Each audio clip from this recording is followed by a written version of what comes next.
it's too late, no, no, no, too late, no, no, no, too late, no, no, no, too late, no, no, now it's too late, no, no, no, too late, no, no, no, too late, no, no, no, too late, no, no, now it's too late.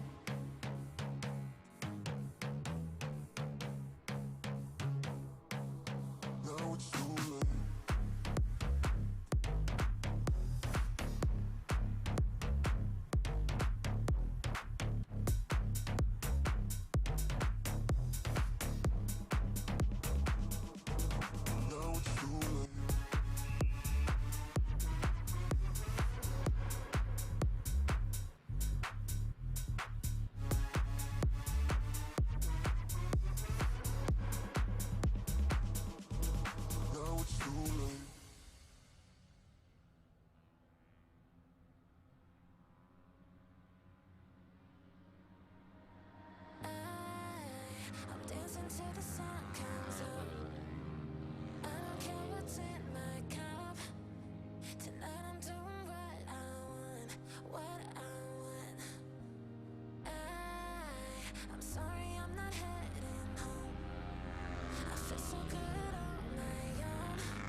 Welcome back, folks. It's round one of the Power Series here at Killarney Raceway, and we are about to kick the year off. It's the start of a new year. Francois Butler, once again, we are back, and here we go again. The young and not so young. Yeah. What can I say? Ernest, lovely. Yes, welcome to the viewers and the listeners alike, whether you're local, national or international, or stateside as they call it in the States. Lovely to have you. Round one, and at the moment out on circuit, CBR 150s. They must be rubbing their hands in glee. I've got the main circuit to ride And on. we've got, as you can see on your screen, you can probably see the live timing on screen, and they've got about a minute left to go. But how special is this with the 150s here on circuit with us?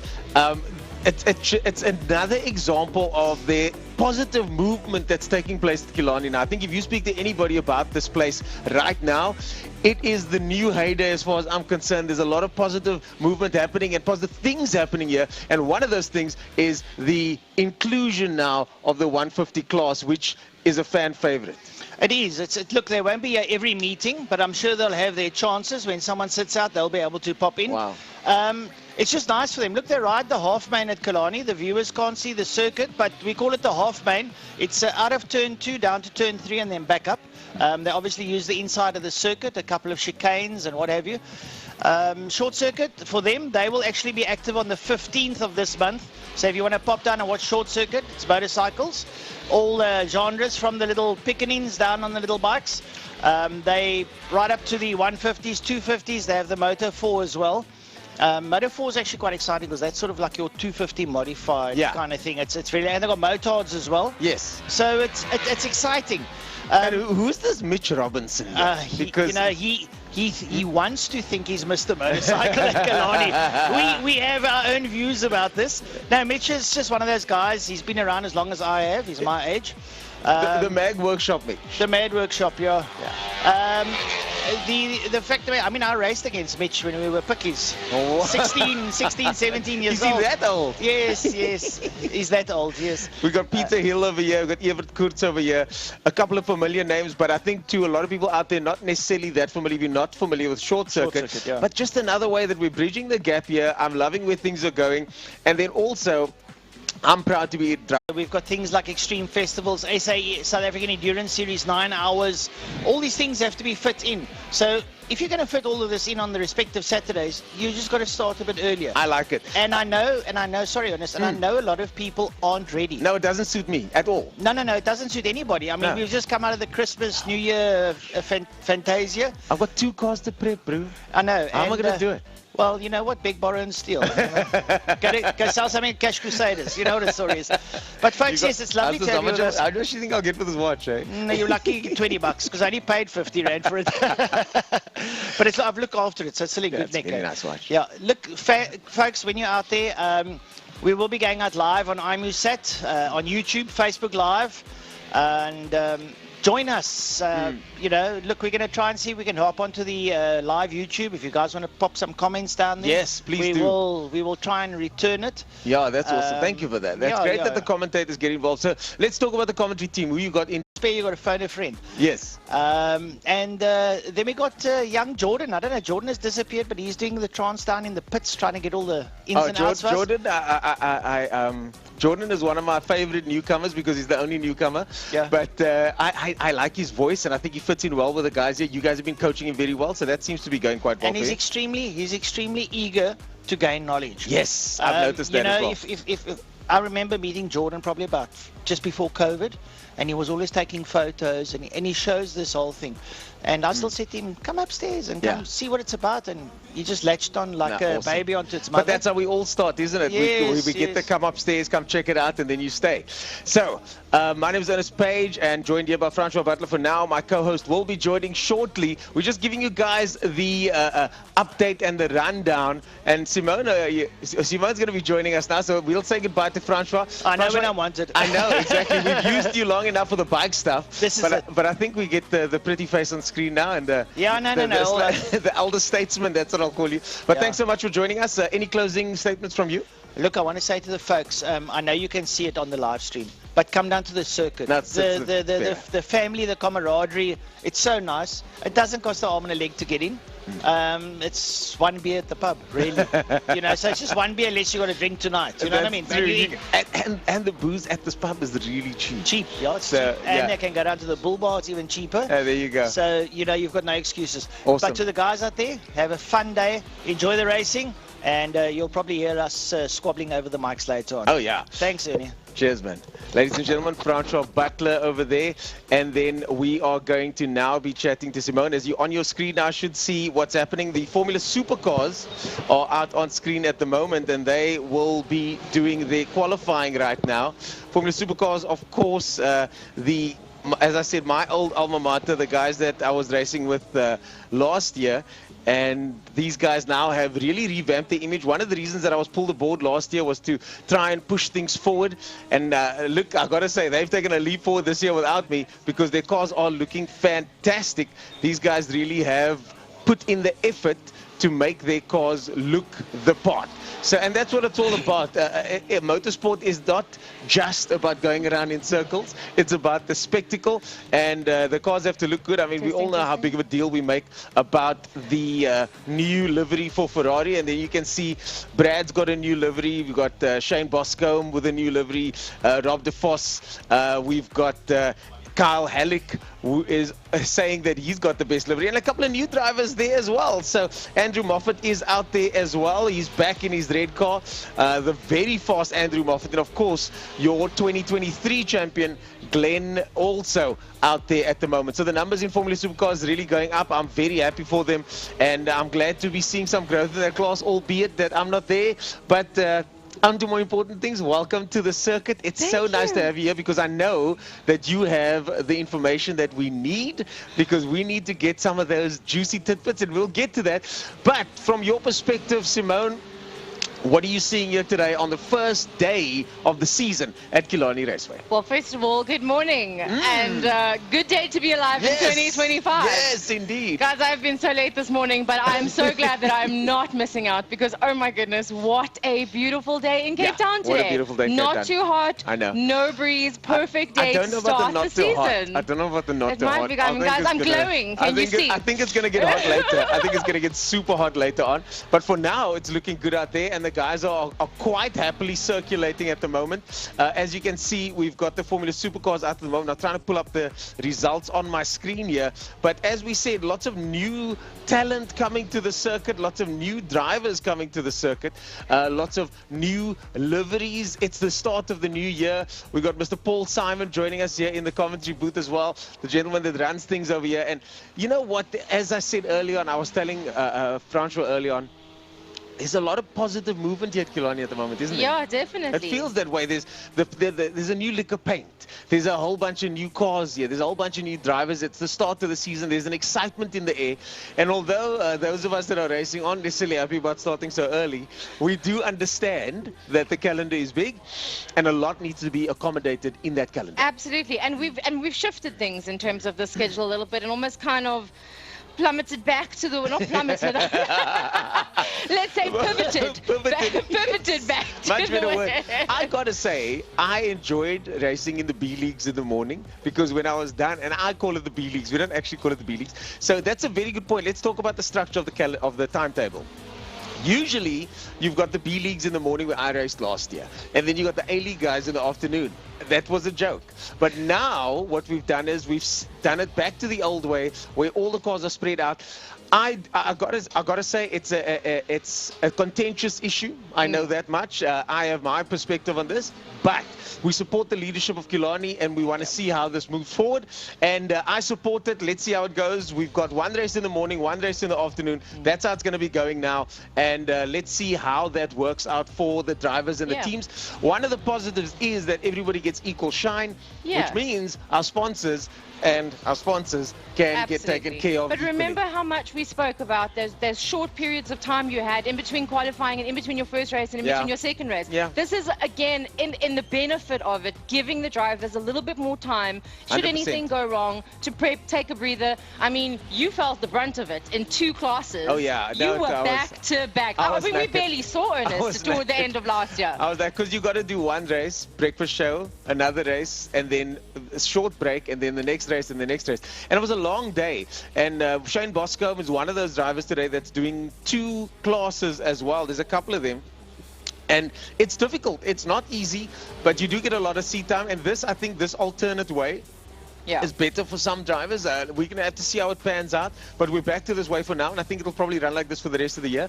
I'm keen to hear driver feedback as we go, and also audience feedback for those of you guys watching the live stream. We are hitting record numbers with every live stream. I saw. Pretty impressive. Gary keeps reminding us how high. Big shout out to Gary there behind the scenes. Well done, Gary. Gary keeps reminding us of how many numbers we're hitting, and it's great. So for you guys, I can hear that the PA is out there at the moment. All of the drivers and teams, if you can hear us, congratulations for making it to the first race. Thank you for being here. Thank you for supporting. Well done for all the work that you guys have put in, all those late nights, all the sacrifices that your families have made and your friends have made. And yeah, to all the teams out there, welcome back to Killarney. Let's do this again. It's 2025, baby. Absolutely. Absolutely. Tell us a little bit more now. So this BMW class, it is officially in its second season, okay, because it just started, as we all know. Has there been any changes to that? There've been no specific changes. Now we are not running the specific. I love how I'm interviewing you. Yeah. No, let's do this. We alternate. So there are few small changes. One of those changes is that drivers can run any tire on the day. It's in the rules. It is still proudly sponsored by Dunlop, but the event now allows drivers to whatever tires you have, and we'll figure that out later, because we want to attract more drivers. Tires are expensive. We do get preferential rates from Dunlop, so we will be getting those guys onto those tires where we can. And also the drivers can run slicks in multiple classes now, so that just allows for the drivers to be able to sort of run what you bring. Like Nean de Toy was saying the other day, maybe picks up an old set of slicks somewhere from one of the V8 Masters or whatever, and now you can stick in your car and you can run those slicks. So I do support the choice for now. I'd like there to be a control tire later, but the class is also a bracket class. And in bracket racing, it doesn't really matter what you're running as long as you're within your time bracket. So at the end of the day, it does make sense. Claudio Piazza Musa was saying the other day, because it's a bracket class, he also believes that you can either make more engine power or you can get more grip. So, you know what? It's one of those things. But other than that, the rules remain largely unchanged. Yeah. We do have a lot of entries today. You can see the BMWs all lining up. Connor. Yeah, and just quickly to speak about those rules, because I remember having some conversations last year towards the end. This is one of those classes that so many guys that couldn't fit into any other class because of certain rules and restrictions on their cars and their specs. This was the class for them. So exactly. Is there more drivers now that have come? You were just saying that? Yeah, exactly. This is exactly the class for them. This is exactly why this class exists. This class exists so that these drivers can put their cars out there, get onto the grid, not be excluded from certain classes because of the rules, and the rules in those classes exist for a reason, of course. That's a separate discussion, but this was created so that it's an open class. And you know, it goes back to the old school days of certain race classes where, you know what, bring as much power as you can and let's see how fast you can go. The old days of the Animal and Sarel van der Merwe and all that, we're trying to hark back to those days. Cars with a power as high up as 600 kilowatts. And for those people that are coming to the track, as we just see the supercars now completing their lap times, I see the fastest times. Yeah, it's going to be super exciting. As Ernest says, so many classes, so many drivers in each of these classes. It is jam-packed. Changes to the schedule. Big thanks to all of our sponsors. It is going to be a fantastic 2025. Yes, we're looking forward to 2025 indeed. And Simone, I've got to say, when it comes to the pit lane, the paddock, it is buzzing. However, we are missing some classes today, and they will be back. GTI Challenge will be back later in the year, later in the month. I look forward to hearing. I was wondering why when I was running up here, there was like a whole empty spot. I know. And maybe I'm going crazy. It feels slightly different because those guys. They're the manner. They're the noisy bunch. Yeah, they're the noisy bunch. So to all the GTI Challenge guys out there, I know you guys are itching to get driving. So on the 22nd, right? Yeah, got to wait till the 22nd. And that's the other thing. The racing this season is going to be quite compact at the start of the season. We've got another race in 3 weeks' time. And for those of us that are prepping cars, it's going to be a tricky one, but we'll get there. But 3 weeks' time, we've got the next race. And yeah, let's see how that goes. I think the next one should be a busy one as well. GTI Challenge is back. But today, you know, we've got plenty classes here today. And yeah, unfortunately, the GTI Challenge guys here, but the V8 Masters are here. Yes, and I need to go get some scoop about who's driving and who's not. I see some cars, but not the same drivers. Oh, wow. I need to go find out what's happening. Oh, so wow. I need to get the scoop, and I'll pass it along, because I won't be here for the lunchtime. Please do. And then we'll do some content in between. We'll post some videos later on. We've got about a few minutes left before we hand over to the commentary team. And the team will be talking us through what their plans are for the day. They'll be guiding us through the qualifying as we go through the qualifying. And then you'll be back later on to round things off for the breakfast show. Absolutely. Can't wait. But in that gap, when I hand over to the commentators, I'm going to go run and get some scoop. As much gossip as I can. I think that's a good idea. I think that's a very good idea. So let's take a look back at the paddock over here. If we can just pan over our camera over here to see what's happening in the paddock area. You can see over there, we've got the sports and GT cars out in force today. That is Connor and a couple of BMWs there. The Z3, you've got the Lotus, the black Lotus over there. Yeah, also lined up. Sports and GT out in force today. And then, of course, Clubman's. Everybody's favorite Clubman's is back. And the Clubman's drivers are really looking forward to putting on a show, as they always do. Again, as mentioned, the calendar is slightly different now. You've got that one race in the morning and then one race in the afternoon. So if you do miss one of the races, you can watch the second one and come watch it live here. Absolutely. And then you can also rewind on the live stream if you want to check that out and make sure to get all those little details and replays, etc. But our team will be working furiously today to make sure that we bring you guys those replays as they happen. All the live action as it happens. Indeed. So, getting back to the action now, we're waiting for the next group of cars and drivers to make not a control tire. So the guys are allowed to run other tires, and it's not a control tire, but it is a Pirelli sponsored series, and I commend Pirelli for that. Absolutely. I do think that at some stage it might become that. We'll give it a year, give it 2 years, I don't know. But at the same time, to allow drivers to, as I say, run what you bring, it allows these riders to come here, do what they do. And as we said, we got the breakfast guys out at the moment, going to put on a fantastic show for us. Absolutely. Let's wait for those times to come up. Unfortunately, as I said, we've still got some issues here with our timing system. I'm hoping that you guys can see it on your screen over there. I wonder if my producer can just let me know if we can see the timing. Is the timing on the screen over there? Just confirm if the timing's on the screen. So we're still waiting for our timing to come back on screen for you guys over there.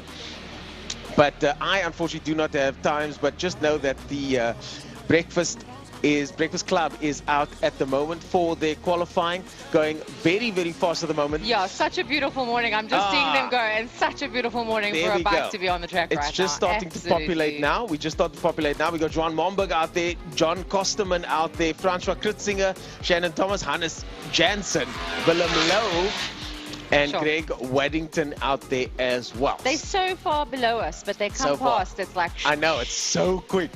I mean, look at that down the back straight over there. It's crazy. And these guys really are going to put on a show. The speeds that these bikes reach over here. And when we hand over to the rest of the commentary team, they'll give you guys all those juicy details about the motorcycles and exactly what is going on out there with these bikes. These guys are so fast. We see a slow rider going through turn 3 over there. Some of the guys trying to now jostle for space to make sure they get a clear run. You've got to make sure that you get your tires warmed up underneath you. The conditions on the track are still cold, even though the sun is blazing out there at the moment. It is, definitely. This is going to be an exciting day. I can feel it. I can feel it. I'm super bummed that I can't stay the full day. But you can watch the live stream. I'm definitely going to. I'm definitely going to. So the qualifying will go until about 10 o'clock. For those folks out there joining us, the qualifying goes on till about 10 o'clock. I think the BMW, well, in fact, I know the BMW class is the last class to go out at 10. You're going to be in that? I'm going to be in there, yes, of course. Check it out. And then from there, we'll go straight into the racing. And I do enjoy the spaced out version. Rallycross on the other side, we'd race every 20 minutes. It was madness sometimes. With the World Rallycross event it was ongoingly fast. But with this, there's a lot of space. And Dexter Bruce was telling me that when it comes to the space in between, you get a lull in energy. And it's difficult to maintain. Yeah. But it's those drivers that's able to maintain that focus, maintain that look into what's going to be happening, and make sure that they're ready for action when the time comes. Absolutely. It's those drivers that'll make the difference, that'll get those performances and do what they need to do. There's so much mental meditation. I mean, just the thought, for me, just the thought mentally of being able to prep yourself to get into the racing seat and go around this track at ridiculous speeds. Yeah. And these speeds are, excuse me as I take my sunglasses off here. Let's see, I didn't have my coffee here this morning, so let's see if I look sleepy. I'm on my way to my coffee. I bought milk and everything. We've got a little coffee machine down there. Right? Oh, nice. And it's so important, this place, there's so much happening over here. Faisal Jacobs from Traction, he just walked past me now, gave me the thumbs up. We've got the biker guys. Everybody's smiling as you ride past and drive past and away. The Supercar guys were waving earlier, and now finally we've got some times on the screen, folks. We got the best times here of these drivers and riders. And in first place, Francois Kritzinger in first position. Johan Momberg in second place there. Greg Waddington in third position over there. And yeah, let's go through the sponsors then and give the sponsors some shine. We've got Francois Kritzinger in the Motorwise team over there. Behind that, we've got Greg Waddington, no team displayed here, but behind him is John Kosterman in the Quality Engineering Supplies. There's so much sun over here. Thank you, yes. And then Skiermers in the Alpha Ravenol. Xander Talyard, sponsored by Toyota GR Racing and Damproof SA. And then we've got Shandon over here with MGA Racing and Wesley Hendricks in the Angel number 55 Maxicool Motorwise bike. Then we've got Valley Service Center with William Morris. And then, of course, we've got Derek Hendricks in with Bikers Delight. Bikers Delight, that's a good name. It sounds like an ice cream. It sounds like... Only you would come up with that analogy. It sounds like an ice cream, folks. Now let's keep it professional as we continue here with the live timing. And still waiting for those times to change, because Francois Kritzinger is quite some gaps ahead at the moment. Johan Momberg and Greg Waddington over there in the 600 class. I mean, look at that, 3 600s at the top over there. And with quite a big gap between them at the moment, about 2 seconds between first and second place. Absolutely insane. It's so loud when they come past. It's incredible. So guys, honestly, the garden can wait. The cleaning can wait, the laundry can wait. It's a beautiful day. You need to get down here. Exactly. Absolutely. Exactly. Francois Kritzinger with a time of 21, but now Greg Waddington is catching up with him with a time of 22.0. So just 0.3 of a second now between the two front runners over there. But it's not just the 600 class as well. We've got other classes over here as well, and the leader of your next class is Skiermers over there, JP Skiermers over there leading off the next class, and the CLS class is John Kosterman. So a mix of bike categories and classes, and then when Francois comes back on here, he'll be giving you the full rundown of all these bike categories, and he'll be walking us through exactly how these riders and drivers will be performing today. I'm looking forward to what's happening next. I want to see the Clubmans go out. I want to see the rest of the drivers and riders make their way out there. Qualifying for me, and I mean, no offense to anybody's watching this, qualifying for me is not the most exciting thing to watch. I generally just want to know what the qualifying is, and then we get to the good stuff when the racing happens, which will be after 10 o'clock today. Yeah, it's quite a long calendar. It's going on all the way till past 5 later on. The last race of the day, the race I'll be taking part in also at 10 past 5, but the sun sets at like 7:30, 8 o'clock. 8 o'clock. So, yeah, honestly. Yeah, exactly. I think I was still in the pool at 9 o'clock one of the days this week. So yeah, it's long days, guys. Long days. So we are about to wind it down and hand it back over to the commentary team. The amazing commentary team that is standing here. Francois is so getting the scoop on these bikes. He's literally hanging out of this tower. Like, just be careful there, Francois. Getting the scoop on these bikes. And of course, none of this would be possible without our sponsors of the day. So all you riders sponsors, all you driver sponsors out there, all you team sponsors, congratulations for being part of the journey. And then of course to Lime Property Management. Big one. Yeah, they are the series sponsor, and thanks to them for making all this happen, specifically Clint Ridden over over there. CRA, Clinton and Associates, my sponsor. It's, you know, Motorsport. I spoke to Wally Dolenschenk yesterday, and we had a very interesting conversation, and he said Motorsport needs 3 things: spectators, competitors, and sponsors. And that sums it up. That sums it up. That's pretty good. So thank you to the sponsors, thank you to the competitors, and of course, thank you to our viewers out there, all the guys on the live stream and all those people that are coming to join us now. So we're going to say goodbye for now. We'll be back later, and we'll cut back to visuals, and then we'll bring on our commentary team, who will take over and make sure to keep you guys company for the rest of the day. My name is Ernest Page, joined by the lovely Simone. Now, see you in a bit. Yeah, she'll be back alone later. She'll be back. I might pop in later, but who knows? I think I've got a car, need to go race. But thanks for joining us so far. The day is long, the day is fast, the day is good. Welcome to Killarney Raceway for round 1. Stay tuned. The commentators will be on shortly. Commentators is what I meant to say.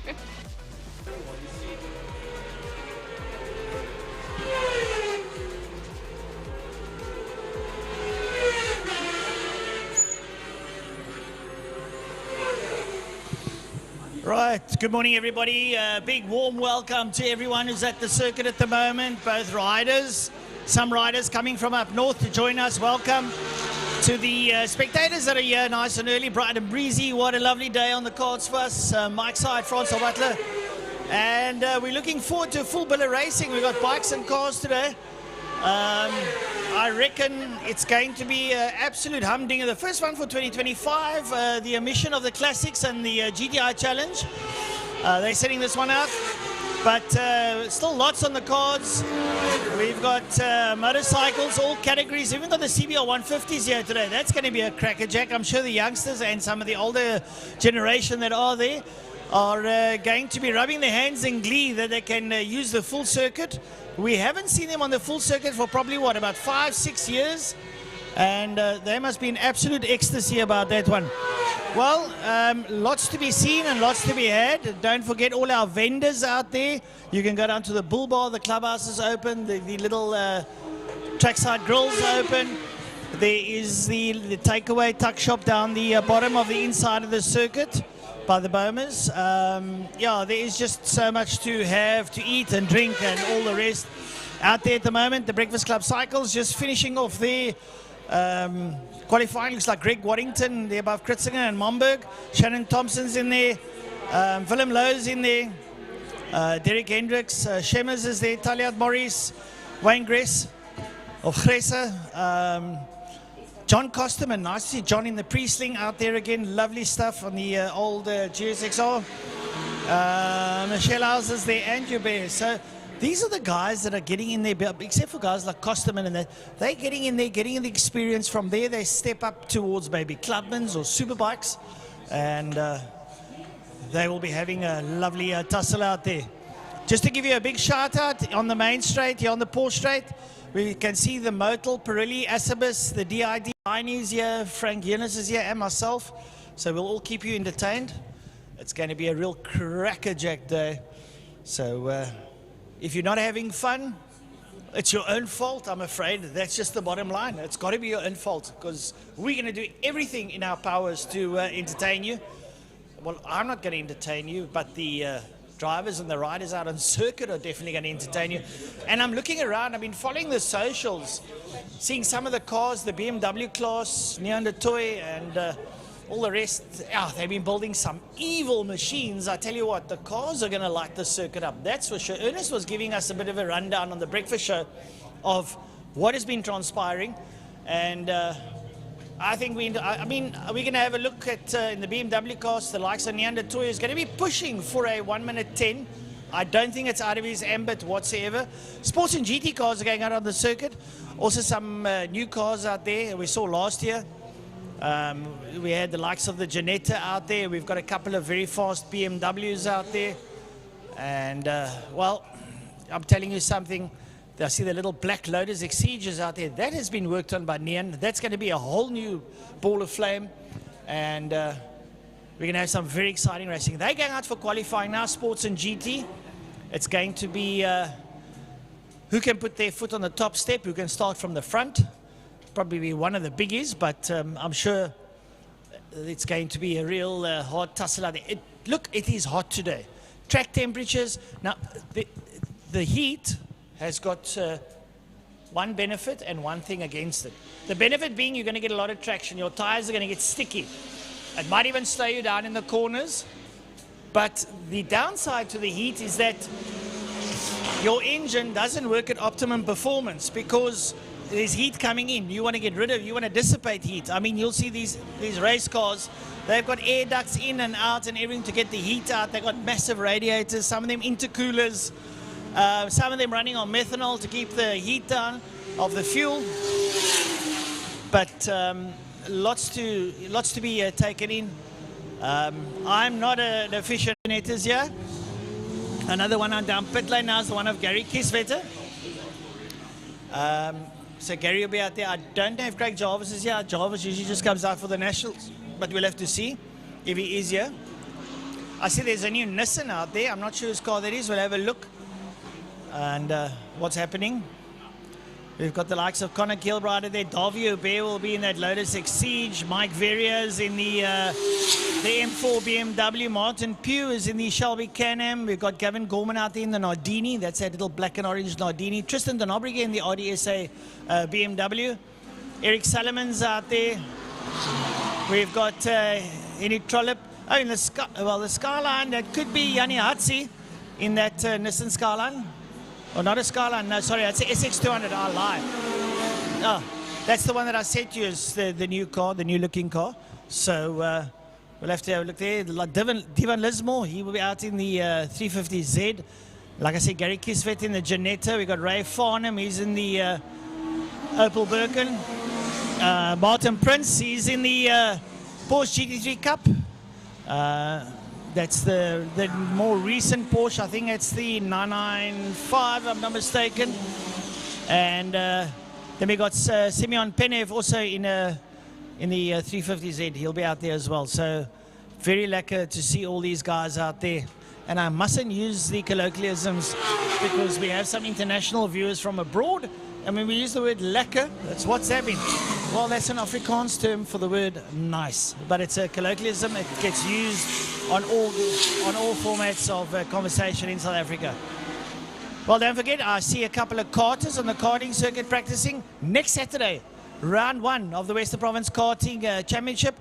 And if you are really a petrol head, you will come and watch karting because that is where it all starts. I'm the karting commentator for Cape Town. Do a little bit of South African commentating up country, and I can tell you something, to watch these little youngsters drive and the discipline and approach that they have, it's absolutely, look, they are coached by big professionals, but it starts at a young age. And on the main circuit, a lot of these guys, I've had the privilege of watching them since they were karting, and now they're on the main circuit. So absolutely brilliant stuff out there. Well, they're qualifying out there now. Looks like Connor Kilbride set a good time there. Mike Verrier, Martin Pugh, Bakari, Tristan Denobriga, Gavin Gorman and Salomon. The others will obviously post times. They've got to get a little bit of heat into those tyres, especially like Janetta, need 2 or 3 laps. Hanging off the inside there's Gary Kisvetter, up alongside him as Yanni Hatzi. Now that Janetta, it reminds me of a Ducati motorcycle. It sounds like a tractor, like it's tugging along, and bam, it just blitzes past you. Absolutely phenomenal speed coming out of those cars. Lovely 350Zs out there as Connor Kilbride goes past. Yeah, it's beautiful, beautiful stuff out there. And, well, if you're at home and you have got nothing to do, pack a cooler box, get in your car, come down to Killarney, folks. It is the ideal day. You have got the embankment to park on to see. We've got pits where you can go and sit and have something to drink. We've got stands where you can go and put up your Kodak gas bra and your awning. Last Saturday, I'm here with Gary Fleming. Gary, I was down last Saturday at that international stock car event. Man, if you guys can do that every month, you'll make millions. It cost $500,000 to put on something like that, but yes, it was utterly brilliant. In conjunction with KPL Drivers and VUMSA, putting on an international event, the second round, in fact, being today up at Ultimate Raceway, and the third round will be next week, Saturday at Miami. So the international tour hosted initially by Killarney International Raceway. And I don't know the actual figures, but I think around about 3,500 people that attended the opening event. In fact, it's the opening event for Killarney for 2025. Well, at 3,500, it felt to me like 30,500 because you couldn't move. I mean, I was fortunate. I had a great vantage point on the balcony at Karting, but I'm telling you something, the people were racked and stacked on the stands. You know, when at about, it started at 3, and at about 10 past 4, I thought, it's not going to be a good turnout. And then suddenly I looked again, and it was abysmal. I mean, they were like, it felt to me like there were 30,000 people here. And the cars on the car park, there must have been about 2,000-3,000 cars. It was absolutely mind-blowing. No, that was next level, and a nice injection cash-wise for KPL drivers as well. They made their club and their services available, and we used all of the people from KPL drivers. And, well, what can I say? Better than that, it doesn't get. That is next level stuff, and that is what we are doing this year at Killarney as well with the initiatives. Here in the commentary box, a big thanks to Des Isom and the crew for making it just so much nicer for us up here in the commentary box. The equipment's getting better and better. The facilities that we've got to work with for the live streaming becoming just next level. The next thing that we're going to be having is a track map which will come up on the right hand top corner of the screen, and that will then show class positions as well, so the different dots will be different colors, and like that we'll be able to, with a bit of luck, give you even better footage than what we've been able to give you before. A lot of work has been done now in the off season to be able to get all these things sorted out, and with a bit of luck, unless Eskom decides to switch us off at some point and we've got to kick over, we should have some of the best coverage we have ever had of the year's series, the Power Series, and that brought to you by Lion Property Management in conjunction with our media partner Smile 90.4 FM. Well, Gary, while you don the mics there and we have a look at on screen here, there's the Nadi going through the Nardini, and lovely pictures there of some of the cars going through. Nice Porsche going through there. Going back to last Saturday, I think the big thing about last Saturday was that we had an international. We had the world champion here in the mud rods. In total, we had three ex-world champions, one of which was the reigning European stock rod champion.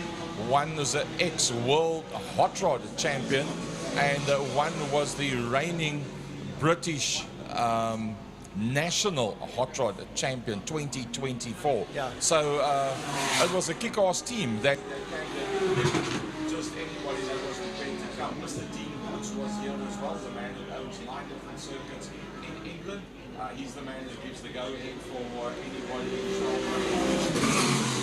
in oval track racing to be able to go outside of South Africa and go and race. He actually came through himself, which was magnificent that he was here and he kept himself up to date with the latest of oval track racing in South Africa. And how nice was it for Cape Town to roost on top of the tower, Kwesibayas. And man, the first heat or two, I was wondering if he was going to be in there. He was getting a lot of flack from the other drivers, and then just suddenly, bam, he just blitzed the whole field out of nowhere.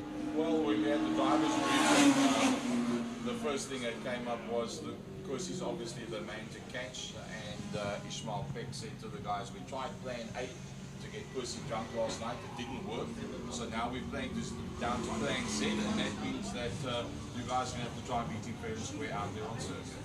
No, lovely to watch, and I actually saw Zach Groenewald yesterday, and I said to him, your daughter, Katie, man, did that little lady drive, eh? I was utterly surprised. One of the new kids on the block is Katie Groenewald. There's a lot of youngsters coming through. Remember, we've spoken about development in motorsport all along, all the years. You have to have the youngsters classes, you have to have the cheaper classes, you have to have the development classes, and that is where the faster young riders cut their skills and then you're often finding in the modern era, come age 16, bang, straight here with us on Killarney main circuit. So it's not only about making things better for oval track, it's a feeder for main circuit as well.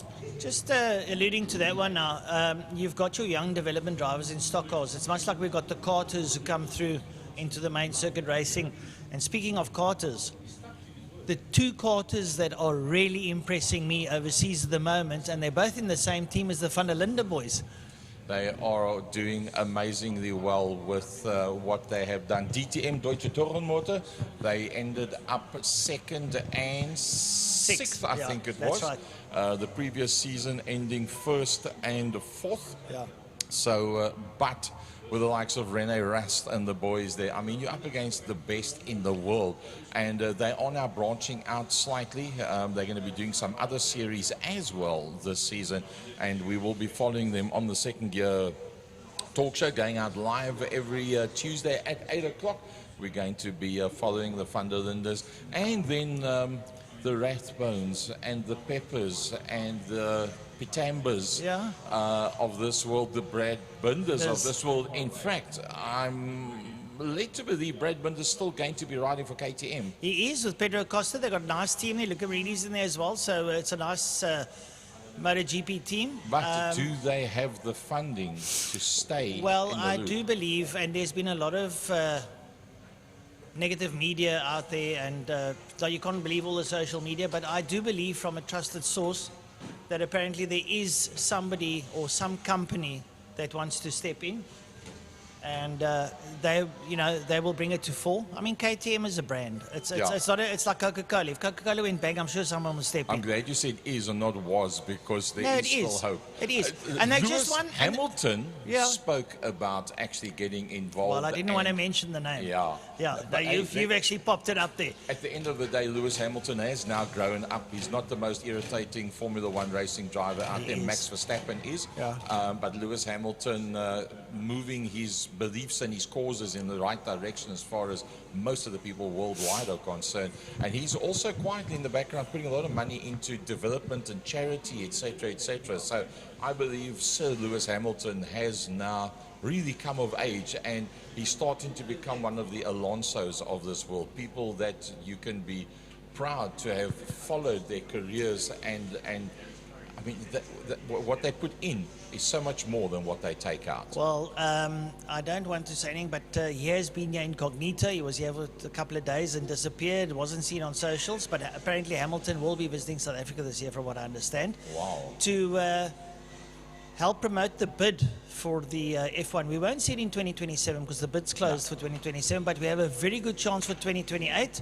And as we know, Lewis Hamilton is all for it. I think the only two countries that can host is ourselves and I think Morocco are the two countries that we're in, and I think South Africa is just leaps and bounds ahead.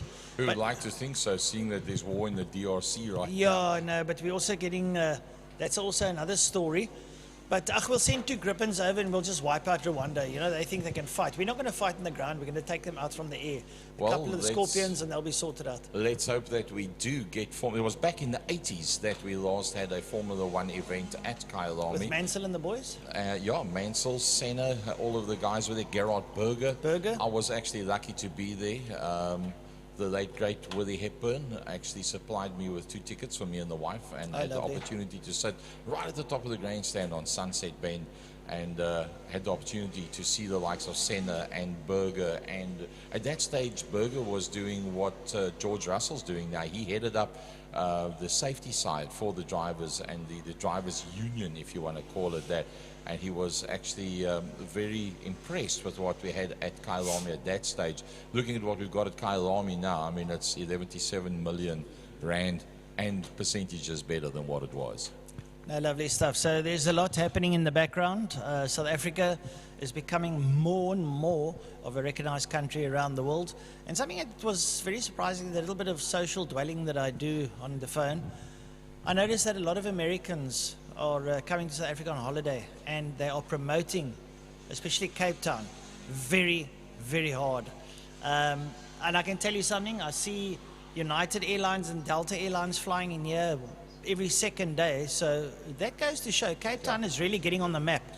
So I think there's a lot of people that proclaim that Cape Town is one of the top 10 destinations worldwide. Well, it's just been voted the best traveller city in the world. It depends what area you go to. How will we know that? I mean, but let's, you know, Gary, I just want to put that in context. You go anywhere in the world, every place has got its slum, really, in majority. Not everywhere, but the majority. I mean, not small countries like Switzerland or something like that. But most large countries have got some other sort of slum or poor place to a degree, and that is just, you know, that's society. You got your lower class, your lower middle, your middle upper, and your upper class, and your super wealthy. It's around the world, so it's something. But the greater context. Except for in Monaco. Oh yeah, now look, Monaco is just super wealthy, full stop. And then you get the super wealthy and you get the uber super wealthy. Yeah. And the likes of Charles Leclerc that originates from Monaco. He does. He was born in Monaco, raised in Monaco, schooled in Monaco, raced in Monaco, and is now in Formula One. But what a thorough gentleman. Oh yes. Talking about Formula One, Max Verstappen with a new teammate this year.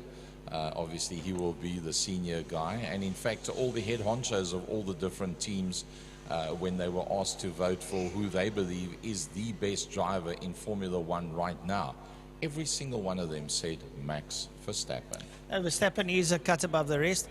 Liam Lawson, that's joining him, was in Formula 2. And he really excelled in Formula 2, and I think a well-deserved drive for him in Formula 1. Yeah, no, definitely. I think that's quite fine. Ferrari, obviously, Lewis Hamilton was offered something like 200 million by Mercedes-Benz, and he said no, and he took an offer for 145 million, I think US dollars it was, to go to Ferrari.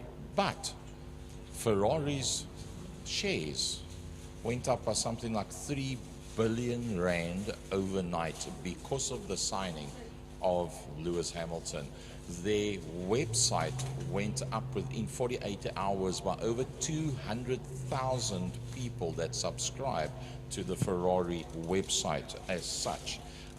So it was a very intellectual way to go to bring him there before he finishes his career, and what he brings in is amazing.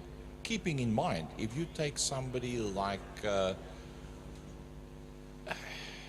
man that's going to Williams, Carlos Sainz, he brings with him Santander on stupid numbers. Oh, well, the Santander's the Spanish, the biggest bank in Spain. So. And they cover wherever he goes. Then there is an additional sponsor which has been lost by Red Bull as well, one of their biggest sponsors. And keep in mind that because of the amount of points that they've scored through the season of 2024, to put Max Verstappen with a super license, something like 100 million that you've got to pay just for the super license. So figures turning upside down right now financially for Red Bull. Yeah, now look, nice to have the likes of Sainz at Williams, and he's given Williams a massive injection, and Carlos Sainz very happy to be at Williams. He's been in the car a couple of times now of late, and he is extremely comfortable and says it's a drivable car. It's not something he's got a guide, he can actually drive it. And Carlos Sainz, coming out of his father's shadow, Carlos Sainz Sr., who recently had to bow out of the Dakar, unfortunately clipped, believe it or not, a stone in a sand dune and flipped their car and absolutely obliterated it. And the rules of Dakar is such that you cannot rebuild a car. There's no spare cars. If you can't fix it and carry on, but he couldn't because that car's chassis was cracked and they weren't allowed to go any further.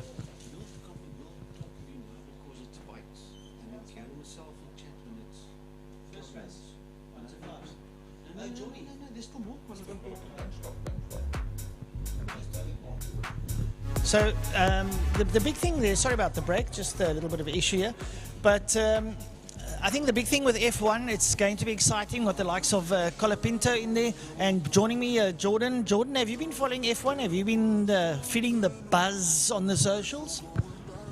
Well, first of all, good morning everybody and welcome today.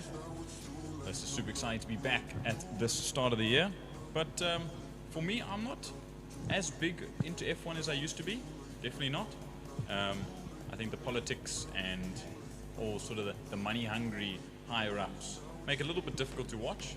It's not as raw and sort of racing dedicated as it used to be. I'm about to interject there now and say to you that I think the raw racing is going to come back this year, because you've got guys that are. There's so many adjectives you can use here. I mean, you've got, like, say, Hamilton at Ferrari. He's never been in another brand, so he's going to want to show I can drive. Okay, that's the main thing. You've got the likes of Liam Lawson going to Red Bull. He's come out of Formula 2. He did exceptionally well there. I mean, he was the champion, and he'll want to show what he can do.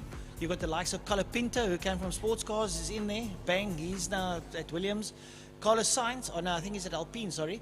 Carlos Sainz has gone into Williams, and he is absolutely over the moon with the car. He says it's a driver's car. It's not a missile that he's guiding. He can drive this car. So there's not. And Alonso. I mean, Alonso's maybe 3 years short of pension and still riding Formula One. I'm glad to see Aston Martin retain their team. It was, I think they've got a new sponsor. I think they're running Mercedes. They're still running Mercedes. Honda's come on board. And I think it's next year, is it 2026, that the Audis come on board? Yeah, the new regulations. Smaller car, shorter car, or should I say narrower and shorter. It'll be a lot quicker, and it's going to be less driver assists. So the driver's going to come back into it. All those guys are all ex-karters, so they know how to drive. Yeah, it's going to feel a little bit more raw for the drivers, I'm sure. It's almost like harking back to the early 2000s of the old Renaults that Fernando Alonso used to drive, the old Ferraris. The Schumis, yeah. No. So you're gonna get that. The thing that I noticed, all motor racing is taking, although your your sports cars are becoming what they call supercar. What they call them now, what's the word I'm making? Hypercars. Hypercars. But the hypercar is also like Formula One, a mixture of electric and fuel motors. But they're very stable. They're stable cars. So that'll be nice to watch. But the motorcycles are going from thousands down to 800s in a year and a half from now. So that's going to be exciting to watch. Going over to the motorcycles, I see Suzuki. Or Mr. Suzuki himself said, I want back in MotoGP. I want to get back in. So let's have a look, see what happens. Yeah, I think it's very possible now that we're on the conversation of bikes, that when you see a new, I mean, for anything, even Formula One, when you see a new rule set coming into play, the first thing you want to do is, as a company that's been in before and left the sport, you want to say to yourself, can we develop something before anyone else can and be at the top of the game as soon as the new rules come into play? And I think that's what they want to do. Well, the joke is there's two manufacturers that are not in MotoGP that in 2027 will be there, and that's Kawasaki and Suzuki. They are both developing 800s. Well, those are two of the biggest, if not the two biggest motorcycle companies in the world. For forever and ever now. So you can't have motorcycle racing without those two. Correct. And I know in Japan, a lot of the big companies, like your car companies like Mitsubishi and Nissan and Honda are all, sort of amalgamating and using their technologies. So I won't be surprised when the 800s come out that the likes of Honda will have a very special V4. Because the evergreen teenager, I mean, he's 76, but he acts like he's 16, you know what I mean? So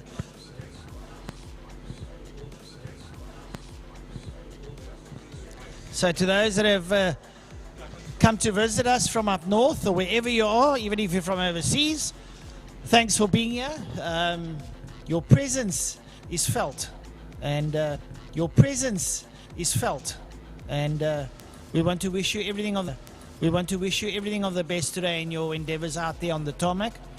And CCC short circuit motorcycles are here today. We sincerely hope you enjoy the use of the full circuit. I'm quite aware of what it feels like, so sincerely hope you have lots of fun out there. Like I said, next Saturday, don't forget, is the karting, the first outing of the karters for the 2025 season. This afternoon at Zone 7 is dirt kart oval there as well. That's also going to be a humdinger. And on the 8th, I think, is motocross at Zone 7, the first outing. So, and a lot of cross-pollination in racing. We've got guys coming from CHD to main circuit, karting to main circuit, motocross to main circuit. So, Killarney definitely being the central hub for motorsport here in Cape Town. But there is so much going on. Killarney has got so much to offer lately. Doesn't matter who you are and where you stay. I mean, I'm going to start on the far side of the circuit. We've got the spinning pitch and also housing CHD. Then we've got short circuit and we've got drifting. We've got karting. We've got main circuit racing. We've got drag racing. I mean, it goes on forever. Frankie, morning. Where were you? I've just been hanging around here. Hanging, literally. Waiting for a gap. Has it, everybody? Frankie and his Mike's side. And welcome to round 1 of the Lime Property Management Power Series in conjunction with Smile FM. And you're talking about all the local stuff that's happening. Rallycross on the 15th. Oh, there you go. Yeah, that's also short circuit. And short circuit bikes on the 15th as well. So it's a double header. I think there may be drag racing on the main straight as well. No, but that's actually on the 8th with the karters. Is that on the 8th? Yeah, okay, well, I'll be here for the Rallycross side of it. Jordan will be doing the short circuit, Jordan, and I'll be doing the Rallycross. And and there's lots of action happening around the circuit, not only just yet Killarney and Zone 7. Of course, if you go up the N1 to Worcester, Mega Oval, they're also doing their oval track racing, and Saldanha, Vescus Oval. And I see Saldanha's having an air show as well. They do have an air show sometimes during the year. No, in February, March, it's the air show. As a matter of fact, there is also, Gary can just confirm the date, but there is a Formula 1 powerboat race at St. Helena Bay, yes. Yeah. So he'll be over there together with Brendan Kelly, Mr. Motormouth from PE. So they will be doing that one. That's also somewhere in March. And then, of course, we've got our first Extreme Festival on the 8th of March. The first of 2 that comes to Cape Town will be on the 8th of March. And looking exciting with that new motorcycle class, the new Suzuki 800 class. That's going to be a lot of fun. That's going to be a good one, yeah. So we're looking forward to lots of... So we've got 2 bike classes. It's almost like bikes are growing. We've got ZX10 Cup and we've got the 800 class. Well, you know, we need another class because the ZX10 is for riders 40 years and on, and they've got about 3 different categories, classes A, B, and C, I think. So we haven't really got a replacement for the old SA Superbike Championship like we had in the mid to late 90s and the early 2000s. That just dwindled away. So at least with the Suzukis, we can get something like that back again. If I can remember correctly, don't hold me to it. I'm not a good one with dates. But I think the last time we had all the big guns here, the like of Darren Binder, Matthew Skoll, Sheridan Marias, Hudson Kenner, all that, it's about 2013. Then it sort of like dwindled and died. Mid-20s, and it just died. And there's the... And that was, I mean, Killarney was jam-packed. I remember the late 90s when we were still commentating on top of the old Goodyear Bridge. Yeah. If you look at the 1000s and the 600s that were running around here, some serious names. And if you go back to the years of the old 600cc production bikes, you get the Greg Dreyer and Donnie Moritz with the Castrol Hondas. They became SA1 and SA2 that year.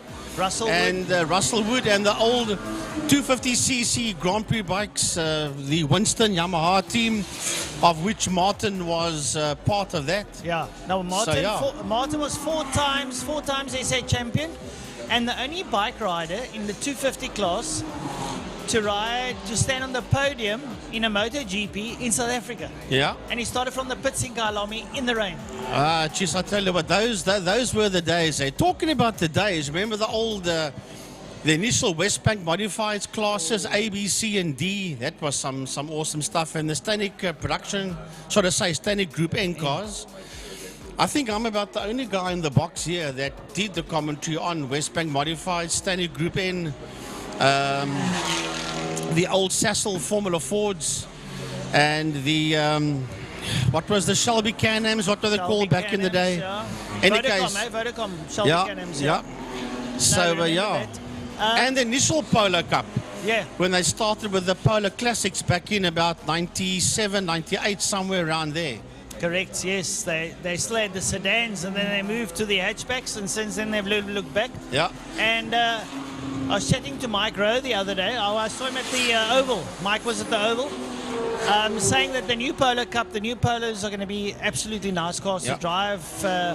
They've got all kinds of new gizmos on the cars. That's going to make it very exciting, and a lot of young blood coming through. So it looks very exciting. I think 2025, if you plan your year, depending what is your like and dislike, if you plan your year properly, you're probably busy every weekend. Oh, yeah, for sure. I've got off next Saturday, and then, of course, back on the 15th again, and then we for Rallycross, and then... Well, when you work on the 15th, I'll be sleeping. How's Yeah. that? Just for a change. Well, for the folks that are watching at home, you'll see that out on circuit, we've got the Thermofires Clubman saloon cars out, and at this point in time, Shane Smith is the quickest man out. Well, he is so far in pole position. He's Shane with the Clubman's cars out there. We've had a chat about the past and about Formula One and MotoGP, etc., etc. So let's have a chat about what's happening on screen for the people that are currently watching the production at home or wherever you find yourself in Cape Town or over the country. Big thanks to IMUSAT for bringing this to us, and Line Property Management in conjunction with Smile FM. So, Gary, the Thermofires Club is out there, and so far it is Shane Smith that is the quickest guy out there on circuit.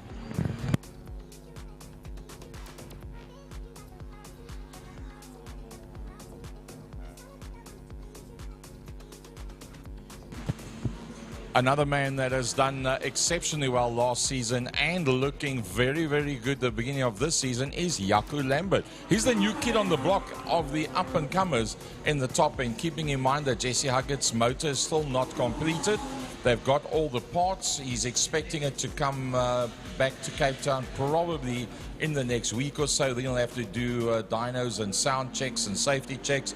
And with a bit of luck, 3 weeks from now, Jesse Huggett will be out there to join up in Class A. So Carl Visser, there's another new kid on the block. Carl Visser does a 122.02. Remember, cutoff's 121.5. Shane Smith on a 123.4. Jaco Lambert a 123.6. Dexter Bruce with the new car. Dexter Bruce is the man that's going to be also one of the top runners. Stephen Goos, nice to see that Stephen Goos is back out on circuit again. Thermofires Clubman's, that is Stephen Goos. Yeah, unfortunately, for the people at home, what you're seeing on your screen, who's in pole position, is incorrect. It is actually Carl Visser, and he did a time of 122.022. So what you are seeing on your screen is incorrect. We're working on our official monitor that's here. They've got 2 more minutes to go before the qualifying stint is done. Shane Smith is second quickest. He did a personal best of a 122.468. Dex has moved up to, well, dropped down to 3rd position. And he sent me a photo, I think it was on Thursday, yes it was, of his new BMW that he's going to be campaigning in the BMW Car Club Cape Town class. So he's got 2 cars out there. Jaco's P4 and Gary Smith P5. That rounds off the top 5. Now your timekeeping strap is correct, with Visser being the quickest man out there. Yep, as Frankie said, just 1 minute 18 seconds still to go. And then that will be the end of the qualifying. Only one class that qualified yesterday. Everybody else was doing their qualifying today. We don't have GTI Challenge out there today. Everybody sits out of one event, and because of the size of their field and the availability of cars, they said let's rather not do the first one, and let's bring GTI Challenge out for round number 2, and that being the 22nd, yeah. But it's not just the GTI Challenge that's sitting out this one. Classic cars are sitting this one out. Fine cars are sitting this one out, as well as Formula Libre. So we've got about 4 categories that is sitting this one out today. With the result for this event, we'll have to see how it's going to be in the future. But for this one, they have reverted to the old system where everybody races before lunch and then everybody races after lunch again. Yeah. From the 22nd, when everybody, or more or less everybody's back in, we'll have to see if they're going to stick to the old format or they're going to go back to the format that we ran last year. I presume we're going to go back to the format we ran towards the end of last year. I would tend to think so as well, as you can see a lot of the guys have finished their last flying lap and are now in fact slowing it down and starting to work their way. Oh, quite a bit of smoke there. Somebody must have had a bit of a lockup, but you'll probably find that let's see if the flag does come out when the next cars come past. Yep, there you can see there's the flag. So everybody just slowing it down. And it looks like that's Stephen Goos that's working his way slowly back to the pits as well. Well, 22 cars came out. Only 19 of them posted times. Hendricks and Jacobs and Jacobs did not post a time. Ooh, Frankie, Shane Smith and Dexter Bruce on the front row of the grid. Yeah, they bumped Carl Visser down to inside of the second row. So 121.8 for Shane and a 121.9 for Dex. Wow. Second row will be Visser and Lambert with a 123.6. 122 dead and a 123.6 for Visser and for Lambert. And then the third row will be Gary Smith with a 125.5 and Stephen Goos with a 125.6. So no Class A cars out there at all. Will be, as I said, Jesse Huggett at the next event. Leading out Class B, Lambert from Smith from Close. Leading out Class C, Dexter Bruce from Bench. I take that is Papa Bear. Not Mia. Which one? Bench 110. No. That is Mia, I think. But yes, it is Mia. Yeah. That must be her first qualifying ever. Mia and then Bench. the other lady racer, Gemma O'Lean, in P10 with a 129.464, and she's in Class D, and she is second in Class D to Arno Mitchells. Wow, that's pretty awesome. And then the Class E, Concalves comes up third overall there with the Toy and Ferish ahead in 11th and 12th position overall. So for those of you that have joined us, good morning. Hello, my name's Gary Fleming, Frankie Yennis, Mike Side with me, Francois Butler, Jordan Huben will be joining later on. This is the first round at Killarney International Raceway Power Series, brought to you by Lime Property Management in conjunction with Smile 90.4 FM. First race will be off if we are 100% on time on the dot at 10:10. Yeah, we still got a couple. We've got one more. We've got two more qualifying sessions to go, and I think we'll hand that over to where's Jordan and Francois, because that is the Pirelli Seal Pro Wine and Superbikes SPK Challenge in 600s, and then Gary and myself will jump back on the mic for BMW Car Club Cape Town Race Series. That's the BMW series that started here in August last year. So the next voices you'll hear is that of Francois Butler and of Jordan Hibben for the Superbikes qualifying stint.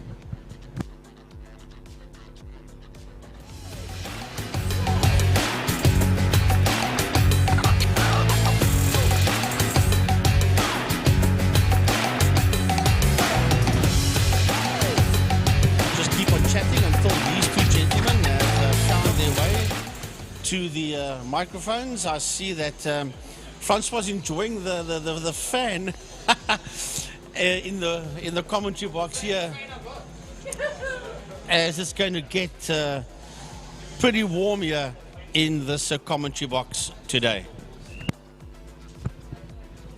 Well, everybody, here we go as the whistle blows and the green light is on at the end of pit lane, waiting for the Superbike Challenge. Well, actually, no, I lied. It says that BatTech 650s, or the Super Twin Cup 650s and Supersport 300s are making their way out. And if I can hear, they most definitely are. So they will be out riding at this given moment. An almost one-make series, so to speak, as they are extremely loud, those 650s and 300s. Returning riders, returning champs. As we can see, we're missing last year's 650 champion, Jamie Hall.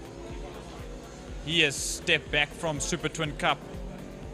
Sorry, Jordan, because they swapped the cars around, it's not the Superbike qualifying now. That will come up. It is the 650s and 300s that are coming out for qualifying now. The Superbikes will be coming out a touch later.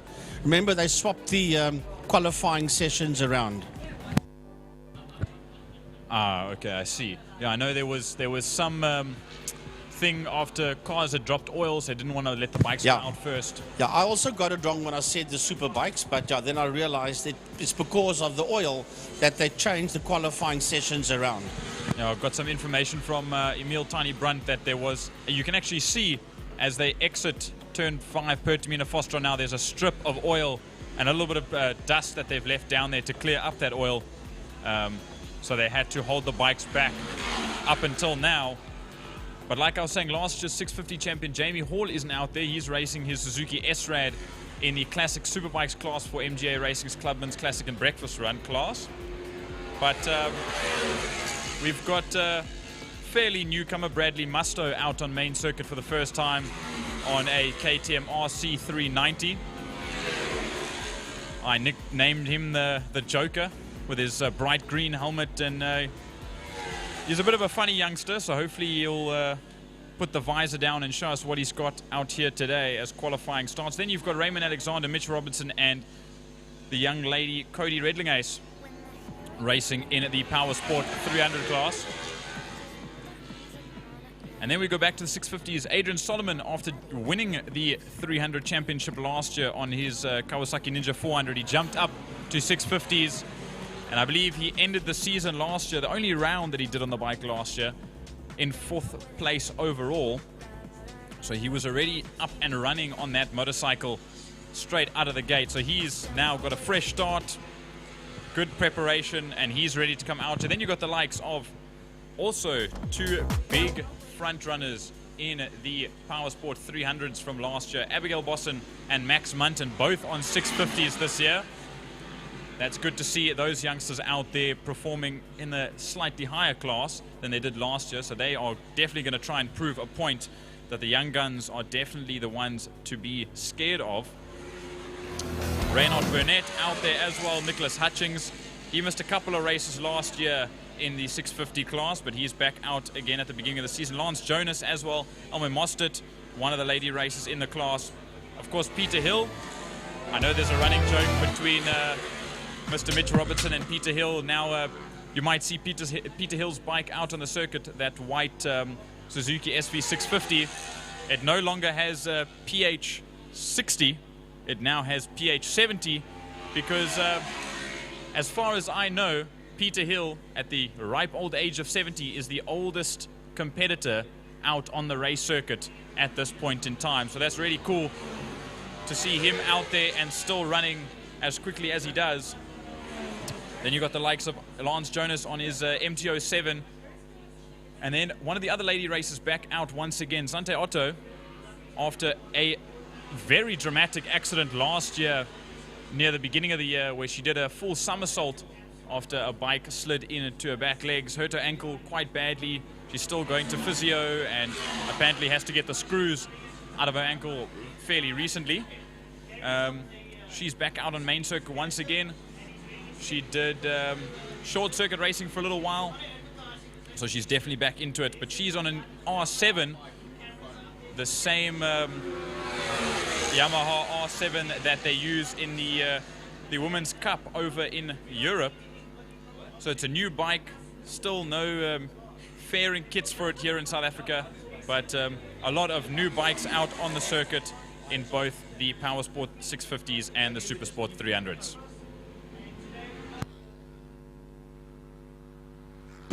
Right, so we see that the man that's in pole position is Nicholas Hutchings with a 122.944, and then pole position for the Supersport 300 is Raymond Alexander, and he's done a 129.095. So that is your two pole sitters in your two different classes. One obviously P1 and the other one P1 in class, but down in 8th position on track.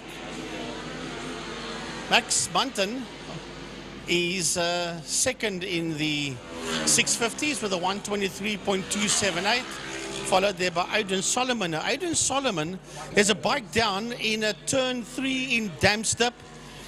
You can see that on our screen, that there is a rider that's gone down, and we'll try and pick up more information on it. Obviously there'll be yellow flags in that sector.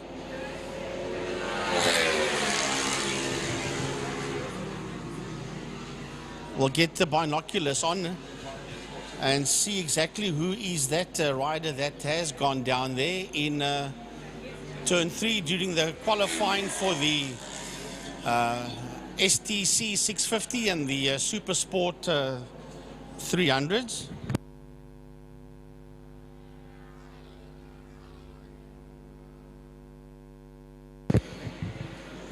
Just have a look and see what is going to be happening right now, because the bikes are still going around that corner. There is yellow flags in that sector. That's just coming out of Castell Corner, through the kink, the Lunchtime kink, and then working your way down towards Damps Dip. And that's where that situation happened. Thanks, Paul.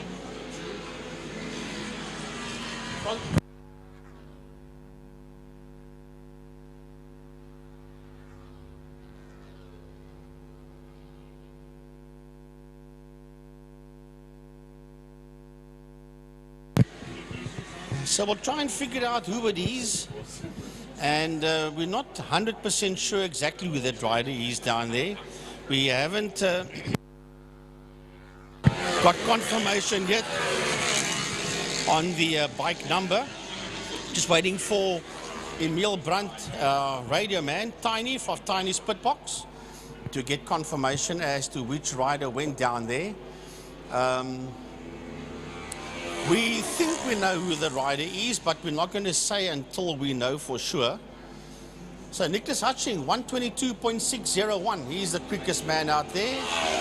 And in the 300s, it is Alexander with a 127.068. And he sits there in P8. Max Bunton has moved up from the 300s to the 650s. Adrian Solomon has also moved up from the 300 to the 650s, I see. Two lady racers out there, Sante Otto and Abigail Bossen. Abigail's also moved up from the 300 to the 650s and bike 51. So a couple of riders have moved up from the lower class to the Foster class, or the slower class to the Foster class, if I can put it that way. Don't forget Abigail was in Europe recently for the Correct. World Cup. Unfortunately, the South Africans not having a good outing, but it was their first time out. I think they would have learned a lot from it. The likes of Dinai Otso, Clinton Satter, they were all over there. And I think they learned a lot from it. The next time round, I think they'll be a bit better prepared. Yeah, and then we also see our vice chairman, Lance Jonas. He's a P6 in class with a 125.450, Lance Jonas. And he is just ahead of Abigail Bossen with a 126.955. There's debris on the circuit there that the marshals are trying to get out the way. That's from that motorcycle that went down in Damps. Just waiting for Emil to get us confirmation. As far as I know, and of course, like you said, it's in a bit of a difficult spot at the moment. Actually, qualifying has finished, so the bikes will be slowing down.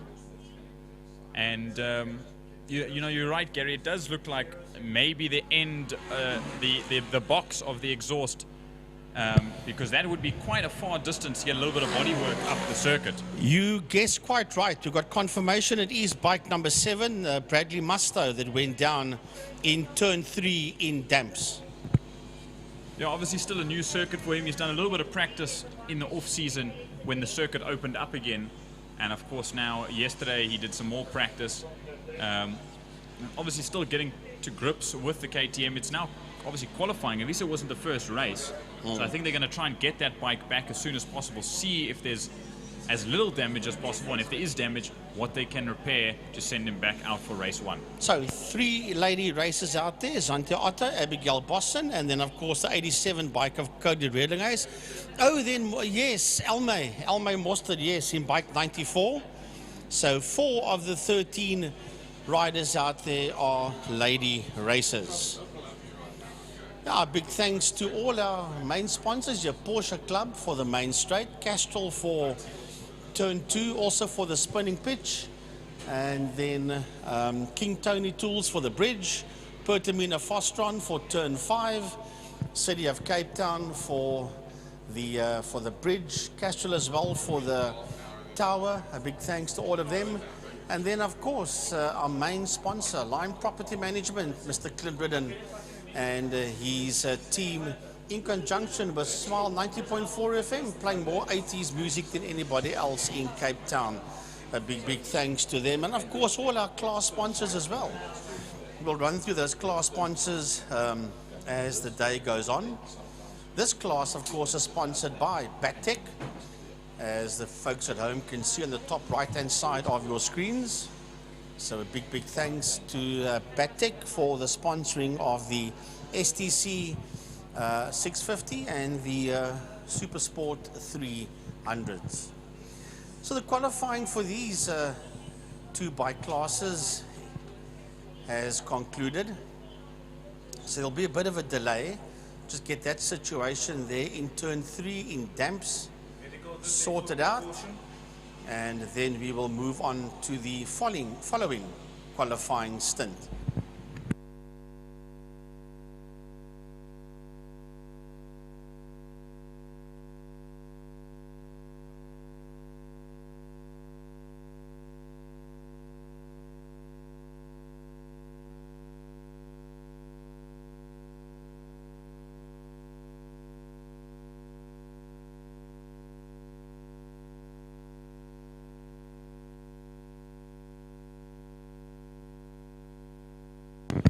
Just a reminder, folks, that just after 10, around about 10 o'clock this morning, which is in 25 minutes from now, we will start the activities, and it will start off with the short circuit motorcycles and the 125s, and then from there we'll move on.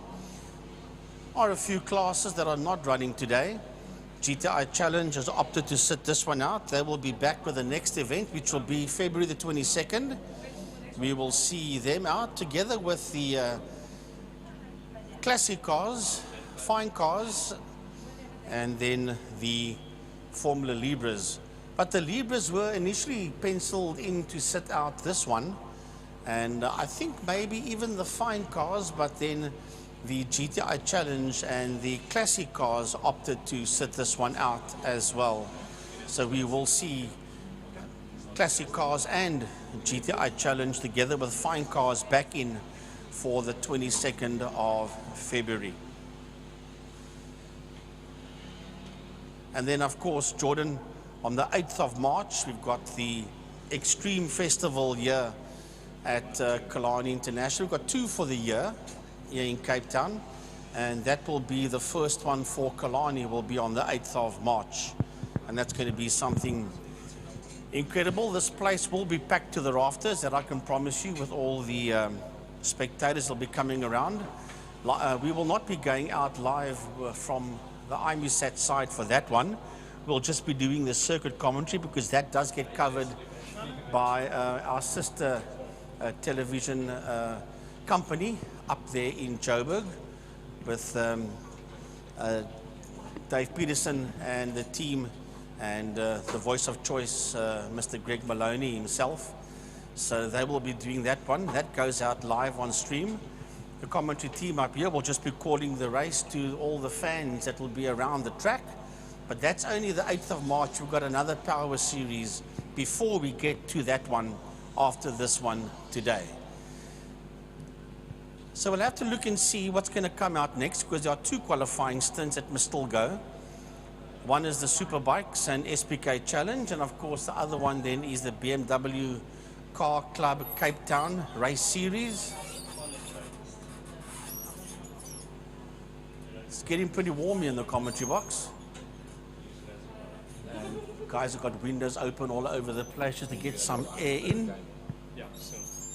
So we're going to go off air shortly and hand over to the IMUSAT team, and they're going to take over from the commentators.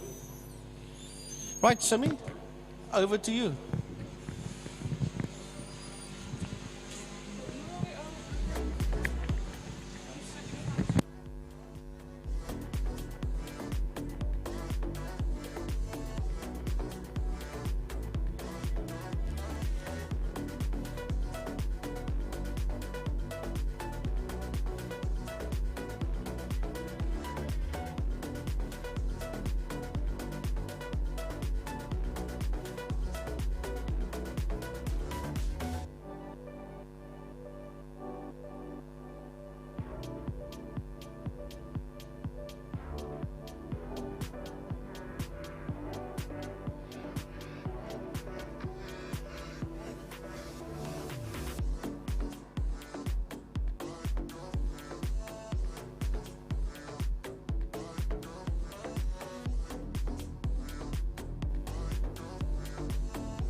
Hello everybody, we are back and I'm here with Jordan.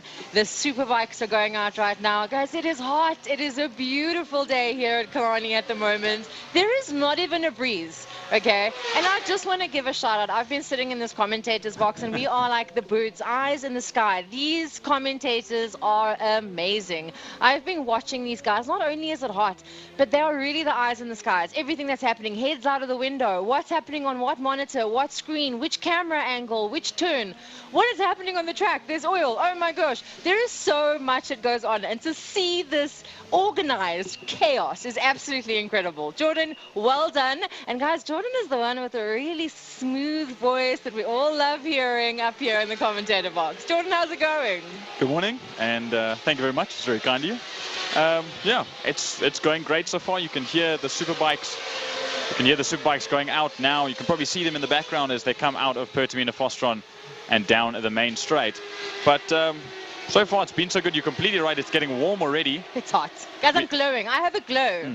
Because women glow, right? We've left the windows open ever so slightly just for the whatever breeze we can manage. But it's going to be a beautiful day all day, and I think it's perfect for the riders, the drivers, the fans, and even us up here in the commentary box. Absolutely. The pits of my stomach every time these bikes come around. Guys, these are super bikes that are doing qualifying right now, and they are pushing. And it's hot. I don't know if the track conditions have warmed up yet, but I know it's hot. Tell us a little bit about these super bikes, Jordan. What is going on? Are there any new drivers, anyone that's left, or riders? Sorry, when it's bikes, it's riders, not drivers, right? So we've actually got a very good list of riders now out for this first race of the year. I mean, we've got the regulars like the Brat Pack. Actually, no, we don't have the Brat Pack. Tristan Pinot's not out today. I believe he was going to be riding his BMW this year, and it had some sort of ECU problem or something, and they couldn't get it managed. So he hopped on a spare bike, and he blew that motor, I believe, yesterday or sometime during the week. Was it his spare bike? bike or was it someone else's? That, I don't have the yeah, details there's for. a lot of swapping. Like, hey, something blue. Don't worry, I'll borrow you my bike or my car. So hopefully it was as long his as they own. hand it back in one piece. You know? Exactly. In this case, maybe not. Yeah, and then you got the likes of Slade van Niekerk, Jason Lineker, Koen Sneeman, last year's WPMC Western Cape Superbike champion, isn't out this year. I don't know if he is going to be racing this year. He's got a very, very fantastic business that is Missile Motorcycles that he runs and owns. So I think he's going to be doing a lot of work for them. And all the riders that he has out in his teams, the likes of Jason Lineker, Zante Otto runs from them. A few of the other guys do as well. Then we've got the likes of some, I wouldn't call them old school riders, but guys that haven't been here for a long time, and they're back again. We've got the likes of Malcolm Rapson. We always say he's the fastest accountant on two wheels because he is. So good to see that old champ back out. Oh, I can't really call him old. Sorry, Malcolm. We've got Ronald Slammert. They're not old. They're classics, They're right? classic, That's yeah. how we refer to it. Ronald Slammert's back out again.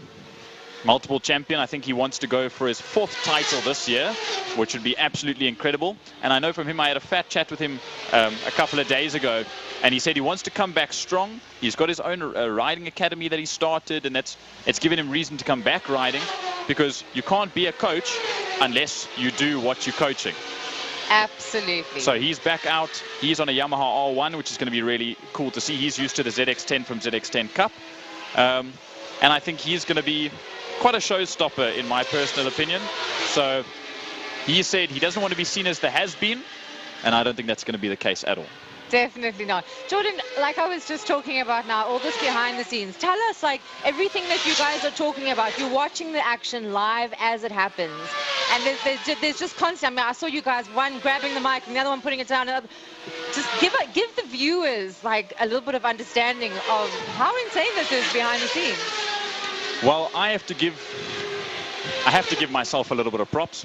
This is my 1 year being a commentator here at Killarney, it doesn't even feel like it's been a year. And from someone that started off hating public speaking, you would never say. And then being the person that had to do prize givings at the end of the day to 100+ people, it changes you, and it makes you want to get more information from people, to learn.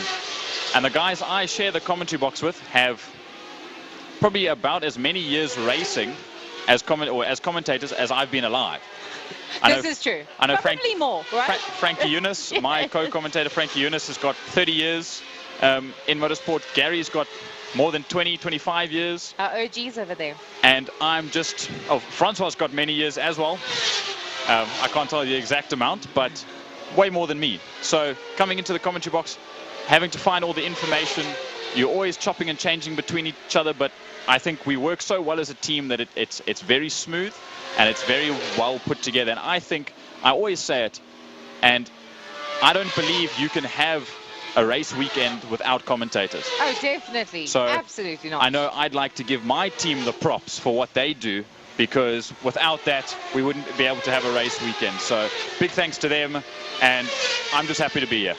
Awesome. Okay, now speaking of age, okay, because I'm older and I'm a little bit blind, you're going to need to help us to give the viewers a little insights of what's happening with the qualifying times every year with these bikes. I don't know if this is refreshed. Should be. So we've got 4 classes within the Seal Pro Wineland Superbikes. There's Superbikes, Superbike Challenge, which is for some of the slightly older guys. It's a slightly different group. We've got Masters, which if you go to your live timing on the different timing apps, and even on the side of the live stream, you'll be able to see it's got a little M next to their name. That means Masters. And that's, I believe it's over 40, or I could be wrong. I might be giving some of these guys ages away.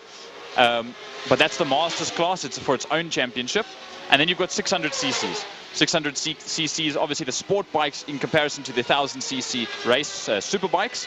But some of these guys are just as quick on a 600, which is missing 400 cc's as they are to the 1000 cc's. And as we look now, with 8 minutes in, 2 minutes to go of this 10-minute qualifying, it's Slade van Niekerk, the youngster, the wild child, is that what he's called, a 1:12.007. And I mean, last year, himself and Koen Sneeman were trying to break into the 11s as often as possible, and he is right on the cusp. Then we've got Ronald Slammert back out. Like I said, he's rocketing there already. A 1:12.4 sitting in second place. Malcolm Rapson, third at the moment. Jason Lineker up in fourth. Brad Bodsworth in fifth. Mark van den Berg, he was traveling to watch MotoGP last year in Thailand. He was having a great time. He hasn't raced since March last year, and apparently he did some tweaks to his suspension, got it serviced or whatever, and he's back out again just like that. Sitting 6th overall, Dave Varenga. We've got a few guys from the ZX10 Masters Cups from Sunbet that race up north in the Extreme Festival. They down here today, obviously maybe trying to get practice for the Nationals this year, but you know, we're happy to have anybody and everybody out here in these classes today. Absolutely awesome. So these guys they're coming off. This is their final lap. Well, about a minute left. I was so sure I was seeing some bikes coming in. Okay, so about a minute left. So I think some of the guys are coming off of the track already, so Jordan can give us that final update because he can see this wonderful big screen in front of me, and I cannot. As soon as these guys are wrapped up, and I think that's the last of them coming around right now. I don't think you're blind. I think the glare up here is just so extreme. It is. We get hit. I don't have my glasses on, so there is that. And then I also have these sunnies on because it's so hot. So then there's the glare of the tablet. It's a combination of. No, we get absolutely obliterated by the sun every single day. And luckily we've got some shade in a little visor, a strip that's been put up there to tint the windows for us later on in the day, so the sun doesn't bother us too much. But now, as qualifying ends after 10 minutes for the Superbike Challenge and 600s, it's Slate van Niekerk on pole with a 1:11.7. I can't be sure, but I think that's the fastest time he's ever done around the circuit. And I don't think I've seen him break into the 11s before. I could be wrong, but he's on a new used second-hand Gen 5 ZX10 Kawasaki. Ronald Slammert in second, Malcolm Rapson on the third position, first row of the grid. Jason Lineker, Brad Bodsworth, Mark van den Berg on the second row of the grid. Dave Varenga, Rob Cragg, good to see him out, and Wayne Aronser, a classic man himself here. I'm getting information that Rob Cragg is on Bradley Bodsworth's second bike. Brad Bodsworth racing in Aprilia, which is very difficult to come by here in the country. Gerard Frey, good to see him back out there. David Goosen, the Goose, on his 600 new sponsorship. He's brought Pirelli from Bikewise and Motul as the main sponsorship for all the bike classes for the season. A huge, huge deal to have that out there. So big congrats to him and his team, as well as everyone in the bike classes, and Motul and Pirelli, as well as Bikewise. Then we've got Jamie Hall out there. Piers Canute, good to see him back. Greg Waddington, Chad Thompson back out again after some disastrous end of the last year. And then we've got Dieter Haysom and Daniel Frost in the Superbikes, Wesley Hendricks, Perrin Parasaurman, good to see him out, Samkela Lawani, and Ethan Diena, a youngster from PE, making his way out onto the 600 here at Killarney for the first time. We even get people from all over that come to Cape Town to do this. It's the place to be. It absolutely is. Jordan, thank you so much for all of that information. It was absolutely fantastic. My head hurts right now.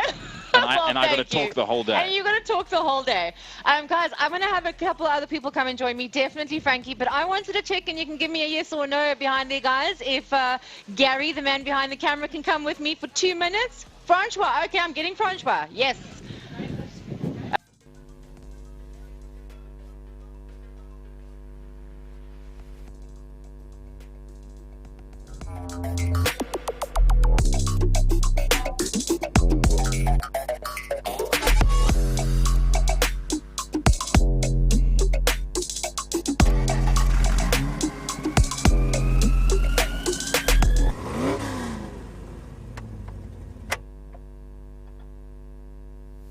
Whatever happened to make a fool out of me? I was lost in the idea of it all.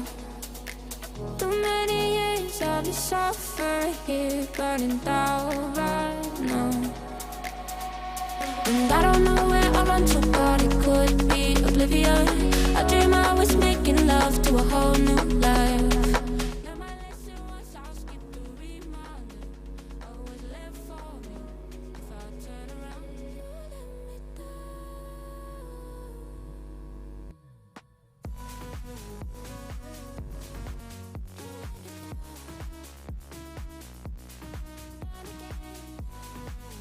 We are back. And I am back with Francois. Thank you. I know you were here this morning with Ernest. Thank you for stepping in. And you are here with me now. We were having so much fun earlier, guys. We were doing selfies and we were filming some videos that Francois posted to his Instagram and Facebook. So please go and check it out of the behind the scenes of what is going on. Francois, thank you. Hi. Yeah, no, hi, Simone. 2025. I'm looking forward to it. I said to Ernest, I think it's going to be a bumper year. Motorsport across Cape Town and South Africa. There's a lot of new genres out there. And speaking of new genres, BMW Cup. Yes, these guys are going out right now. I can hear the rumble, the roars, they're out. Middle of last year, the inception, it snowballed at an immense effect. I mean, we have got, I don't know, there must be about 20 cars out there. Crazy. And not unknown names, but I think the big thing is 22 cars. 22 cars. From a series that literally started halfway through. Yeah. Okay, and I mean, that is a bumper field. And the amount of development that have gone into these cars, and someone I follow very fondly on the socials, Nean de Toy, he has been building a rocket ship. I mean, 1 minute 10 is not out of his, out of his means, this, to get going. And that is faster than even the V8s, right? Yes. Yeah. I mean, the fastest I think the V8s have ever done is 1:14 ever. Yeah, that's sports and GT times. I mean, 1 minute 10s. 1 minute 10 has always been sort of the iconic barrier to break. We know that Sir Stewie White has done it in the 106.7. That is the lap record.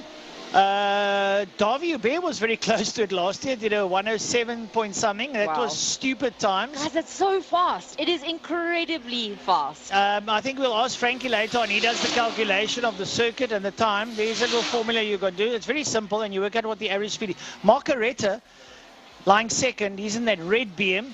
Marco has also thrown his checkbook at it. Checkbooks, what are checkbooks? But we say it in the old days. In the old days, we had checkbooks. Or let's just say he swiped his card a few times, or his watch. You put your watch I was going to say, I don't even use a card. I use my phone. If I scan this watch, it tells me go away.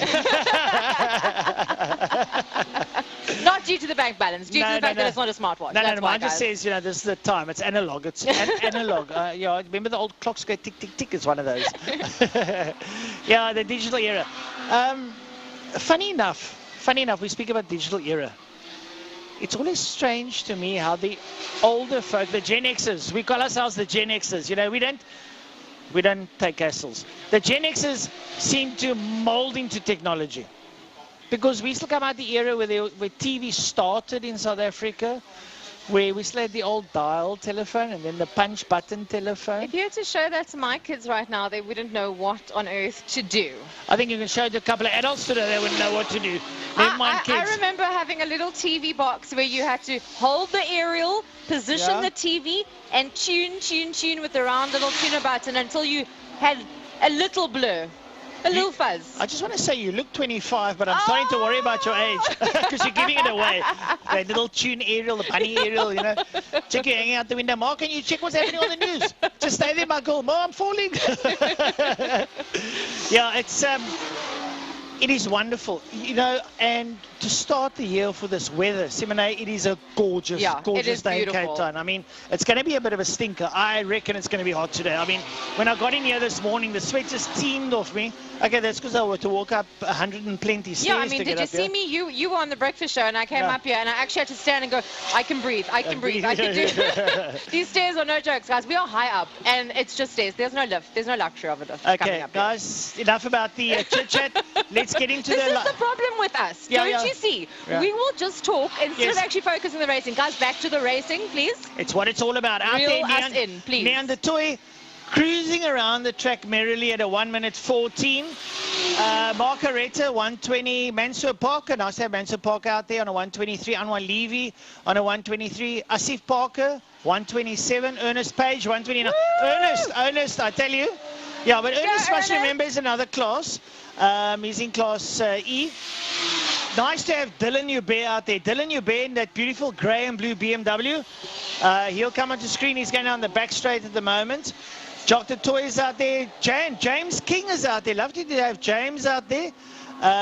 You check the social. I knew it. It's in me. Eh? You got it. Earlier he was deciding, does he post to Instagram or Facebook first? so that it crosses both platforms. But look at you now. No, look at me. I just blend in there. James King out there from King's Auto Body Shop, just across the road. Reza Levy, ex-Carter. Boys, I mean, when I met Reza, he was that big. Reza's now the same height as me. He's a big boy. Nice to have him out there. Chris Firsch, a newcomer, he's out there. Zach Layden, who was in karting and then went over and now finds himself in BMW Cup. Amanus Aysam, a newcomer. Shane Boscombe's out there. Connor Kilbride, who was in Sports and GT, yeah, too, in the BMW Cup. Ibrahim Levy, that's the dad of Reza Levy. Out there. Baby Jakes, well, we all know Baby Jakes. Yusuf Hendricks is out there. Andre Foon. Andre Foon is also known from E36 Cup. He's out in the BMW. Faisal Jacobs. And look down the bottom here. Don't we know this guy? What's his name? Dexter Bruce. Dexter Bruce. What is happening, Dexter? Dexter will have something like he's listening to the radio. It's news. He's like, it's too hot. Let me just pull over here and take a breath. He'll start from the back and he'll still show his mettle. He will. When it comes to race, the racing is all that matters. But you know what? We said that, and Dexter suddenly disappeared, and he's somewhere up the. He heard us. He heard us. Yeah, no, he heard us. He's gone up the page somewhere, unless he's gone off the track. I don't know why. No, they're waiting for data. Something's happened. The timing has gone. We've lost the timing, but it's coming back. But folks, if you are watching us, wherever you are, we really want to say welcome to you, and it's lovely to have you with us. Myself and Simone are just hosting a bit of a breakfast show to kill time while the guys do qualifying. Qualifying will be on your screen somewhere, I'm sure. It's really nice to be back. I have to say, I went through I must admit, work-wise, I have a job, believe it or not. Work-wise, I was stupendously busy over November, December. I don't know what happened. It was just totally different. It's actually, you get the idea of that the economy is sort of turning. I was very busy, really. But I sort of lost. Saturday came and like, what do I do? Oh no! No Power Series. There's no racing. What do I do? What do you do with your time? No. Fortunately, did you get a chure list? Did you have to do chores? I had to get those funny sweets that kept me going. I get withdrawal symptoms. Guys, we just want to get these times back up on the screen, and then we can tell you what is happening, because I'm hearing less rumble, so we definitely want to make sure we give you an update on what's happening, and hopefully Dexter has come back to the top of this list. We hope so. I'm sure Dex will do well. I mean, he never does not do well. I think the big thing is just once the timing comes back. Dex is still down, sort of low down, but he's moving up. He's moving up slowly but surely. But I think we're coming to the close because there's less and less cars on the track at the moment. And it's almost 10 o'clock and we're going to go racing I think 10 past 10 we start racing. That means that it's almost time for me to wrap up, and we'll hand over back to the commentators. But let's just check where these guys actually netted out with their qualifying. We want to make sure we give all the updated information. Things are changing. I'm seeing blue lights, even though I can't actually see the words. I'm seeing blue highlights. I'm just having a look here now. It doesn't want to... Guys, again, it is an absolutely beautiful day. Get down to Killarney. I will ask the guys if they can pan out and show you this incredible weather, this incredible view, all of the excitement that's happening. You definitely have to get down here. But if you really can't, then obviously this is why we're here, actually giving you the live updates as they happen. For sure. No, Simone, you've hit the nail on the head. And I just want to say, I think it's 100 Rand entry per person. If you think of it, like I said to Dex earlier on, so I don't promote alcohol in it, but it's basically, it's 2 beers. Yeah. Two and drafts. You can bring your, there's loads of food trucks, there's lots of bars and shops and things like that. But you can bring your own cooler box. What's that little portable bra, that fold-up one that you get now? That thing, I don't know what it's called. Park it down. Bring that. And sit up on the hill, bring the Hilux, Bucky. But we've got built-in bras here. The guys can come bra here. Look at it. There we go. There are built-in bras. Bring your wood, bring your meat, bring your cooler box, and get down here. And don't say you can't bring it with, because we know when you go to your friend's house, you take it with. You do. So, Okay, so we just want to check in me get these final times before it is time for us to wrap up and hand back over to the commentators and kick you back to that side again. I am. Is where there I any belong. updates there? Where are I think we? maybe it's just your stream because I see. Oh no, it looks like our timing screen also down. So unfortunate about that. Okay, so we have no idea at the moment. It is a mystery, but that's okay because you will see soon. Guys, thank you very much for joining us. From me, Simon, I wish you a very blessed weekend. I will not see you on the lunchtime show. I will hand you back to Ernest for that. And in the meantime, the commentators are going to take over and keep you updated with everything. Thank you very much, Francois, for joining me. Have a great day. Absolute pleasure. You have a great day. And Karting, enjoy yourself. Absolutely. I'm heading to the airport to fetch my sister who is arriving. Can't wait to see you. Bandy, I love you. I'll see you in an hour. I'm sure Shout she's out watching there. on the plane. Yeah. Streaming away merrily, but yeah, nonetheless. Guys, lovely for you to join us. And we'll see you again on the breakfast show on the 22nd of February. Yes. Don't go anywhere. Stay Cool. stuck to the couch. Back to our commentators. Thanks, guys. Bye.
When I hear it coming up like that, I just know that things are gonna end bad. When my body only moves for the beat, you've been waiting for me. I'll just keep dropping it, like there's no stopping it. Then walk with it, la la la la la. I'll just keep dropping it, like there's no stopping it. Then walk with it, la la la la la. I'll just keep dropping it, like there's no stopping it. Then walk with it,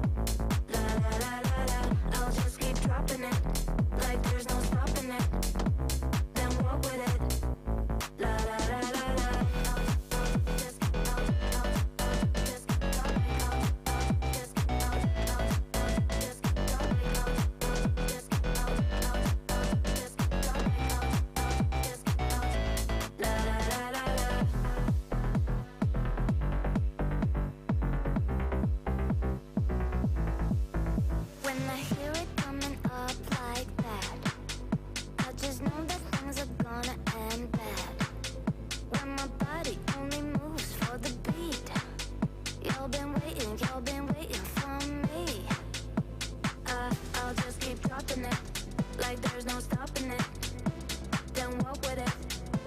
La la la la la, I'll just keep dropping it, like there's no stopping it. Then walk with it.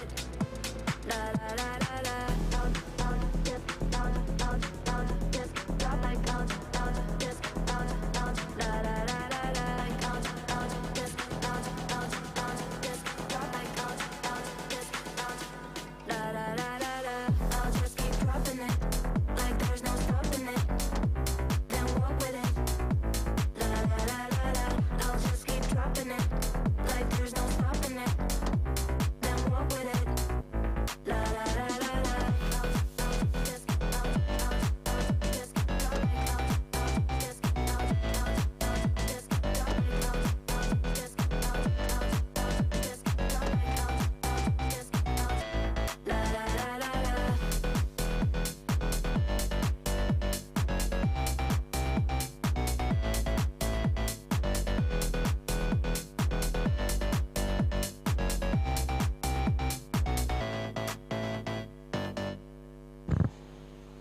Welcome to Lime Property Management, where the efficient management of your community scheme is at the heart of everything we do. Our dedicated team provides superior property management services, ensuring that your property is in good hands and that your investments grow. With Lime Property Management, experience vibrant solutions, transparent communication, and a squeeze of innovation in every interaction. Call us today or visit lime.capetown and let's cultivate your community scheme's future together.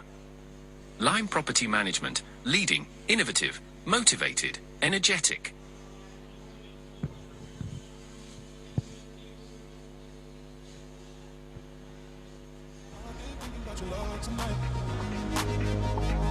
I just wanna beat up on the treat you right. I've been thinking about your love tonight. Two hearts gonna make our worlds collide, baby. I just wanna beat up on the treat you right. Two-step in the baby, slide, slide.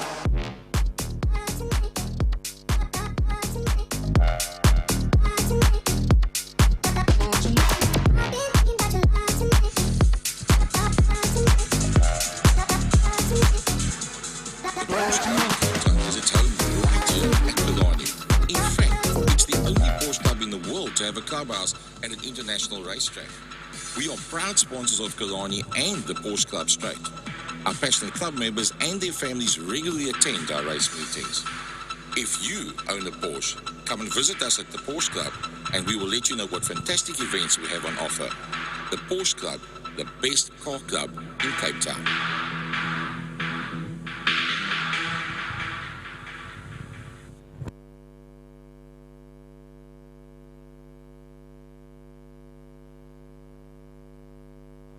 About your love tonight. Two hearts gonna make our worlds collide, baby. I just wanna beat up, wanna treat you right. Two-step in me, baby, slide, slide. I've been thinking about your love tonight. I just wanna beat up, wanna treat you right. I've been thinking about your love tonight. Two hearts gonna make our worlds collide, baby. I just wanna beat up, wanna treat you right. Two-step in me, baby, slide, slide.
Right, ladies and gentlemen, welcome back to Killarney International Raceway for the Lime Property Management Management, co-sponsored there by Smile 90.4 FM, playing the most 80s in Cape Town. For race number 1, the 1 to 5 short circuit motorcycles out there: Mitch Robertson, Peter Hill, Everett Quirts, Nathan Waddington, Rudy Ferreira, Ethan Alexander, Bernard Claassen, Jacques Rust. And I see Stavro Michel out there. Well, welcome return after his big crash about a year and a half ago. I thought he wouldn't be back on a motorcycle, but you can't keep a good man down. It's just one of those things. And the 125s are really, really going to revel in this, to be out on the circuit, main circuit. So you actually get to pin your ears back down the back straight and get to your top end, which is about 130, 140 tops, and you are screaming on the motorcycle. Hello, what's your name? Jordan. Yes, welcome. How's it, Francois? And I don't know if you said revel or rev all, because that's all that they're going to be doing. I spoke to Everett Court at not practice this morning, just before they went out for qualifying this morning, and he said everywhere, exit of turn 2, all the way to into turn 5, flat taps. I'd like to see him go flat taps to turn 3. I think just a little bit of a lean, a little bit of let off. Just let off, but I don't think you'll be applying brakes whatsoever. Oh, absolutely not. No, lovely. And these little youngsters, to get the feel of a main circuit, I think it's great. Yes, you're on a little 125 or 150 or whatever it may be, and you're not exactly doing 260 down the back straight, but you actually get the effect of the draft, of using a full corner at high speed. It's lovely. Down in turn 5, like you say, you just touch the brake and you can just chuck it in, because you've got this camber bankment going down. You can literally, if you lean it too far over, you'll probably bang your head on the floor. So it's very weird in that cambered corner to lie down. It's like, how far do I go? Because I'm going to go past the 67-degree mark and I'm going to fall over. Can you touch elbows against the tarmac? No, I don't. Not in turn 5. Any other turn, but not turn 5. Right here, they're coming onto the grid proper. Mr. Mitch Robertson, Mag Workshop, sits on pole. And he's got all the youngsters around him. He's probably guiding them. We'll probably have the likes of Peter Hill and Stavro Michel here. But these lighties that are out here, a lot of them are, some of them are from up country. But, and if you look at the names, they are Rudy Ferreira. I mean, that's got to be part of the Mario Ferreira. Nathan Waddington, we know, also father, son. And I was the same with Jared. I mean, father, son, it runs in the family. Lovely to see everyone down there. Look at all the bikes. There are 3, 6, 8 of them out there. Yeah, and we've got the, I'm not going to call them oldies, the classics, as someone said earlier. Stavro Michel's at the back end of the field, and then we've got Peter Hill and Mitch Robertson up there at the front end. They are really going to give us a bit of a show. Actually, no, I lie. I don't see the number 11 of Stavro Michel out there. There he is. Now he shows up to the show. So that's a 150 that they're racing, but it's close enough. So the lights will go on. And lights off. Peter Hill gets a lovely start. Peter Hill cranks on the gears and works his way down to holes. And he's trying to shut Mitch out. Well, he does it. Peter Hill, bang, the man who's, I don't know, I think he's about 65, 66 or 70. Oh, wow, 70 years old. Peter Hill, my man. 70 years old, and he's out there racing. Brilliant stuff. And he's leading, and he's reveling. Mitch has got past him. Mitch goes back to the front as they go into Castrol Corner. They lean over. There's no elbow. Look at the youngsters. We'll try and pick up who's there in third place. They are getting a scrap from a youngster. He's up on the inside. I can't pick up the bike. It's a little bit far. Checking what's going on as they work their way down into turn number 3. And that's down in Damps, just out of Lunchtime. And they're going to work their way up the Tygerberg Straight. We'll try and pick up, camera not allowing to see those numbers, but we'll pick him up as they come down the back straight. Jordan, everybody giving it a good pin through Sarl Sweep. So it looks like Peter Hill out front at the moment, fighting there with Mitch Robinson. No, Mitch is, yeah. As we watch them go by our commentary box. Just can't pick up that bike. Then it's Everett Courts there on the 69 in third position. They will flat taps it all the way to the end of the circuit, take turn 5, and then once again flat taps down the Porsche straight under the City of Cape Town, Castro and Line Property Management Bridge, and then across the line to start to finish their first racing lap. Well, let's watch him now. They're going to come down the Porsche straight. They're going to have the wind up their backs. That is going to be an absolute blast for them. They're going to pin the ears back. Mitch Robinson leads out of a pity hill. Everett Kurtz, not great down in turn 5. He does have experience. These two old men in front here have got all the experience on the main circuit. But there's the 69 of Everett Kurtz. The 22 and the 24 coming through. And that's Nathan Waddington and Rudy Ferreira. So pretty much like they are on the timing screen, that is where they place themselves at the moment. And I'm talking about the initial timing screen, not the current one. We will kind of get the current timing screen up a little bit later. Mitch now starting to pull away from Pity Hill. And Everett Kurtz trying his utmost. But I can tell you something, is that Nathan Waddington and Rudy Ferreira have got them in their sights. And little Nathan Waddington going around Castrol, getting a good drive out of Castrol there. And Waddington trying to stick with him. They're after Everett Kurtz as they make their way through Lunchtime King down towards Dams.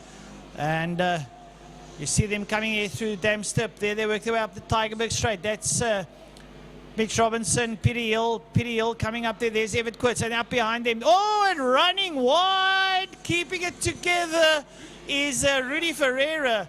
Oh, a bit of a scare moment. I'm sure he has got dirty shorts now. As he worked his way out there, kept it on the grass as they worked their way down the Killarney back straight away down towards turn 5. That is Pertamina Fostron, and down into Fostron they go. Mitch Robinson stretching his legs over Pity Hill. Mitch has definitely got the run on everyone. He's on the 71 machine, the Mag Workshop machine. He's out there giving it absolutely. Pity Hill on the mechanical cooling and maintenance machine. Yeah, these are all sponsored bikes, folks. Don't Everett Kurtz, Nathan Waddington, and young Rudy Ferreira working his way through down towards turn number 1. There we go. There comes Mitch into turn 1. Late on the brakes, knee down, works his way around. Pity Hill sits up there behind him after the line. Pity Hill, not much of the knee down type. That's why he's losing a bit of touch there on Mitch Robinson. But Mitch is an old skilled rider. He's been riding for the good side of 40 odd years, 50, maybe, yeah, about close to 50 years. Pity Hill, more than 50. Pity Hill, a South African motocross and KZN motocross champion in his respective class back in the 70s. There's Everett Kurtz. Kurtz has been caught there by Waddington. Waddington is close. Waddington's get that stiff. He's got radar lock on him. He's working his way there through Castrol Corner down towards the Lunchtime King. And he's going to try and pull closer. Everett Kurtz has got his hands full because Nathan Waddington is coming for him. And Nathan's right up behind him.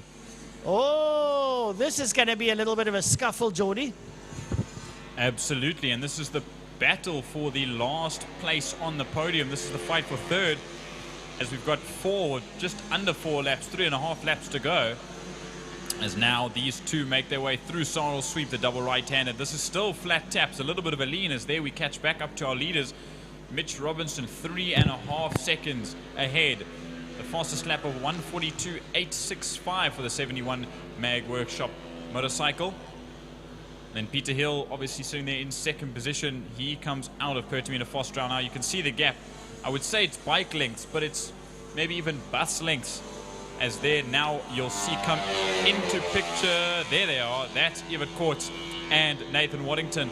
Obviously Nathan Waddington, you know, Greg Waddington's son. Greg doing double duty today on an R1 as the 8 KTM in the breakfast run Clubman's and classic bikes. There they go. They come into shot. Bit of a tight angle there, and it's close. Nathan's made his way past Everett. Nathan Waddington has made his way past Everett Kurtz to take third position. Now will Kurtz be able to catch up and ring that third position back? I think looking at Nathan's pace here as you watch him coming up towards Castrol Corner, yeah, up to Bear Straight.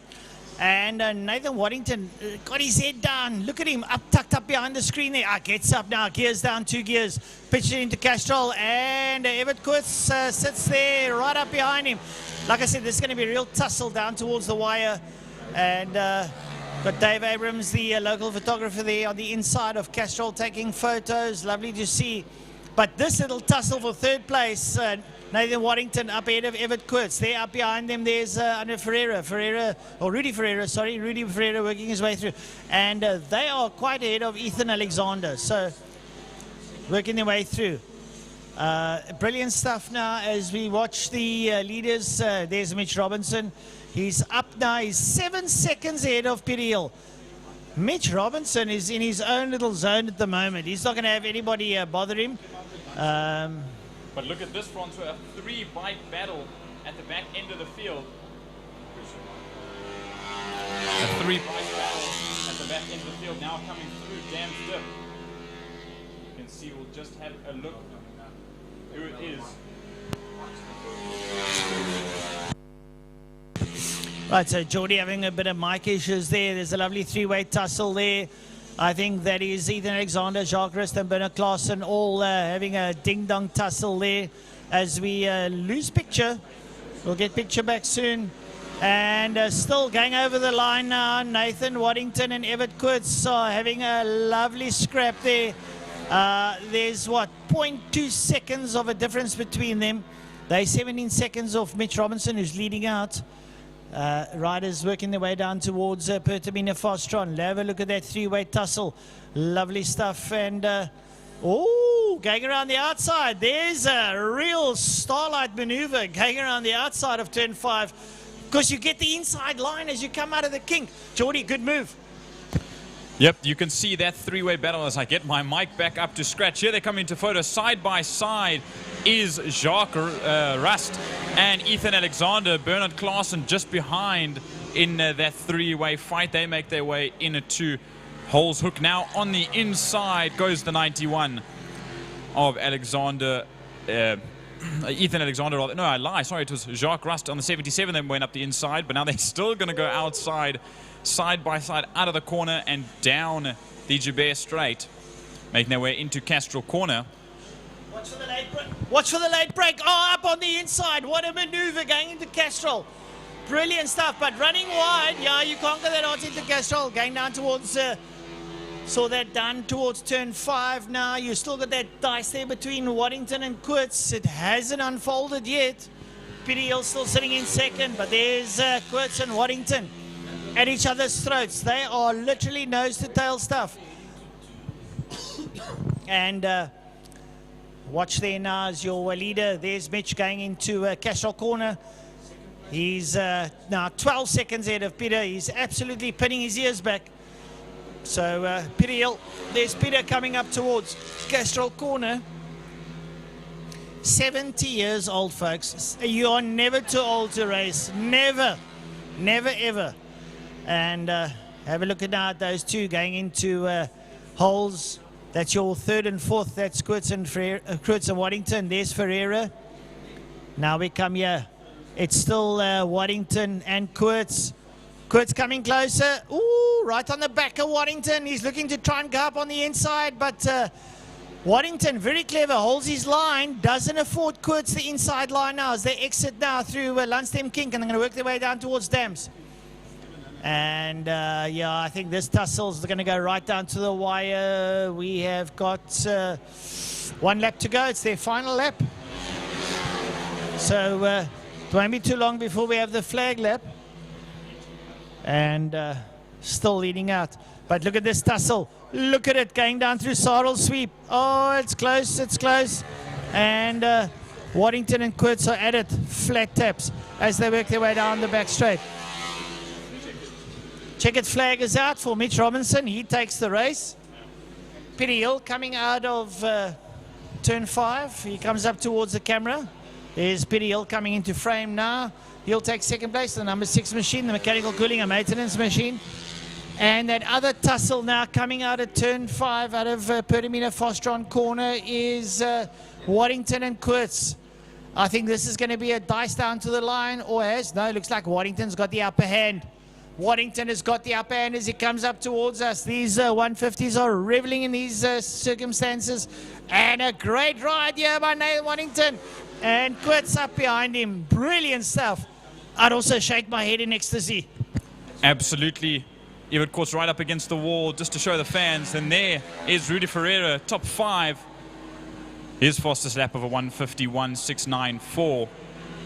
That is your top 5 that's just ran their way past. We've still got a battle coming into Pertamina Fostron It's Rust, Klaassen and Alexander fighting it out for 6th, 7th and 8th. But this is a battle for 6th position. We'll watch as they round the last corner. There they go, side by side is Rust and Klaassen. They're going to make it side by side. Obviously, these bikes aren't super bikes, but they can still, they made 3 wide coming out of Pertamina Fostron. This is going to be an absolute race to the line. No one's behind each other just yet because slipstream plays a huge, huge role. If the camera can only go up a little bit, but we'll wait as they come into shot. It's still 3 wide. They're going to come to the line. Let's have a look. It is 3 wide all the way to the line, and it will be Jacques Rust on the 77 that comes home ahead of Ethan Alexander and Bernard Klaassen right to the line. I haven't seen a 3-way battle at the line since I've been here. How is that? 1/100th of a second, almost 200ths of a second as Stavro Michel comes across the line now. 200ths of a second between Rust and Alexander, and 300ths of a second between Alexander and Klaassen. That's 500ths of a second between the 3 of them. That is absolutely incredible. And who said small bikes couldn't race like hell on a main circuit? What a show that they have put on for us this morning.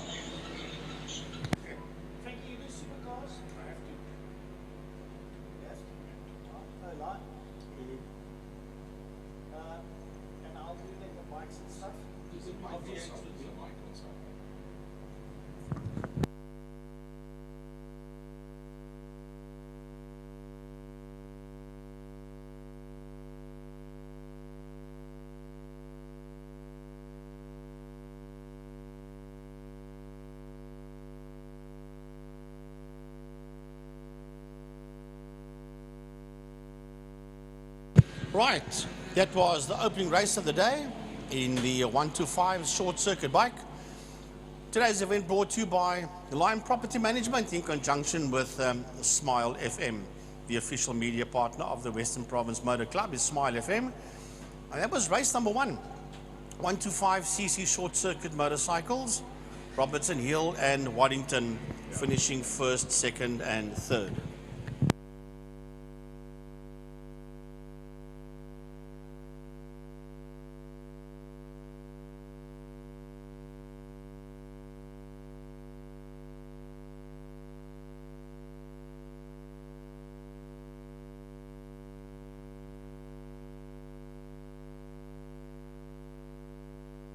Folks will be with you right now. We're just waiting for the marshals to get everything sorted out, and then we will be with you for the 2nd race of the event.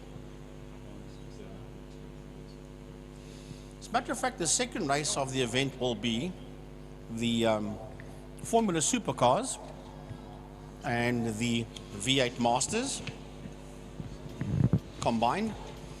Pirelli V8 Masters and Caltron Electrical Engineering Formula Supercars, race number 1. In total, 17 cars out there. There are, I think, 8. Yeah, there's 8 V8s out there, and then the rest are all Formula Supercars. Sean Moore and Ken Finneran seem to be on the front row of the grid according to our monitor here. And then in the Supercars, we will have Glenn Phillips and Ryan Catt, Andrew Moffat, Carl Halleck, Rob DeVos, Nazreen Schloss, Shane Boscombe, and Bradley Fenner.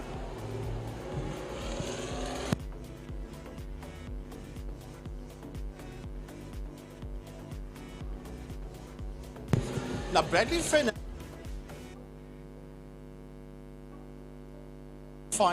qualifying.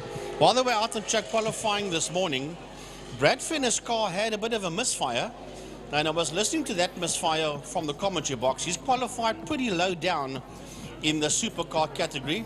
And then the 15 car out there, that's Leon Chetty, that is a new Formula Supercar driver.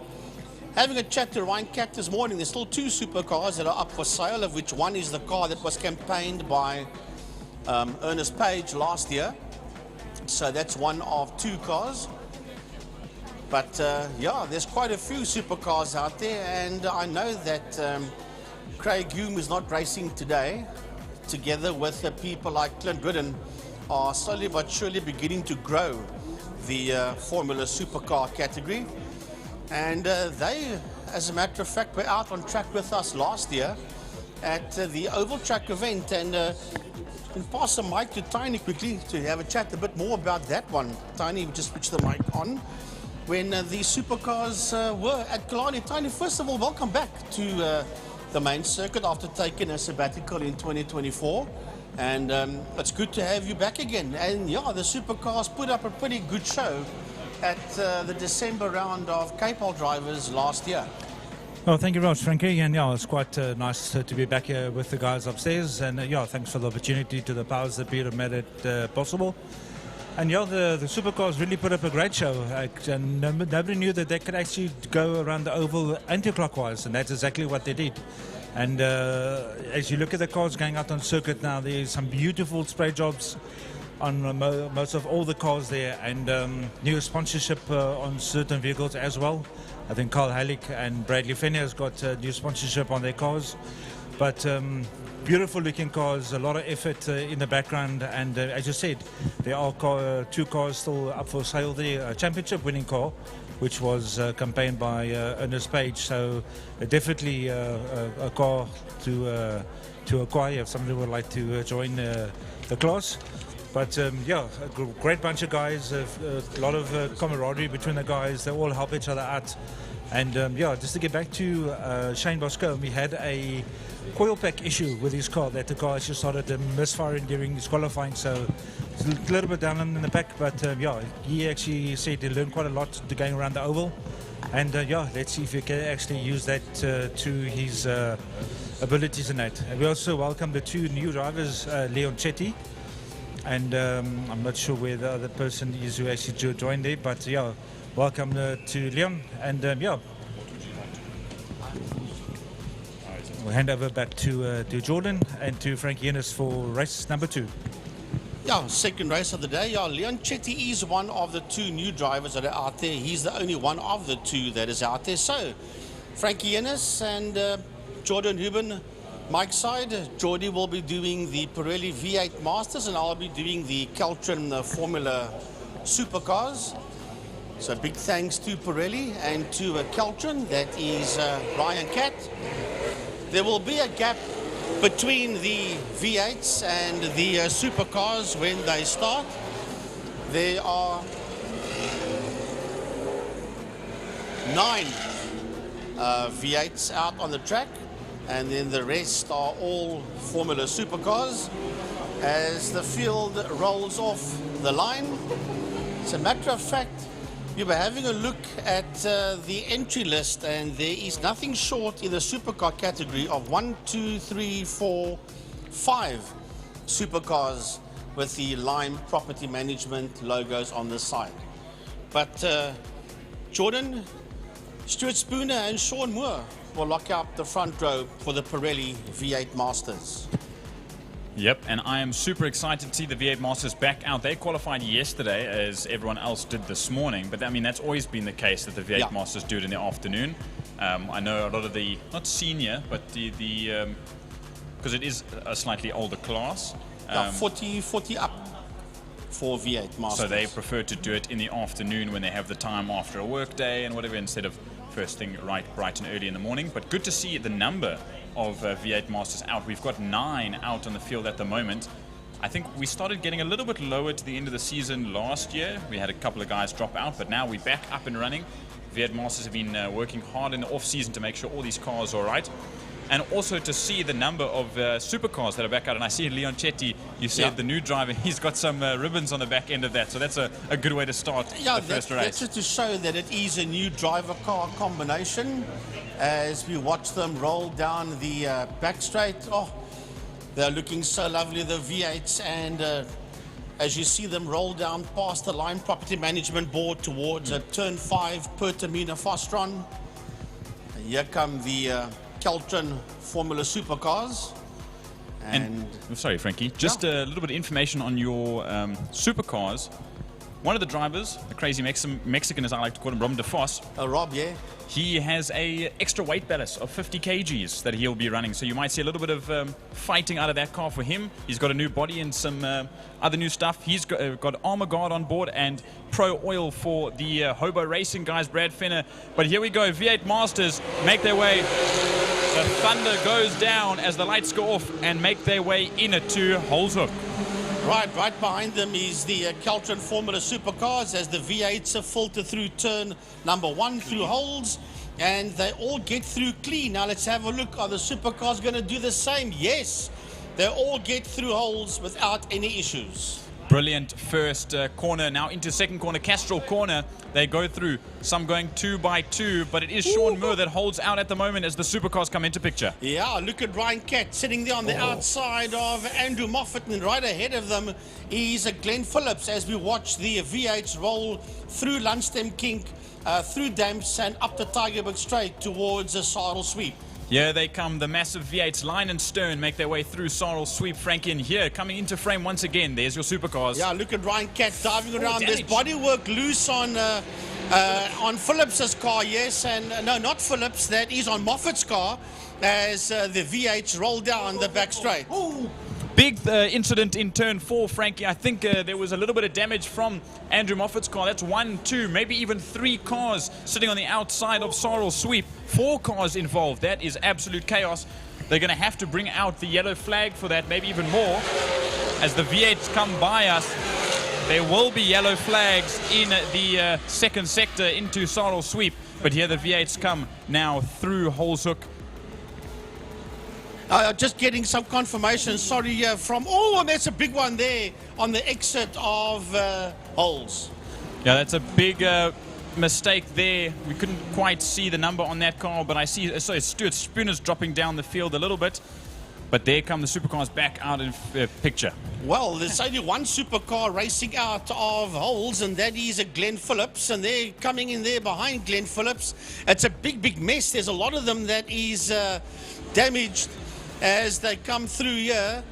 That looks like Nazrin Schloss, and a Shane Boscombe is in there as well, and that may be Leon Chetty that's gone through. So we have lost Carl Halleck, we've lost in turn 4, we've lost Rob DeFos there, Ryan Catt, and we lost a lot of cars. We lost Moffat and the 9 of Brad Fenner. Big issues there for the Supercars. Only a few of them are left as the V8s roll out of Fostron. Yep, I saw Carl Halleck and Robin DeFos make their way back out onto the circuit, but they both have damage to contend with as we see the V8s come past now. It's still Sean Moore ahead of Alistair Brown and Ken Finneran sitting at 3rd position. Mark Ridgway is sitting there in 4th ahead of Dennis Guy Duck, Gary Thompson and Ian Parsons sitting there in 7th. It's Stuart Spooner's pulled off to the side of the circuit in the cut-off section of turn 1. So coming across the start-finish line, you don't see it on your screen. Going into turn number 1, into holes, that's the leader of the Supercars. That is Glenn Phillips that sits out there in P1. So everything has changed around. Nazrin Schloss sits there in 2nd. 3rd is Shane Boscombe from Line Property Management. That's the 3 cars you see rolling out and working their way out of turn 1, out of holes. And that's 2nd, 3rd and 4th as the V8s are heading towards turn 5, Pertamina Fostron.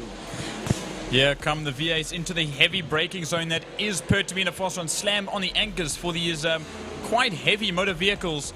They're not built quite for cornering. They're still quite muscular.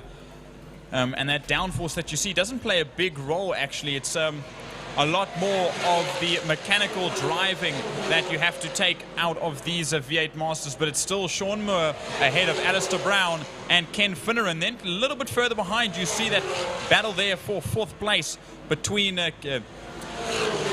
Mark Ridgway and Dennis Guy Duck, as there we saw Gary Thompson come into picture, but now jumping back to the Supercars. Now the leading car working its way out of Pertamina Fostron, and that heading towards the City of Cape Town Bridge. That is your Supercar leader. We'll get him for you now on screen, working his way towards turn 1 holes. Here he comes, that red machine of Glenn Phillips that is out there in P1. He is way down the road in this fight for second, third and fourth. That's busy heading now to turn number 1. That is Nazreen Schloss, Shane Boscombe, and then we have got Leon Chetty.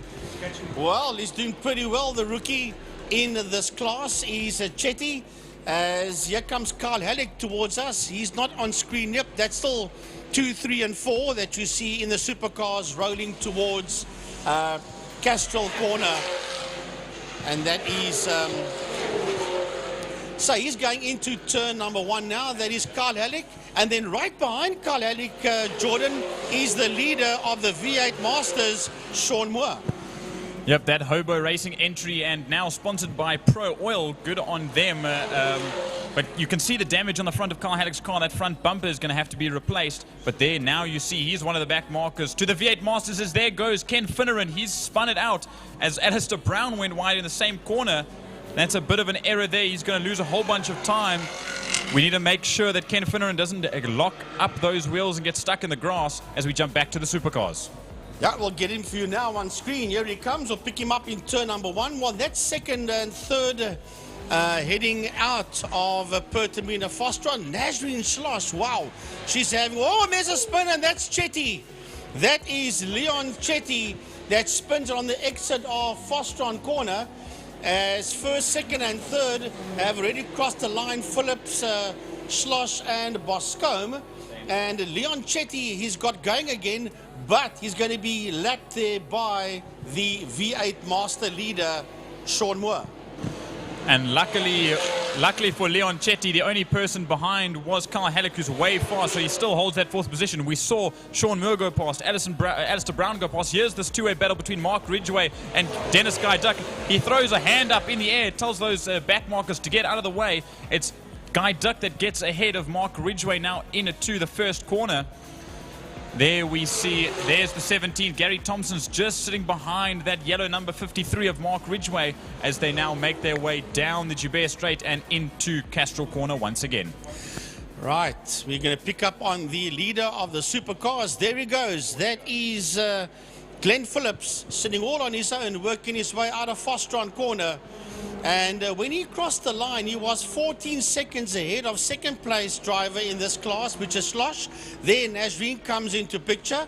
And then behind her, we have got the Lime Property Management car of Shane Boscombe that sits 11th overall and 3rd in class. There comes Nazreen, and right behind Nazreen is Boscombe. Yep, there you see your leader. There's Sean Moore make his way out of Pertamina Fostron, just out of the frame. You saw Alistair Brown.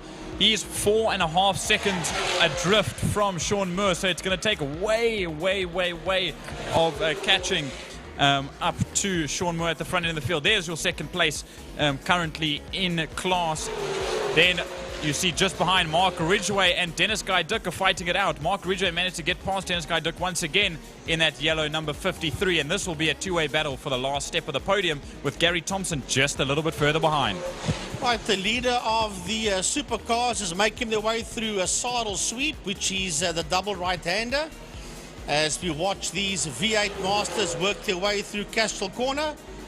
The leader going down the back straight, that is the leader of the Caltron Formula Supercars. Glenn Phillips, man, he is dominating. He was 13.497 ahead of Nazreen when they started this lap. And there is Nazreen Schloss. She's in second and gets overtaken there and lapped by the leader of the V8s. There goes the leader of the V8 Masters, that's Sean Moore. And just behind Moore is second in the supercars, and that is Nazreen Schloss. And then you see, no, that is Chetty that's in trouble there, and there Boscombe is going to be lapped there by Alistair Brown. Yep, Alistair Brown, second position in V8 Masters, makes his way by. It's Robin DeFoss that's going slowly in the supercars. We saw him pull off to the side of the circuit, letting the V8s pass now. But there's Mark Ridgway once again in that bright yellow number 53.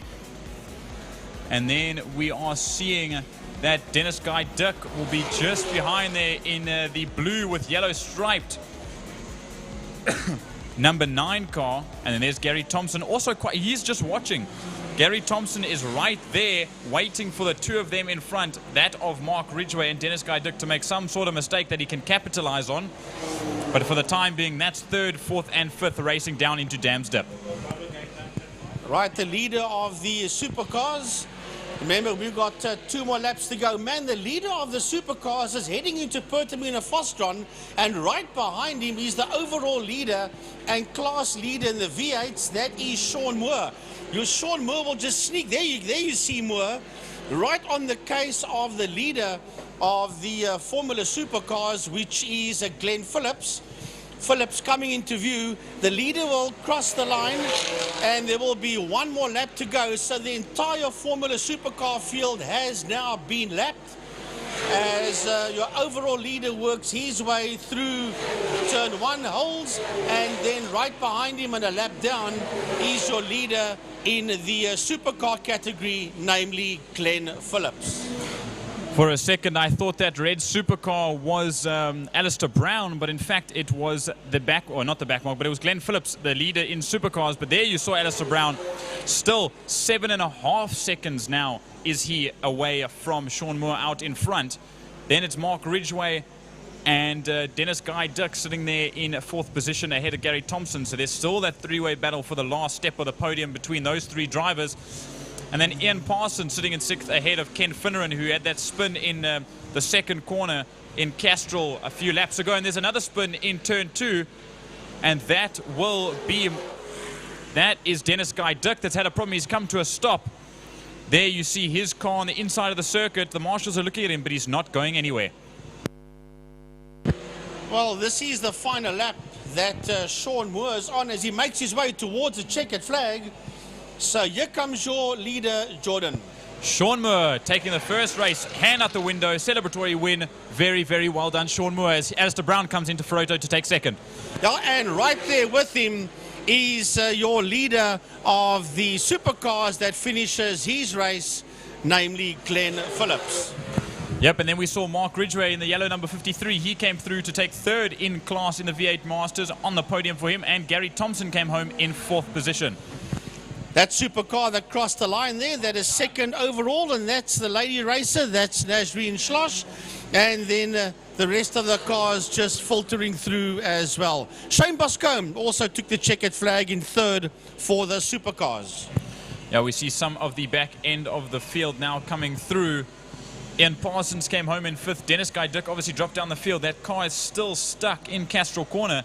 But there we see, there's Ken Finneran after that spin in Castrol. He made his way out now, and he'll come home to take 6th overall. Yeah, and there you see the 31 supercar crossing the line. That is Carl Halleck finishing 4th in class, and Chetty right behind him, 3.45 seconds behind Halleck is Chetty. So that is the top 5. Rob De Vos finished, but he has 2 laps adrift.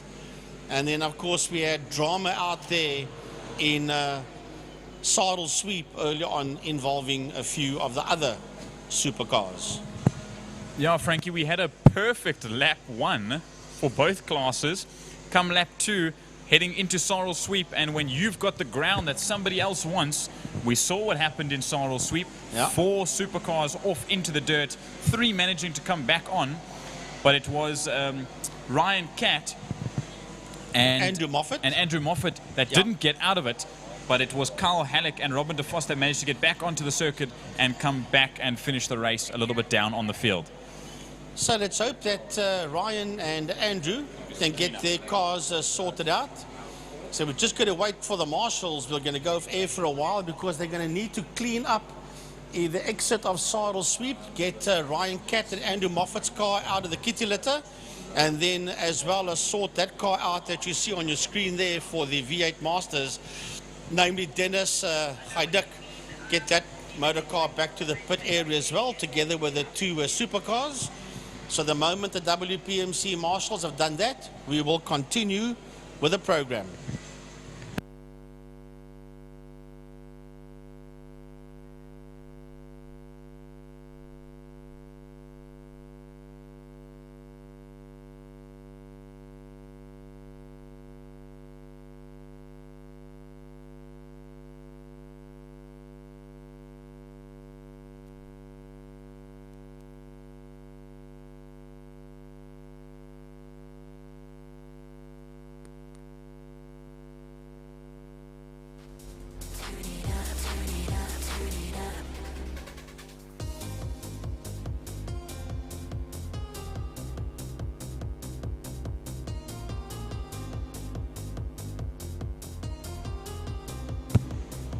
Test. No.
Welcome to Lime Property Management, where the efficient management of your community scheme is at the heart of everything we do.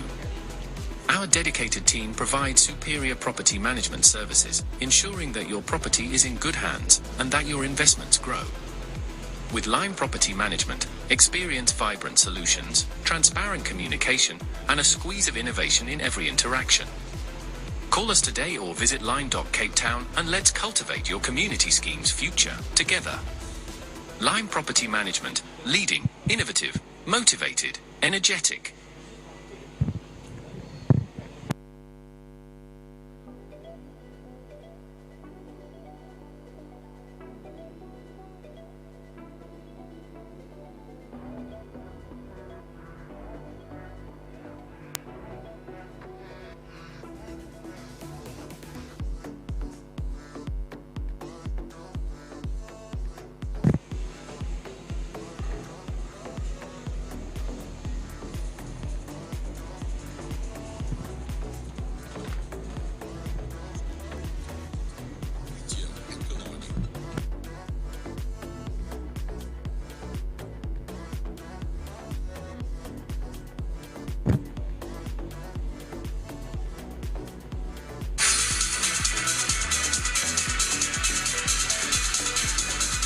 Porsche Club in Cape Town has its home right here at Killarney.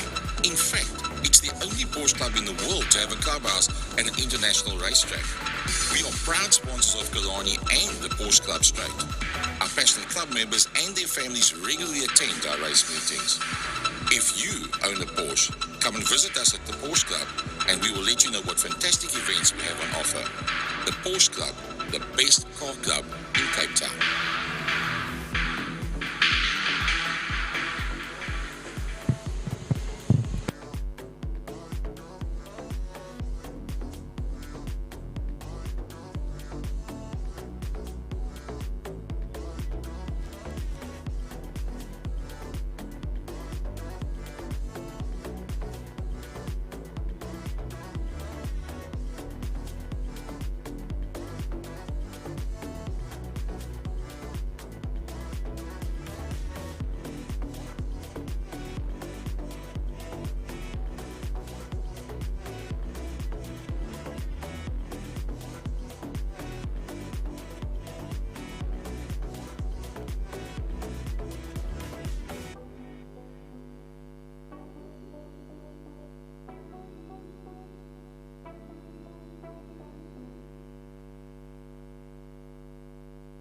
When I hear it coming up like that, I just know that things are gonna end bad. When my body only moves for the beat, you've been waiting for me. I'll just keep dropping it, like there's no stopping it. Then what would it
been thinking about your love tonight. Two hearts gonna make our worlds collide, baby. I just wanna be the one to treat you right. Two-step in it, daddy, slide, slide. I've been thinking about your love tonight. Two hearts gonna make our worlds collide, baby. I just wanna be the one to treat you right. Two-step in it, daddy, slide, slide. I've been thinking about your love tonight. I just wanna be the one to treat you right. I've been thinking about your love tonight. Two hearts gonna make our worlds collide, baby. I just wanna be the one to treat you right. Two-step in it, baby, slide, slide.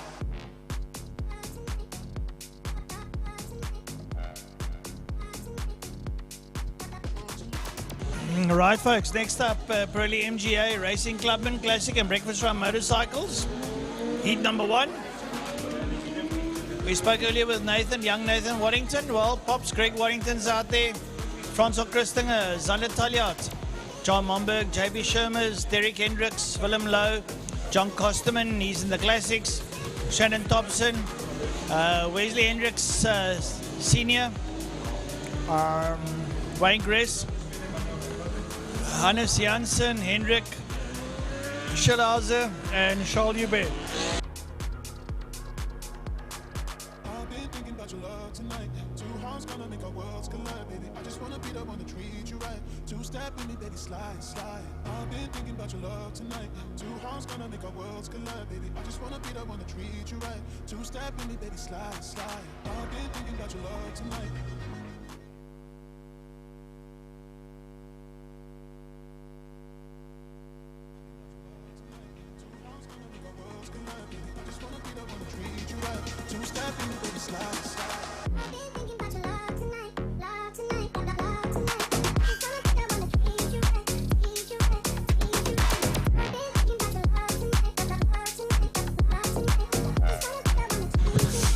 Right, so as the bikes work their way down the Killarney straightaway, the back straight down towards Pertamina Fostron corner, they'll work their way around. That's their warm-up lap, and they'll bring it up towards the start line.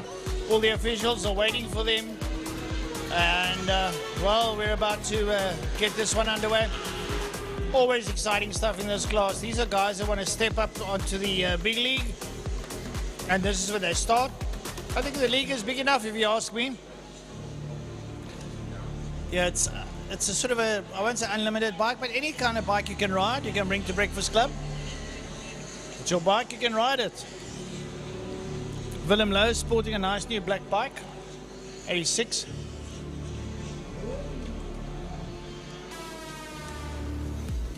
Clubman's is just one of those categories you want to race in. It's just fun. You want to be competitive, but not too competitive, then you race Clubman's. Yeah, I mean, just a little bit of information on some of these drivers. We got Zander Talliart coming from a little bit further north than Cape Town. This is his first time on this new 600 of his. So he is going to be one to show. He is blisteringly quick. He's up there in third already. He's running under the 888 motorcycle stable. They've treated him rather well. We see the RC8 of Greg Waddington. He'll also be riding an R1 in the Superbikes a little bit later on. Willem Lowe's got a new outfit. He's been ready for this. JP Shermers is back. The lights will go on. The lights will go out, and away they go, Francois, as they head down the straight into Holzhoek. Down into Holzhoek. Let's have a look against the whole shot. Could it be Waddington? We'll have to wait and see as they work their way around. Lost a bit of eye contact there. Could be Waddington on that KTM RC8. Is it or is it not? We'll see them coming to screen. He's got those aerofoils. Working their way around through Castrol Corner. Everyone trying to find their feet, so to speak. Couple of wide runners there, clocking back. Looks like it's Willem that works his way back as they're down through the Lunchtime King. Working their way down towards Dams. Linus Sternstaff in there, John Kosterman on that old Priestling Suzuki. And he has oodles of fun on that bike. You know, we're missing last year's champion in the Classics, Hilton Redlinghuyse. He's been getting his daughter and his team's bikes ready. So he's taken the quote-unquote sabbatical for now. As we see them race down the Killarney straight towards Pertamina Fostron for the first time. Johan Momberg also had a long chat with him over the last week. He's given me a lot of information on what he's doing. He's running his own team, so to speak. He's running on his own, and he qualified 4th overall Now we'll see what he can do on that GSXR 750 as they come around the final corner and across the line to start the first racing lap. They'll head into Holshoek now. It's Greg Waddington ahead of youngsters under Taljaard. JP Shermers, brilliant running right now after that first lap on that 63. The Alpha Aesthetics man, the company that he runs, he's running out ahead. Derek Hendricks, good to see him up there in the 57, up in 4th position. Juan Momberg ahead of Wayne Fresser. William Morris sitting there in 7th. Willem Lowe up to 8th. Francis Kritzinger and John Kosterman sitting there in 9th and 10th respectively. Shandon Thompson, good to see him back after having been racing in a long time. He's on that ZX6 that has been blisteringly quick all week. Wesley Hendricks down slightly lower in the grid. Jonas Janssen, Charles Joubert and Hendrik Schallhauser on a new CBR 600 that this is the first time he's raced, and he's only been riding 6 times apparently. Nothing wrong with that. Look at that battle royale there between those bikers, all working their way through the Sarl sweep of the leaders, going down towards Pertamina Fastron, Waddington, Taljaard, and JP Shermer's not too far back. JP winding up that bike of his, trying to join the pack there to get himself. He's on the podium, but he wants to join the front, and he's leading his class, which is the Clubman's class. And Waddington and Taljaard are at it, but Shermer's is creeping closer. Shermer's is creeping closer as they work their way now into holes. And they're going to work their way out holes. There's your front three. Look at Shermer's closing up on the back of Taljaard. And there's Hendricks and Momberg up behind them. Then it's going to be Morris, Lowe, Kritzinger, all work their way in there as they work their way through now. The leaders now into Castrol. That RC8 is winding nicely there of Greg Waddington. Lovely tussles up there at about 5, 6 and 7. Momberg, Morris and Lowe all in it here as they go into Castrol corner. Have a look at that.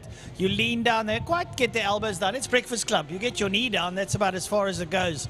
But we'll see later with the Superbikes, they really crank it over properly, Jordan. Some of these guys don't mind getting their elbows a little bit dirty, as well as the knee scrapers that they've got. As we see them go down through Dam's Dip. Here's your leader coming through. Sorry, no, that's not your leader. There's Willem Lowe and William Morris at the front end of that battle. Then we'll jump back to Pertamina Fastron, where we'll find our leader. John Kosterman goes through. When Crest goes through. And there they are. They come into Pertamina Fastron, slam on the anchors. And it's Greg Waddington holding out ahead of Zander Taljaard and JP Shermers. Shermers just sitting on the tail end of Taljaard as they make their way first, second, third, down out of Pertamina Fastron and down towards the line. Well, having a look at the rest of the field come through on screen now. The leaders made their way down to 1 already. Greg Waddington really doing a sterling job. Zander Taljaard has got JP Shermers looming large over him now. They working their way towards Castrol corner. And we see them come through. There, the rest of the field going through holes as the leaders are exiting Castrol. So your 4, 5 and 6, that's Hendricks, Momberg, Kritzinger and Morris all working their way through there. There's Derek Hendricks, but have a look at up behind him. Momberg, Kritzinger and Morris all in there chasing hard. They all want to better themselves. 4, 5 and 6 still working their way through the outer Lunchtime here into Dams. And pretty much line and stern stuff. Nothing too interesting at the moment as they work their way up the Uber straight. And Morris, Lowe, Thompson, Hendricks and Kosterman coming through there on the pre-sling. The leaders now down into turn number 5. And it looks like Shermers might be in on Taljaard. I stand corrected. It looks like Shermers has got Taljaard. Well, wait till they come towards us. Waddington will lead out down the front straight. But Shermers and Taljaard are side by side. They are cranking the handles as they come up towards us. Yep, there goes Greg.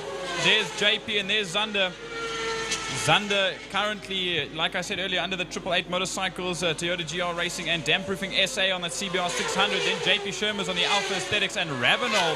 Ravenol, big sponsor for him, making their way. You can see the map on the right-hand side of the circuit where that front 3 is running from. But there we see the likes of Momberg, Kritzinger, Hendricks, Morris, Lowe, Thompson.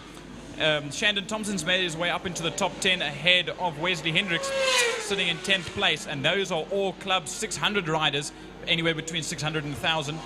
But I can see at the top of your screen for those watching on the live stream, all of them have been split up into individual groups. The 600s, the 1,000s, the Classics, the Clubmans, and the Breakfast. So we watch them now go into Dam's Dip. And there's your front end pack making their way through now. Sorry, no, I lied. That's 4, 5, and 6. Juan Momberg is now sitting in 4th position. That bike run and prep by Motorwise. And that, Juan Momberg says that's the best team there is. So good to see Dave Entercott back out here as well in the Superbikes that we'll see a little bit later on. Lovely stuff there now. Waddington leads out on Shemmers. And then Talia, now Shemmers is on a 1,000, I think. Waddington on the RCA. Talia on a 600. CBR 600R. And I tell you something, Shemmers is mixing it up there. He's starting to close up on Waddington. Good to see as they work their way through. Your leaders, we see them coming out of holes now, working their way up to your base straight. Now Kritzinger, Momberg, and Derek Hendricks coming down towards holes. They'll be followed there by Willem Morris and Willem Lowe. Couple of popping and squeaking up here in the commentary box from the bikes as they decelerate. Lovely stuff coming out of holes. Here's a nice picture coming up to your base straight here. Morris, Lowe. There's Lowe there on the black bike. They'll be followed there by Shandon. Kosterman should come through pretty shortly. Working their way through there. Nice pics there. Photographers doing their job as they normally do.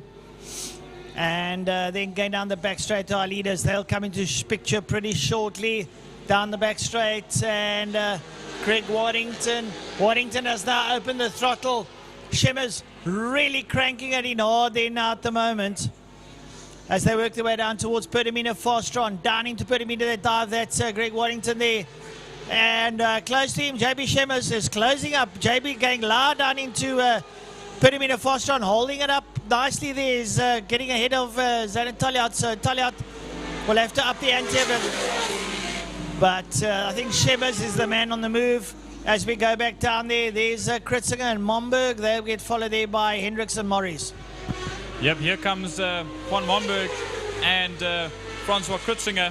They come almost door to door, but nose to tail as they now head into Holshoek. And there is Hendricks, Morris and Lowe. Willem Lowe being last year's class runner-up behind Wayne Fresser, who took the championship. Wayne Fresser now on an old farm R1 that's been sitting in a barn for some time.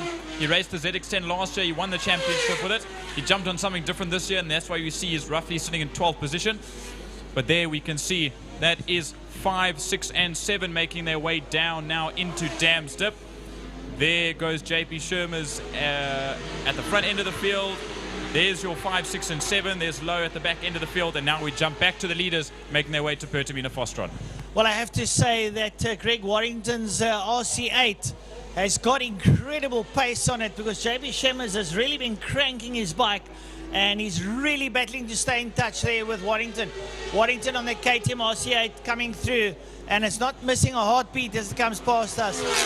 And JB Shemmers giving an absolute hard clap there. Kritzinger and Hendricks coming out, or yeah, Momberg, Kritzinger and Momberg coming out of turn 5. There's Hendricks up behind him. And then it's Morris and Lowe that come out behind him. Yep, here's this battle for 6, 7, and 8. It's Hendricks, Morris, and Lowe. There's some of the front runners. That's Momberg and Kritzinger that make their way past. But there's 6, 7, and 8. It's Hendricks. Lowe is now slotted into the middle ahead of Willem Morris. Now William Morris sitting there. He's dropped down to 8th. Willem Lowe sitting there on the 86th and 7th. And Derek Hendricks, part of the club's upper hierarchy, if you will. He's sitting there in 6th position. So there's a good battle between them. Less than a second between the three of them. As there we see, there's Zander Taljaard sitting in 3rd place. And I just got to give a hand to JP Shermers. He's been out of racing for a while, and he's back in it. Super proud of that guy. Now there's Kritzinger. There's Momberg, 2 Gixxer 750s racing quite close to each other. And then there you see it, France, but there's 6, 7, and 8. That's Hendricks, Lowe, and William Morris making their way into the double right-hander of Sarl Sweep and down the Killarney straight once again. Lovely sight view there on the camera. Watch them hurtle down that back straight. We call it a back straight. It's got a bit of a kink on it, and they go down through. We got 1 lap to go, and watch them hurtle down into Pertamina Fastron corner. You've got a lovely lean angle and the counter camber to work against. It's like the bike's pushing into the tar, and you come out and you crank a handle and work your way through the gearbox. You just bang those gears down. Bang, bang, bang as you work your way through. Lovely stuff. Yep, It's less than a lap to go for the leaders who made their way out of Castro. We watch this group come into Holshoek now. That is Hendricks, Lowe and Maurice. There we see our latest. JP Shermers has a couple of meters in front of him is Greg Waddington, and he can so get there if he just brakes a little bit later, pushes it hard out of the corner. But they are running at 11 tenths even. Greg Waddington on that RC8 out in the lead at the moment. The gap is just under a second between these two in your picture. They'll run it to the line out the back straight, the Killarney straight rather. One more corner to go for these two. And then it'll be there into Pertamina. Fostron a little bit further behind. You see Zander Talyard, Francois Kritzinger, and then Momberg, Hendricks, Lowe, Maurice, Thompson, and Hendricks sitting there in the top 10. But coming out, Francois, here they come to the line. Right, coming up to the line, Greg Waddington in the RC8 is giving it a good crank here. Check it flag time. Waddington will take heat one. JP Shermers up behind him. Brilliant riding there from Waddington. Third place going to go to Zander Talyard. Lovely race from him. He'll take third in the 888 machine there. And we wait for here comes Francois Kritzinger. And nice to see him on out there, doing very well, coming home in P4. Nothing wrong with that, but have a look at this scrap coming up towards the line. Oh, it's a humdinger. They come through. It's Momberg, Hendricks, and Willem Lowe. Unbelievable stuff. And here's another line of stern scrap coming up towards us. That's going to be the 39 of it's Maurice, Hendricks, and Thompson that come through there. Lovely stuff. And John Kosterman as well. Wow, that was something else to the line. I was screaming a little bit. They're coming to the line. Here comes Wayne Crest on that R1. He'll come across the line with Hannes Janssen in 12th and 13th respectively. Joubert finished a lap down.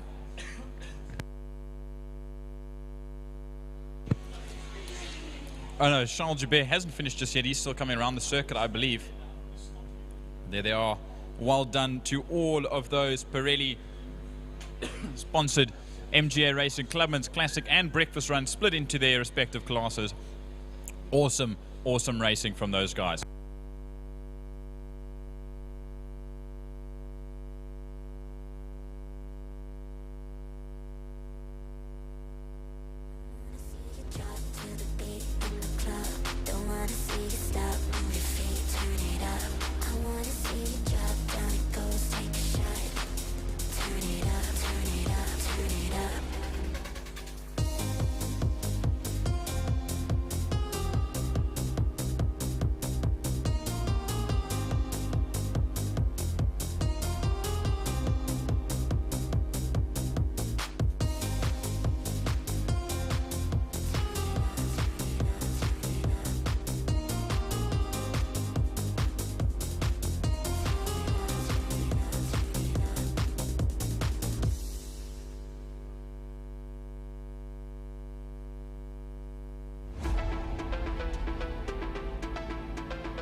Right, here we go with the Sports and GTs sponsored by Spirit Invest for 2025.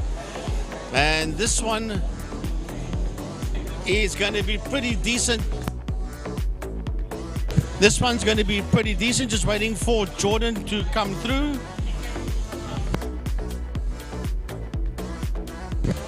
And we're going to wait for them to come through now. There's 17 of them that have entered for this one. Gary Kieswetter in that LMP G57 Janetta has put that car number 43 in pole position.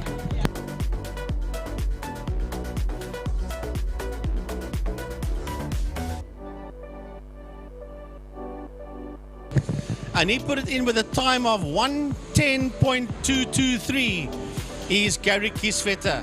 Lovely to see 17 of these cars out there. Yes, it is the beginning of the year. This class sponsored by Spirit Invest.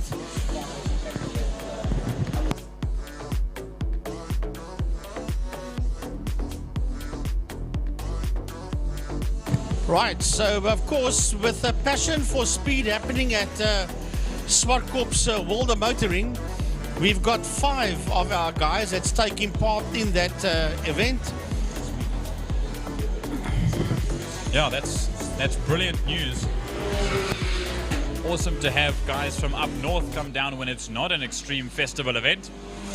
So this obviously not being an extreme festival event, but being on the same day and in conjunction almost with the Passion for Speed Festival happening up at Swartkorp's Raceway up north. So still a bunch of our locals that are going to put on a great show for us now. And then a couple of the northerners that will also put on a great show come at the end of this race.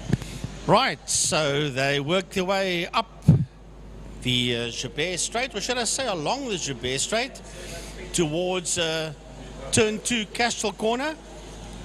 New sponsor for this class for 2025, Spirit Invest. Big thanks to them for hopping on board. 17 of these sport and GT cars take to the track for their opening race. I know Tristan de Nobrega in the BMW, he's also got the Spirit Invest logo on his motor car. Just one of a few. As you see, more spectators arriving there. Jordan, people working their way up the hill to get a bird's eye view of Killarney International Raceway.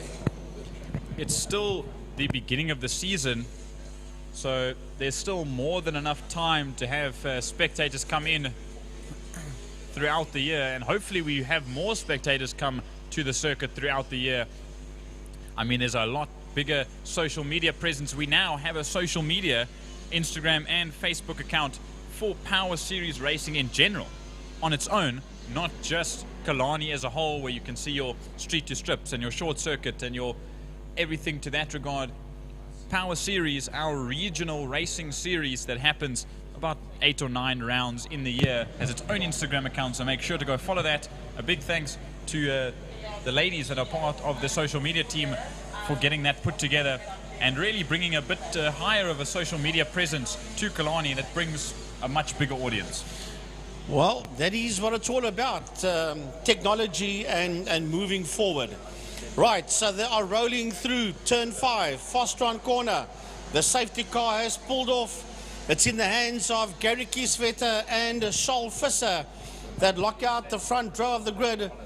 We are about to go Spirit Invest, sports and GT car racing as the revs pick up. Listen to the sound of that thundering Janetta as it works its way into turn number 1. And then we have got Visser in there behind. Watch out for Connor Kilbride, but that Janetta will just disappear down the road, but not if Charles Visser has got any say. He sits there in that second position. That Z4 in P4, that is Dr. Mike Verrier, as you see the field roll through the Lunchtime kink and towards Damstip. Yep, speaking on Charles Visser, that young talent that we know him from karting and Clubman's and Polo Cup and GTI Challenge and Super Cup from up north. He raced a 992 GT3 Cup Porsche in Algarve in Portugal not that long ago. He did extremely well in the wet. Unfortunately, it's not wet today, but you can see the speed that he's got in that Scholl Engineering Porsche coming down there into Pertamina Fostron, but it's still Gary Kisvetter out front in the Ginetta that holds the lead. Yeah, he was doing 1 minute 10 as you see the cars roll through. The lead will be coming under the City of Cape Town Bridge. That's Mike Verrier that is coming through. Right behind him is Davi Hubert. That is the field just rolling through turn 5. Pertamina Fostron, there are the two leaders that's going through.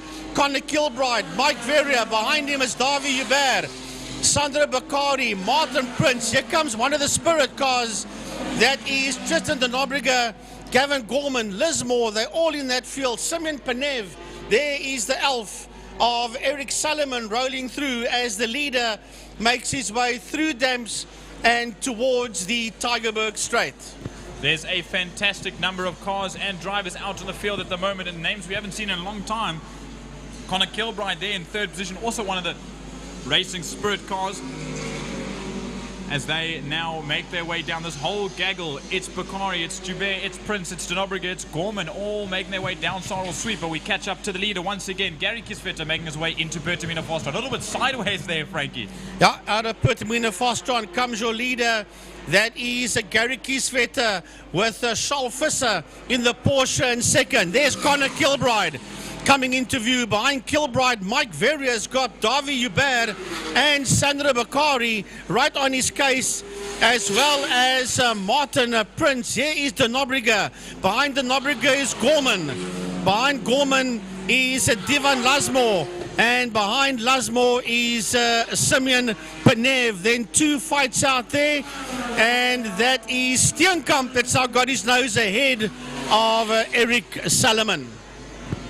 Yeah, we're watching go down to the first corner. Now there we see, there's your leader, Gary Kisvetter. Straight on the mic, straight on the cameras, Gary Fleming jumping up to our leader there, makes his way through Sarl Sweep. Straight flat taps through the right hander. There's Charles Visser Jr. rather. There's Connor Kilbride in that E46 M3.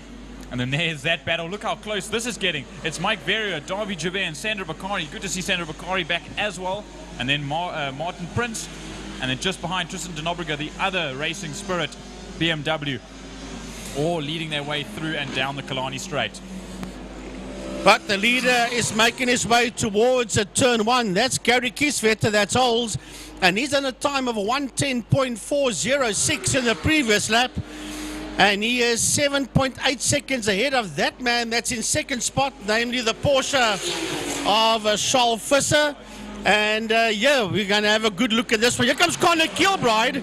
And behind Kilbride, here's a lovely fight heading towards Holes. Charles Visser, Davi Hubert almost taking out the back end of the Z4. And right behind them is Sandra Bakari. Welcome back, Sandra Bakari, because Sandra hasn't been racing real-time racing for a while. He's been involved in iRacing, and just behind them you saw that orange Porsche of Martin Prince. You know, both those cars, the cars of Mike Verrier and Davi Joubert, both prepped and run and raced by NDT outfit Neanderthal Racing as they make their way. Sandra Bakari also coming through there. This is going to be super close for the top 4. We saw Charles Visser go through our frame now. He is currently sitting 7.8 seconds behind your leader, who we've just heard go past the main straight.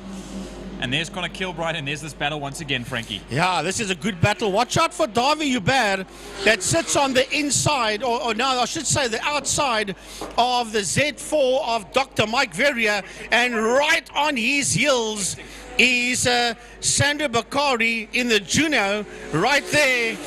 And that's going to be a great one. Yeah, the three of them are still nose to tail. Connor Kilbride makes his way into Holes. There he goes through. And then it's his fight for... He's gone straight off. Has Davi Joubert. Something's gone wrong with that car, unless he has to try and spin it around. He doesn't. He pulls it off the access road, and that'll be him out.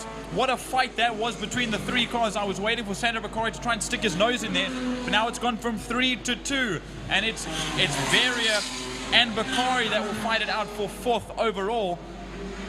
But Kilbride there come through the pit. Oh, sorry, that's not Kilbride, that's Denobriga. And then there's Gavin Gorman coming into frame. There is Connor Kilbride, and there's that battle again. Yeah, well, it's gone from a three-way battle to a two-way battle. I thought Jordan was going to fall over the back of the stairs here behind me when he saw Davy Hubert's car expire from this one. So there they go. That's Kilbride. Behind Kilbride, we have got Veria, and right on the case of Veria is the Juno of Sandro Baccari, and that red Juno of Baccari right on the case of that white Z4 of Mike Veria. Exit Fostron, turn 5. Going through turn 5A and working their way across the line. The leader has already made his way through Holzoek. This is second, third, and fourth. Connor Kilbride, Mike Veria, and Sandro Baccari as they work their way through turn number 1 holes. And there is a sixth place man, namely the Porsche of Martin Prince. And right with him is the Spirit Invest BMW of Tristan Denobriga. Yep, there he goes in that second team car outfit. There's Martin Prince once again, the Dutchman. And there is Tristan Denobriga. Tristan Denobriga races just in this class. I was just about to speak of Connor Kilbride. Tiny and I was just thinking there's something that doesn't sound great, but you see them getting close together. I knew that's what you were going to say, and I don't know. It sounds like Tiny saying to me now that Connor Kilbride's BMW sounds like it's firing on 5 cylinders, and it looks like he is going slightly slower than before, so this could now be a three-way battle once again. Well, there goes second place man. He's going to put a lap there on those two cars. That's Trollop and Farnham. That second place man's going to put a lap on, namely Charles Visser. But we need to get back to Kilbride, Veria, and Baccari as we see them come through. Yeah, Kilbride's car doesn't sound healthy. He's making his way out of... there's another car that sounds unhealthy. That's Sandro Baccari. There goes Sandro Baccari. He's not sounding well. This is the second last lap. Martin Prince coming into view with Denobriga just there in your background as we follow that Porsche of Martin Prince. Now, he might just catch this red Juno of fifth place man, Sandro Baccari. I think he definitely will. That Juno's definitely not up to pace. And some luck that Sandro Baccari has. He's had quite a few issues last year as well. But now we still see this battle. Even though Connor Kilbride's car looked to be slowing down, it's a high chance that maybe he just backed off a little bit because he saw the gap. And now Mike Veria, the doctor, is on a mission to hunt and scalpel and surge in his way through there to get into that third position overall as they come to Fostron. Well, this is the final lap as and he's right there with him. He is right there with him. He's Mike Veria is right on the case of third place man Connor Kilbride. This is the last lap. There they come through. Kilbride coming through. Veria right on his case as they make their way into holds. The leader on the final lap is heading towards turn 5. That is a Pertamina Fostron. There he goes through this picture. And he's going to put a lap there on Gavin Gorman. He's got Gavin Gorman right there ahead of him. So he's going to lap up until P8. It's going to actually going to Sandro Baccari as well. The checkered flag is out. And it is Gary Kieswetter that comes home in P1. Charles Visser will finish this one in a distant second position. Visser will be coming to the line. There is Visser coming onto your screen now. A very, very quick drive from that youngster. Then there was that battle between Simon Penev and Andre Steenkamp right to the line. That was for 9th and 10th. So Simon Penev coming home 9th ahead of Andre Steenkamp in 10th position. Divan Lusmore came across the line in 8th behind Gavin Gorman. There's the Alf Frankie. That is Eric Salomon. And then here we're waiting for our 3rd, 4th, 5th and 6th competitors. Yeah, here they come towards us. This is going to be close. But it's going to be Connor Kilbride that will get to the flag just ahead of the Z4 of Mike Veria. So Kilbride 3rd, Veria 4th, and in P5 will be this orange, there you see it, Porsche of Martin Prince. And then, of course, we see coming down to the line, you won't see him right just yet. He'll come under the City of Cape Town bridge. It's Tristan Denobreger in the Racing Spirit BMW M3. He'll come across the line to say 6th overall. A very, very good result for him and the team. And the last car on the lead lap, because Kieswetter lapped everybody up and until 7th place man Gavin Gorman. So that was some very, very tight, very entertaining racing from the supercars, or sports GT cars rather. Then we'll wait for them to just take their cool down lap and come into the pits, and then we'll move on to the next class. Well, I think the biggest loser, or the two biggest losers in this one, first of all is Davi Hubert, and the second one is Sandro Bakari, because Sandro was involved in that lovely fight, and together with Davi Hubert, and unfortunately it's a DNF for Davi Hubert, and Sandro Bakari finished 1 lap down. Of the 17 cars, 15 finished, and Sandro was 1 lap adrift and in P15 after he was involved in that fight. But that car did pick up a serious misfire towards the end of the race. As a matter of fact, so did 3rd place man Connor Kilbride. Connor also had problems out there, but somehow he managed to beat Verrier to the line by 0.7 of a second. Welcome to Lime Property Management, where the efficient management of your community scheme is at the heart of everything we do. Our dedicated team provides superior property management services, ensuring that your property is in good hands and that your investments grow. With Lime Property Management, experience vibrant solutions, transparent communication, and a squeeze of innovation in every interaction. Call us today or visit lime.capetown and let's cultivate your community scheme's future together. Lime Property Management, leading, innovative, motivated, energetic.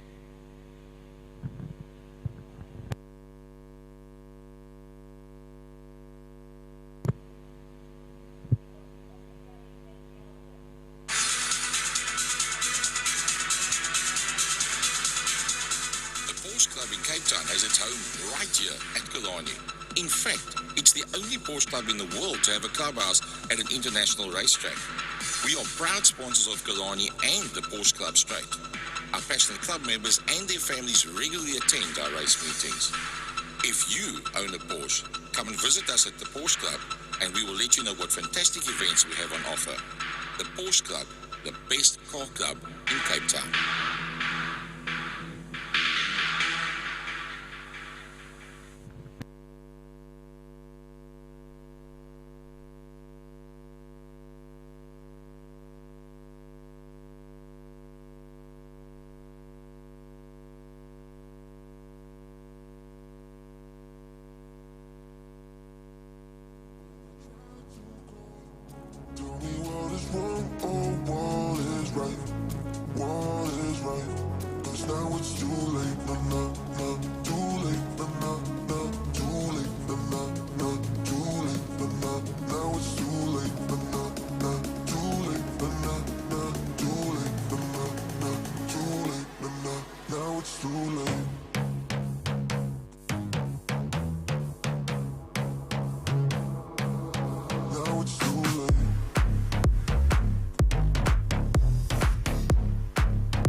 dance until the sun comes up. I don't care what's in my cup. Tonight I'm doing what I want, what I want. I'm sorry I'm not heading home. I feel so good on my own. We'll take your pick and video on my phone. I wanna see you drop to the beat in the club. Don't wanna see you stop, move your feet, turn it up. I wanna see you drop, down it goes, take a shot. Don't wanna see you stop, move your feet, turn it up. I wanna see you drop to the beat in the club. Don't wanna see you stop, move your feet, turn it up. I wanna see you drop, down it goes, take a shot. Turn it up, turn it up, turn it up.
Here we go.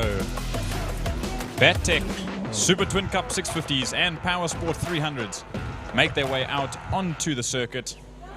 This is going to be some good racing. We saw the qualifying a little bit earlier. And it's Nicholas Hutchings back again after a little bit of a hiatus. He raced a couple of races at the end of the short circuit season last year. Now he's back, hopefully full-time, on a Suzuki SV650 for Hutchings Service Centre Racing. On that 72, Max Munton on a 650 for the first time. I know that he had a 650 of his own, but it had some issues during the week. So very kindly did Dave Enticott from Motorwise give his 650, that ER650, as a lender to Max Munton. So Clint Munton got all of that set up and he's ready to race. Adrian Solomon, last year's Supersport 300 champion, starting third on the first row. Renaud Burnett in fourth. Zante Otto, the first of the female racers, there in fifth position. Lance Jonas, Abigail Boston, Raymond Alexander, Peter Hill and Elmer Mostert in the top 10. Bradley Musto and Cody Redlingace 12th and 13th. Here we go, Francois. Lights are off. Away they go. And down into Holes Hook for the first race of the Battech Super Twin Cup 650s and Supersport 300s as they dive into the left-hander of Holes Hook. Nicholas Hutchings there ahead of Adrian Solomon. Hutchings leads out. Nice to have Nicholas Hutchings back out there. It looks like Enticott lies there in third. They make their way up now into Castrol Corner as Hutchings leads out. Linus Turnstuff working their way around. The 300s, the Supersports are at the back. But Nicholas Hutchings putting his ears back now, working his way out of Lunchtime King down in towards Damps. He's been followed there by Adrian Solomon, and then it's going to be, looks like David Enticott sits there. Or no, I lied, Max Munton on Enticott's bike. My apologies, Max Munton. Nice to have Max out there. Max pushing hard. Reinhard Burnett, Zante Otto, Lance Jonas, Abigail Boston, Raymond Alexander, Peter Hill, Elmer Mostert, Mitch Robinson, Bradley Musto, and Cody Redlingace all work their way through. Yep, a whole bunch of rider and bike changes as we see now they race down the Killarney straight, the longest straight around the circuit, at full speed. And they run into Pertamina Fostron now. They got one more corner and a couple 100 meters to get back to the start-finish line to finish the first of the racing laps. And it will be Nicholas Hutchings ahead of Adrian Solomon. They're going to battle it out now. There's a bike length between the two. There's Renaud Burnett and Max Munton.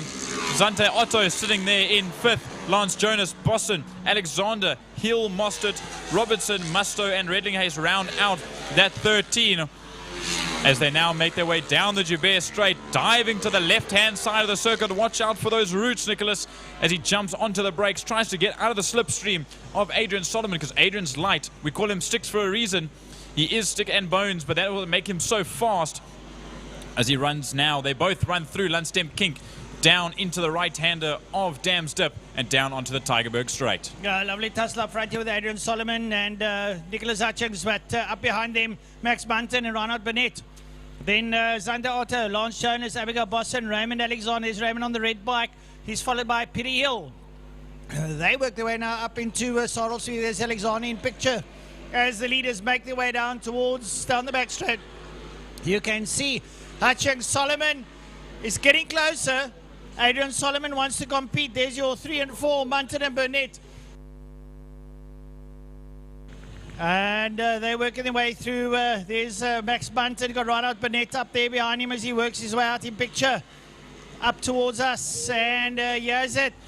The leaders, look at there. Bones is right up. And Bones looks up on the inside of Hutchings.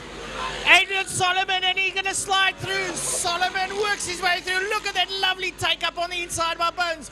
Lovely.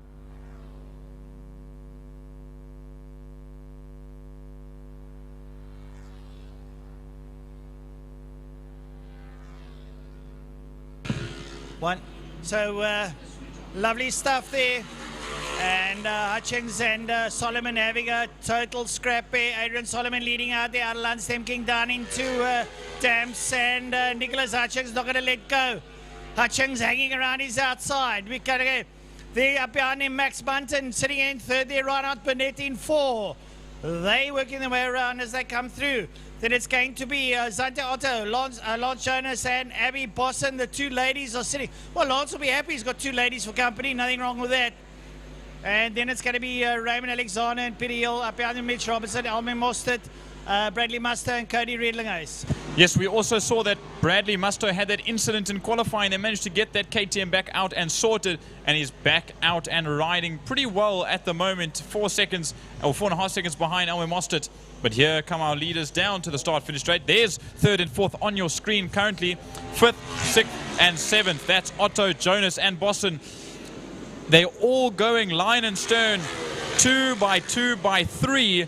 Hurrah, as they now see our leaders out of Holes Hook.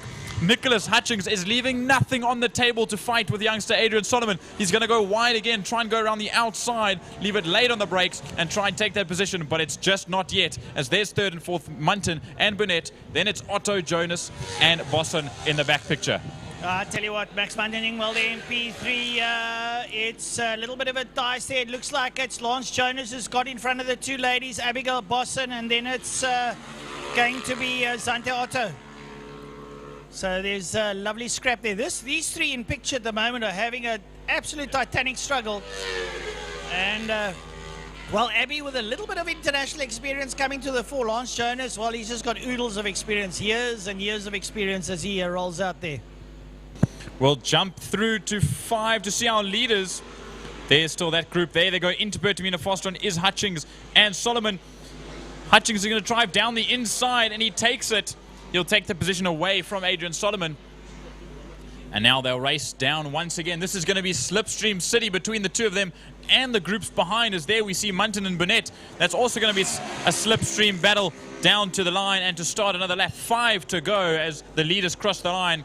And it's Hutchings getting heavy on the brakes ahead of Solomon's. Now it's a 4 or 5 bike difference between the two. Solomons is going to want to catch up. And there's Max Munton and Reynard Burnett once again. Yeah, look, Nicholas Hutchings showing his prowess there over Adrian Solomon. Solomon's got a power to weight advantage. There in picture the two ladies and Lance Jonas working their way through now. There goes Max Munton and Reinhard Burnett into Castrol Corner, work their way out towards the Lunchtime. There's the ladies. And Abby has gone in front there, ahead of Lance Jonas and Zante Otto.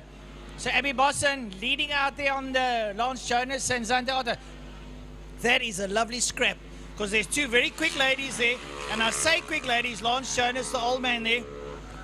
Lance in his 50s, he's got oodles of experience, but the two ladies are very zesty and they're up for the fight. Absolutely, they'll put their nails out, if you will, and give them a scrap. And just as we watch the leaders now, the leader in 300s, we haven't given much praise, but it's Raymond Alexander leading out the 300s. Obviously, he doesn't have the competition like he used to last year. We're waiting for more 300s to join the grid throughout the season. But Raymond Alexander, he was fighting for 3rd in the championship last season. He's now going to be fighting for 1st, as there we see there's Otto, there's Jonas, and there's Bosson. Lance Jonas is feeling a little bit of tension behind him as Abigail Bosson on that brand new green and purple Barney looking, almost, or Donatello looking, Ninja Turtle Kawasaki, as they now come into Holes Hook. The gap's widening ever so slightly between the three that sit there in 5th, 6th and 7th respectively.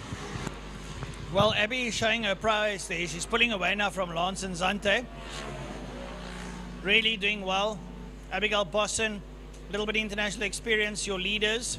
Nicholas Hutchings, there's Adrian Solomon behind him now as they work their way into Sorrel Sweep. Nicholas Hutchings suddenly just sort of clicked into gear and said, no, Adrian, things don't work like that. I'll show you the way around. Follow me. I'll ride behind you. And they make their way down into Pertamina Foster corner out the back straight. The two of them are moving around the track quite swiftly. They are doing 122s on those 650s. That's pretty nimble. Nothing wrong with that. 3rd and 4th, Max Munton, Reinhard Burnett. Oh, and Reinhard Burnett almost up on the inside of Max Munton going into Pertamina Foster. Lekker. We are having such a crackerjack dice there. So now we wait there for, is that Zante Otto, Jonas and Bosson. So Zante Otto is actually the lady leading out there. ahead of Jonas and Abigail Bosson. So Zante, that's quick. I'll show the 73 bike. My apologies. And Abby is looking. Oh, Lance Jonas just shuts Abby out of the play and says, "No, you're not getting past me." There you see them going into holes, turn number 1. But lovely stuff to see the ladies on 650s, and that is pretty quick stuff. Absolutely, and they are fighting like you wouldn't believe. As we watch there, a very big snap from Lance Jonas that unsettles him a little bit over the bumps.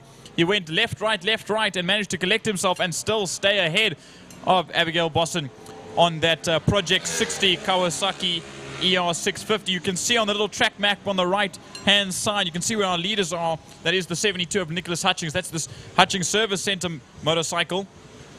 And then just behind him on the Kawasaki ER650, Adrian Solomon from Pulking ULAG and Sticky Stickers outfit. They run down now through the corner, and now they'll make their way towards the first turn. But there we see Burnett come through Munton. They make their way through Reynard Burnett on the Subsodium IT number 54 Kawasaki, and then Max Munton obviously on the Sunscan and Motorwise bike as well. They'll come into Holes Hook, and that'll be first, second, and then them as third and fourth. And Burnett currently sitting on the podium. Great running result from him so far with 2 laps to go. Yeah, they're doing exceptionally well. A couple of them. There's Nicholas Hutchings coming out of Lunchtime now. They got a lap and a bit to go. They're starting to catch some of the back markers of the 300 class, the SSP class. And leading out the SSP, Raymond Alexander ahead of Robertson, Musto and Relegaz. Lovely to watch that. There's a couple of the 300s. Almay Master and Mitch Robinson as they work their way through. All leaders now going down into Perimeter Fastron. This is their penultimate lap. And still, it's Nicholas Hutchings ahead there of Adrian Solomon. Those two 650s giving it an absolute crackerjack run as they cross the line for their second last lap. They work their way through now. It's their flag lap. And Solomon right there on the back of Nicholas Hutchins. But Nicholas not going to let up any time soon now as he works his way out of holes now, up the Uber straight, up towards Castro Corner. Adrian Solomon has to put something in to just catch up, make that little bit extra gap disappear. And he wants that win more than anything else. He was champion last year. He wants to be champion this year in a different class. As there we see, that's the back marker of Cody Redlingace. There's third and fourth. That's Reynard Burnett and Max Munton. They are going to fight it to the line. I'm going to scream by the time they come to the line because it's going to be side by side. Then you see in the background Otto, Bosson and Jonas, who lost out to Abigail Bosson a couple of laps ago. But there's your leader, Nicholas Hutchings. 5/10 of a second. It's half a second between Solomon and Hutchings coming through Sarl Sweep down the Killarney straight and then to the final corner where they'll lead it to the line. And at this rate, it is Nicholas Hutchings currently leading, and he should take the win by the end of this lap. Hutchings making his way down into Perimeter Fastron, followed there by Adrian Solomon. There they roll into Fastron. Solomon trying to just get a little bit closer there. But it looks like Nicholas Hutchings has got it in the bag. He's working his way out the kink up towards the flag. Checkered flag time, and it's going to be Nicholas Hutchings ahead there of Adrian Solomon. You see the checkered flag waving. Now we wait for 3 and 4, which will be Reynard Burnett, who's ahead of Max Munton. Yeah, they come up towards the track. Yeah, they're coming up now. I see Slade van Niekerk cheering on. Bradley Musto. That's Reynard Burnett ahead of Max Munton right to the line. Not even a bike's length between the two of those two bikers. How close was that? With a little bit of slipstream from Musto out front. Reynard Burnett take that third place. Now coming across the line, Zante Otto, brilliant result, taking 5th overall in race 1 ahead of Abigail Bosson and Lance Jonas, who took 6th and 7th respectively. Then we wait for your leader and your race winner in the SSP or Supersport 300 class, Raymond Alexander. He'll make his way around the final corner, and he will come across the line to take the win in class. And just a quick anecdote there, 1:21.628 from Adrian Solomon, a fast lap. They were sitting in at the 1:22s for a long time. Now they've broken into the 1:21s. There's old man Peter Hill coming across the line in 9th overall and 8th in class. Brilliant result from him. Then we see Elmer Mostert and Mitchell Robinson coming to the line in 10th and 11th. And then obviously a lap ago, Brad Musto and Cody Redlingace have crossed the line already. Good riding from all of those riders. This is really beginning to become one of my favorite classes with all the battling and all the close racing that they have out on the circuit.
Right, Clint Renard from Clubman's is up here with us again. Clint, hi, first of all, welcome to 2025. Clubman's cars out on the track for opening race. Any new drivers, driver cars, rule changes for the class for the new year? I said, Frankie, yes, thank you for the welcome. There are a few new guys. We have got one predominant rule is we've taken out the timing devices. Obviously, we got the people that were utilizing it to their advantage. So no more timing devices allowed. So we'll see much more busts and brakes, which is proper racing. So we'll see how that goes. We got a few new. We got Jan Tischendorf's car was sold. Carlos Gonzalez, he bought that at Opel Astra, I think, or Monza, whatever. Yeah. Yes. So he's in Class X now. The rest are the usual suspects. Very, very low field today. I was just going to say, but then again, it is very early in the year. We don't normally run Clubman's this time of the year. We either do Passion for Speed in Cape Town or we have an off weekend. So the guys put in a lot of effort to get these 22 cars out on grid. Yeah, and there's most probably about another 15, 20 cars at a day away from finishing. Yeah. So and maybe 1,000 rand from finishing. I mean, we had a very long January. I think it's the longest January we've ever had in my life, at least. 6-7 months. My bank overdraft is going to feel it. So it is very challenging, the first race of the year, to do it so early. But we'll get there. We already got another 15. I know for a fact that'll make the 22nd race. We are doing rolling start. We're doing rolling start, so we're no more forming up on the grid and then doing our rolling start. So they're going to pick up the pace car when they cross the start-finish line now. Well, it's early days, and I think if you have got your car sorted out now, that could count towards the end of the year, where if you set this one out. So from my side, hats off to the drivers that put in the effort to get their cars ready for this one, because it's points in the bag now can count towards the final race in December, or should I say November, when you need that points because you put that time in to get the car ready for 1 February. Yes, definitely. I can guarantee there's not one person on the side of the track that's skipping this day for the sake of skipping this day. Okay, so but yes, our top 12 races count for the year, and our top 6 qualifying. So we get to drop about 6 race days, races for the year. But except if you didn't take part. If you didn't take part, so your top 6 count no matter what. If you've got 2 good wins in the bag, like today, you're in the pound seat already. So whoever's out today has got the advantage over everybody else that's coming on the 22nd. Yeah. All right, Clint, thanks. Anything from your side you want to add before we get to the start of this one? No, I think it's Shane's first pole, so that'll be quite interesting with Dexter. That's 27-second car, is now 21-second car, so that'll be very interesting to watch on that start with Carl Visser right up there behind him. It's going to be a very interesting Class A, so let's see what happens there. The rest of the field, we will get them 100% right for 22nd. Thank you very much. Clint, thanks. That's Clint Renard from Clubman's as we watch the field work their way up Tigerberg Straight into turn 4, the double right-hander, saddle sweep. And as Clint was saying,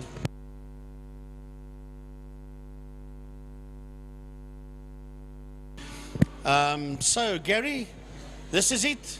The beginning of 2025 for Thermofire's Clubman's regional saloon cars. Yeah, a pretty different look up front, there's no doubt about it. Shane Smith and Dexter Bruce on that front row of the grid. No Jesse Huggett at the moment. And yeah, he will be out there for the next race if all goes well. He's done a bit of a revamp on the power plant. It's up by Mr. Fielding up in PE side of the world. And when that comes back, he will go through the necessary tests, checks and balances, get through the dyno, and then get it back out on a circuit again. And yeah, speaking about Jesse, actually got a lifetime award recently from Motorsport South Africa for literally 5 decades in motorsport. Well, I see 19 of the cars, 22 cars entered this one. Let's have a look and see who's going to be all out there as they work their way out of Fostron towards the kink under the set of Cape Town Bridge. It's a first pole for Shane Smith with Dexter Bruce behind him. And then it's Carl Visser as the lights go off. Racing down towards, and look at Visser. Visser's trying to sneak up on the inside, and Visser gets his nose into P1. That is Carl Visser. Dexter Bruce sits on the outside there of Shane Smith. Gary Smith, and just ahead of him is Lambert. That is Jaco Lambert as they work their way along the Joubert Straight into turn 2 Castrol. Smith tries to stick it up on the inside of Lambert, but decides to rather back out of that one because it was just getting a little bit too tight. Can Shane Smith hold on to that lead up front? Dexter Bruce with a new car looking pretty quick out there. Yeah, Shane's really lost out at 2 positions. He sits there in P3. He's going to lose out to Jaco Lambert as well. So that pole didn't even last a half a lap. He's dropped down just ahead of his dad, of Gary, as they make their way up the Tigerberg Straight into the double right-hander saddle sweep. There is that Monza that Clint was talking about earlier on as we watch them race down the Killarney Straight towards turn 5, Pertamina Fostron. Dexter Bruce doing a pretty decent job at this stage of the fight. Lambert's trying to make up that position as they come up towards the start-finish line. Oh, a bit of smoke coming out of that car in a third position. Yeah, here we go as the leaders work their way towards Holzhoek. Up front, it is Carl Visser from Dexter Bruce. A lock up there by Shane Smith. Right behind him is Jaco Lambert, followed there by Gary Smith and Stephen Goos. Goos is the last car out of turn number 1 out of holes. That's a train of about 6-7 cars. Michael Lesier is coming through. He started pretty far back, did Michael. He finds himself now in P7, and right behind him is Anu Mitchells and Lady Racer Mia Bench in P9. Oh, lovely to see the lady racers out there as well as our leaders. Oh, using the curbstone and more. Visser's on the move, and Dexter Bruce, I think if anybody's going to be able to hold on to Visser, it's going to be Dexter Bruce. Well, those first 6 cars up until Goos, he's trying to get away from everybody else. That's the cars you see making their way down the back Killarney straight. The last of that snake of cars will be the 34 car of Goos in P6. That's him going through your shot now. And then right behind him and catching him is the Golf of Michael Lesier in that 7th spot. The leaders are coming back down towards us again under the City of Cape Town Bridge, making their way towards turn number 1, towards holes. And Dexter Bruce is getting slightly closer and closer here to Carl Visser with Shane Smith. Then we've got Lambert coming through, Gary Smith coming through. Behind him is Stephen Goos, and catching them is the Mark 1 Golf of Michael Lesier. I see Anna Michaels is right in there as well. Bench, Oline, De Toy, both of the De Toys in fact are in there right now. Lambert pretty much where we expected him. I wouldn't be surprised if he goes in search of Smith and possibly catches him as well. That's Paul Munich, but he's a lap down. He only came out of pit lane just after this group of 7 cars came out. So he is going to be in between this lot, but he's effectively 1 lap down already. Well, that battle for second and third now starting to get away from Jaco Lambert, the son of Arnold Lambert, as they work their way down the back main. Nobody's going to catch Visser. Visser's up, dusted, and disappeared at the front. It's not over until you go across the line. He's not a young lad that makes mistakes very easily. Dexter Bruce on the hunt. Yeah, Dexter Bruce all over the back of the pole sitter. That is Shane Smith. Jaco Lambert coming through, Gary Smith coming through. Behind Gary Smith is Stephen Goos, and the last car on your shot there, that's a Golf of Michael Lesier. That is the top 7 cars, and then 6 seconds behind them is Anu Mitchells, but he's not even close to this group of cars you see working their way along the Joubert Straight towards Castrol. So that's first, second, and third. 4th place, Lambert is now broken away from Smith. Goos is looking pretty good. Lesier is losing out slightly. His last lap was a 124.2 and it was a 120 for Stephen Goos, hence that visual gap that you can see between them now. But look at this battle coming out into the Joubert Straight. That's a back marker, Munich, and then we've got all these BMWs coming towards us. That is Anu Mitchells, Mia Bench, Gemma Oline.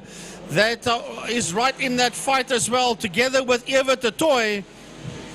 Well, have a look and see. That's the back marker coming through, and here comes the Beamers. Mitchells, Bench, as the field worked their way through, but the leaders are heading towards turn number 5, Fostron corner. There you just pick up the Falcon of De Toy. Right, the leaders making their way down the Porsche Club Straight and into Holzhoek. Visser's got the headlights on. He's expecting to get to the traffic pretty soon. Well, just having a look out the window, he's got a clear run. There aren't too many cars ahead of him. Jaco Lambert rolling through your screen. Gary Smith. Now, he's all of a sudden got Stephen Goos in the Jetta 3 riveted to his back bumper. And catching both of them is that Mark 1 Golf of Michael Lesier as the 4 cars roll along the Joubert Straight towards Castrol Corner. Well, we'll have to look a little bit further back in the pack as well. There's just 4 more laps to go as we watch that battle which is growing between Smith, Gous and the closing this year as well. Right, there goes the Ford Falcon of the toy. Baby Jakes is in there as well as the field goes through, but we pick up the leaders once again. Yeah, they're making their way towards turn number 5, Pertamina Fostrom. When they cross the line, they'll have 3 more laps to go. That's your race leader. Carl Visser in that polo sitting there in first position. Right there with him, 1.2 seconds on the previous lap, is Shane Smith. Then we have got Dexter Bruce coming through. Behind Dex, he's the polo of Jaco Lambert. Behind Jaco Lambert is the BMW of Gary Smith. Then it's the Jetta of Stephen Gous, and now right on his back bumper is the Golf of Michael Asia. So slowly but surely getting away. Carl Visser 122 that he did on the last lap. But I think we need to keep an eye on this 3-way. Oh, Stephen Gous locks it up just a little. But the Sear is right in there. So he's gone and fetched them from quite a distance. Yeah, he's got his nose ahead there of Stephen Gous, and he's going after that yellow and red BMW of Gary Smith. Look at this party coming down to play. It's a quartet of BMWs that's heading into holes, and it has been led by the lady racer, Gemma O'Lean, Mitchell's bench, and the toy in that fight as well. It is a BMW quartet of race cars working their way along the Joubert Straight and into Castrol. Frankie, we've seen quite a lot of lockups. I think the track temperatures being a bit higher is starting to create some concern. Picking up the leaders once again, working their way along the main straight. But before we get them in screen there, Gary Smith, and he has now been caught there by Michael Lucius, getting away from Stephen Gous.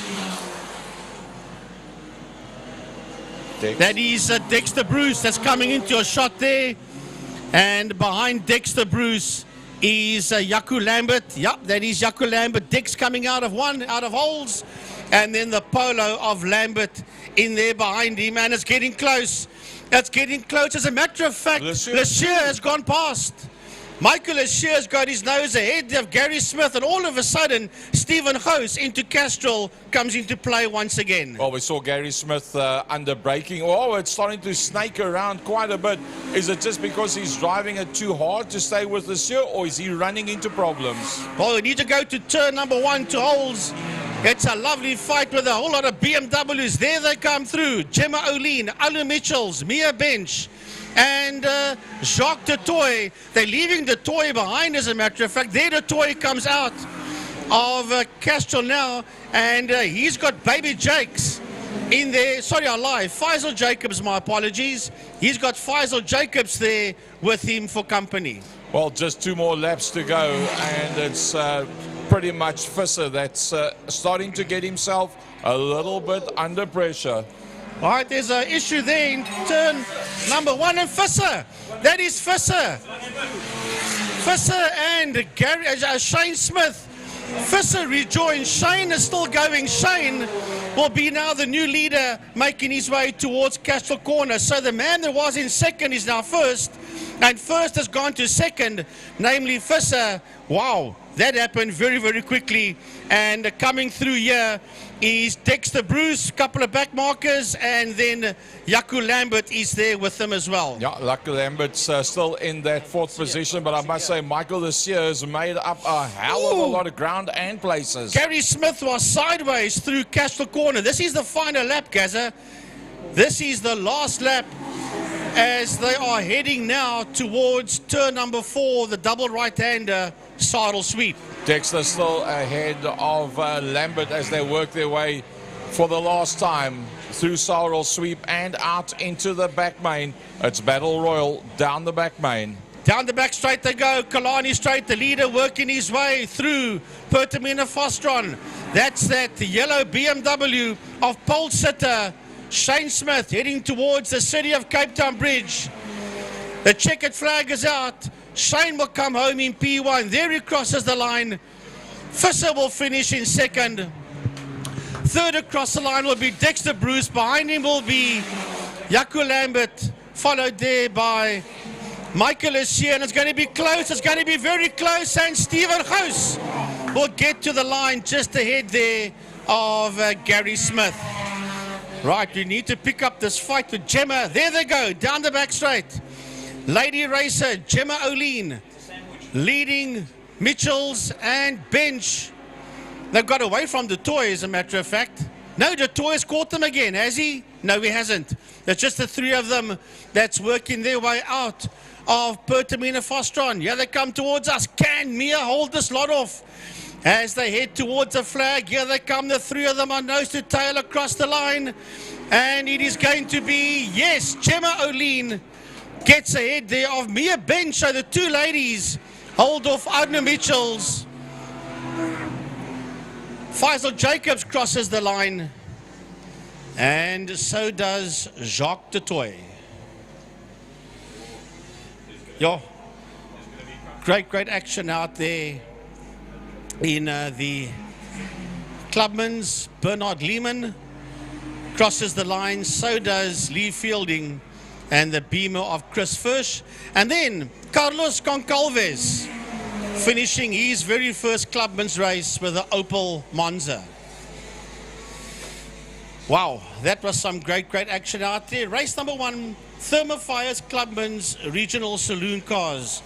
And Clint, it is on. Are you happy so far with what you've seen? There's still one more race to go. Yeah, I think the only person that's not happy is Kyle Visser.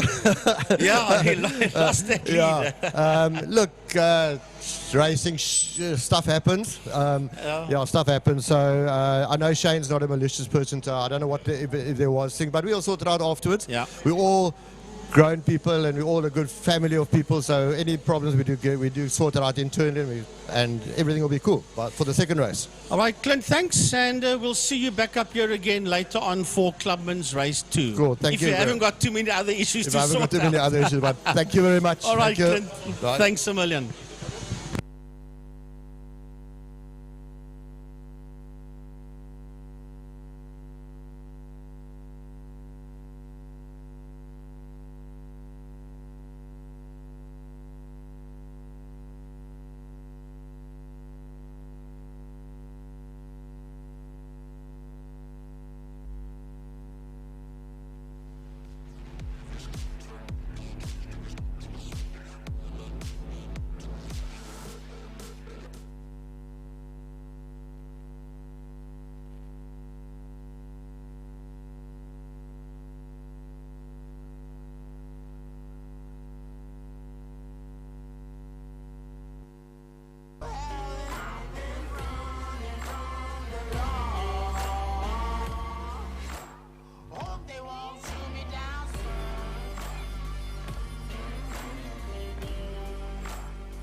All right, folks, now that we've got a bit of quiet, I see the karting guys are honouring our fallen friends as well.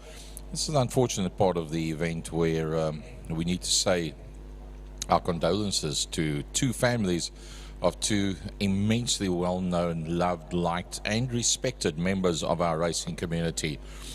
First of all, Wally Dolenchik. Wow, what a legend. The Killarney family has lost an icon with the passing of Wally Dolenchik on Thursday the 16th of January, the age of 78. A multiple Western Province champion, he was West Province Motor Club stalwart, who always regarded Killarney as his second home, and above all, a father who supported his children and grandchildren's motorsport aspirations at the cost of his own.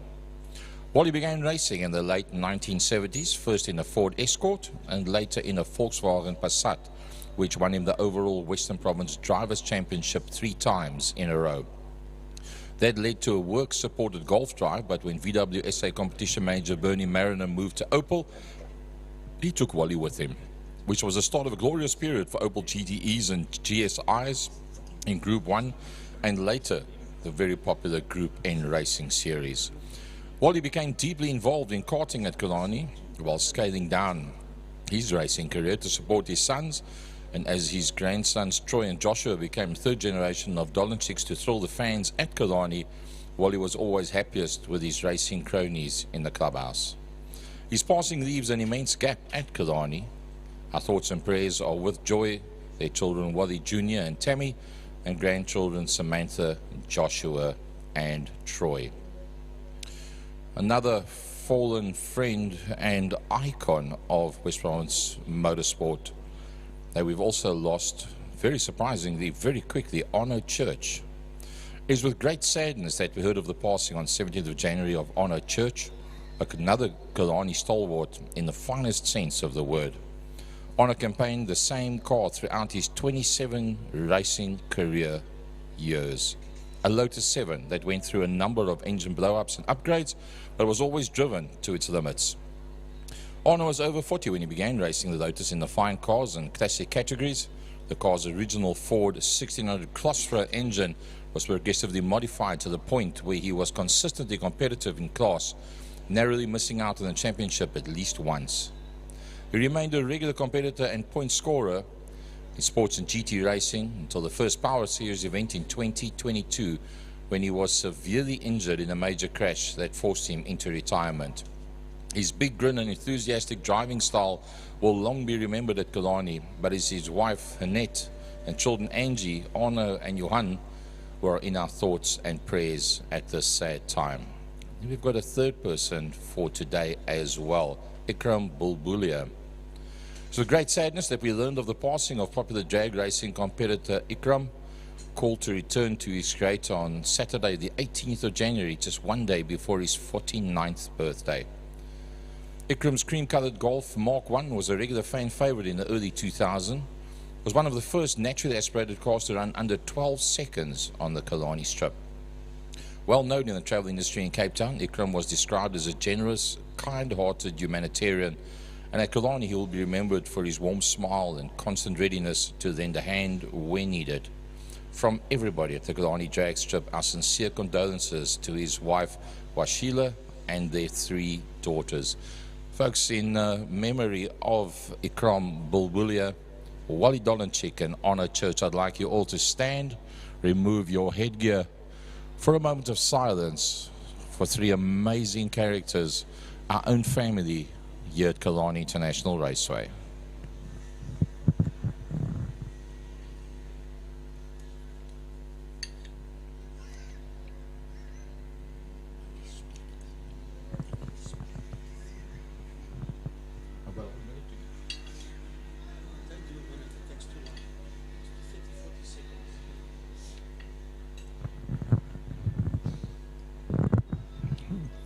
Rest in peace, Ikram Bulbulia, the amazing man Arno Church, and the utter legend Wally Dolenchik. Gone, but will never be forgotten by your Western Province Motor Club fan family.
Here we go. It's the Pirelli Seal Pro Wineland Superbike Challenge 600s and the Masters. And this is going to be one for the year. First race of the year under the new sponsorship of Motul and Pirelli. Big thanks to BikeWise for coming on board for all the bike classes, but especially here at the Superbike Challenge Masters and 600s. And we've got quite a healthy field out there today. 21 bikes throughout all the classes. Names from locally, down here in Cape Town, from up north, from PE all the way up to Johannesburg. This is a list of riders that know exactly what they need to do to be at the top step of the podium. And I think they're going to show us today exactly what it means to be a front-running racer. Yeah, visitor from up north, Perrin Perasaraman on the Kawasaki ZX-10. Robert Craig comes back on the Disciples Inc. Driverline Mad Max Honda CBR 1000. Brad Bodsworth on the Aprilia. Malcolm Rapson, the quickest accountant in Africa, on the Gixxer 1000. Ronald Slammett, he's on an R1 Yamaha. Dieter Haysamen on the ZX-10R. Ricardo Otto on a 1000 Yamaha. David Enticott, ZX-10R. Jason Lineker, 1000 Honda. Mark van der Berg, welcome return on the Gixxer 1000. Slade van Niekerk, ZX-10R. Dave Ringa on a ZX-10R. In the SPK Challenge, we got Greg Waddington on an R1. Gerard Frey on a ZX-10R. Danny Frost on a CBR 1000. Wes Hendricks, ZX-10R. Wayne Orange, ZX-10R. On the 600s, young Ethan Diener from PE down on a R6. The Goose, David Gwisson on a R6. Chad Thompson on a GSXR 600. Sameklo Lawani, I think it should be Samkela Lawani, is on a R6 Yamaha. And the Catman Piers Canuti on the Project 60 Yamaha R6. It's going to be a crackerjack race. Your big man Phil Herald will be controlling them from the front there. Everyone rolling up. Well, the Red Baron, not looking so red, now blue. Ronald Slammett rolls up onto the front row, second on the grid. Jason Lineker is up there on the second row on the blade. Mark van der Berg, the evergreen teenager on the 96 Suzuki, also up on the second row there. All the guys getting in there. And 117, David Veringa, nice purple colors there. There comes your pole sitter, Slade van Niekerk. Malcolm Rapson rolls up there. There's the 41 there of Brad Bodsworth on the Aprilia. Right, ladies and gentlemen, hold on to the edge of your seats. The games are about to begin. It's Superbike time. Listen to them crack on. We are ready to rumble. 5-second board is on. Lights are on, and away we go. Ronald Slammett gets a cracker start there ahead of Slade van Niekerk. As they make their way down towards turn number one, we've got a staller. We have a staller, but out of holes they come. And making their way up the Hubert Straight as they go up towards Castrol Corner. It looks like it's Slammett that leads out. Or is it Slade van Niekerk? Slade van Niekerk has gone to the front. They work their way now out of Castrol Corner and make their way down towards Lunchtime King. Down through Lunchtime King, down they're going to Damps. They're working their way out of Damps now, and from Damps they're going to go up the Tigerberg Straight. Up the Tigerberg Straight, they're going to make their way now up towards Sarl Sweep, the double right-hander. Look at that field, total line of stern stuff. No one in an aggressive mood at the moment. They're all just finding their feet now as they work their way back down the Killarney straightaway. And the Red Baron is sitting there with, it looks like we're going to have a crackerjack one down into per meter faster on. It's the Baron and Slade van Niekerk who are absolutely toe-to-toe. They're going to work their way now out through the kink up under the City of Cape Town Castrol Bridge, and they're giving it 10-10 as they work their way down. Slammett sitting there. Malcolm Rapson up in third. Absolutely. Here we go into the first turn. Holeshoek. Ronald Slammett is leaving nothing on the table. He said to me the other day he didn't want to be seen as a has-been because he hasn't been racing for quite some time, but he's going to try and dive on Slade van Niekerk, the wild child, but not this time around. That man, Ronald Slammett, as you say, the Red Band, wants to fight for his fourth title. He's had 3 already. He's raced in ZX-10 Masters for many years, but he's on a Yamaha R1. Not quite comfortable with it 100% yet. but he said throughout the season it's going to learn and they're going to become a pair. There's a crash in two. I believe that's Piers Canute that's have a spin. I can't quite see. That looks like Piers Canute. Some of the bikes have slowed down. He's crawled to the side of the track. They're calling for a medic. That's a bit of an ANR one. We'll have to see what they do. The bike is just off the red flag straight away. Rather be safe than sorry. But he looks okay. He's not quite ready to stand up. 77, that is Piers Canute. And he said to me that this year he was racing in 3 different series. He was racing here, our local regional series. He was racing up north in, I believe, ZX10. And he was going to do the MRRSA series, the another national series that is in conjunction with the South African Endurance Series. But he's definitely feeling a bit ANR. I didn't see anyone collect him or his bike. Luckily, all of them slowed down right at the best time. But I think he definitely did have a bit of an issue. But they're just going to line up once again, is all the riders. And then we're going to have to wait and see. The medic is sent out. And you're just going to have to give us a few minutes, folks, just to make sure that Piers is okay. And then once he's back at the medical center, we'll be back under racing.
Right, ladies and gentlemen, it's an 8-lap race. They'll have one warm-up lap and then they'll go racing. 8 laps. We're just waiting for the situation in Castrol Corner to get cleared up and then we go racing again. I know the riders aren't too happy that their bikes are cooling down and the tires are getting cold, but that is the state of racing. So just hang in there, guys and girls. And to the folk around the circuit and our viewers at home, bear with us, just getting that situation. I think Piers took a bit of a knock and just loading him into the ambulance for some betterment. And once that scene is cleared, we'll get up and running again. Nice to see so many familiar faces down on the line. And, well, some lovely bikes, some beautifully turned out machines. Everybody ready? And that man standing with a pedal in his hand, Mr. Phil Herald, for some other ungodly reason, is taking a big step this year. He's getting married. Shh, I didn't say that.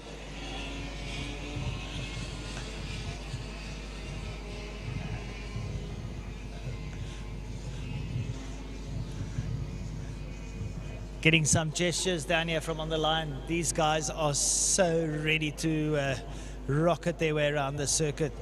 I'm actually quite envious. I wouldn't mind being out there on a scooter. Be a lot of fun. Jamie Hawley on the 65 Suzuki, a retro bike, but he's decided he'll take on the Superbikes. Jamie, a man down from the Eastern Cape, Southern Cape. He loves it here at Killarney. A man there in the middle of the pack, David Goosen, the man that's brought the sponsorship of Pirelli and Motul on board. Nice to have them on board. Nice to see the Red Baron, Ronald Slammett, back. He's been having a little bit of hiatus. And Rob Craig out there on the CBR 1000. Nice to have Rob out there. A man who is a Western Province champion. He's got full colours at Province. So he's a man that's been around longer than I care to remember. So everyone out there.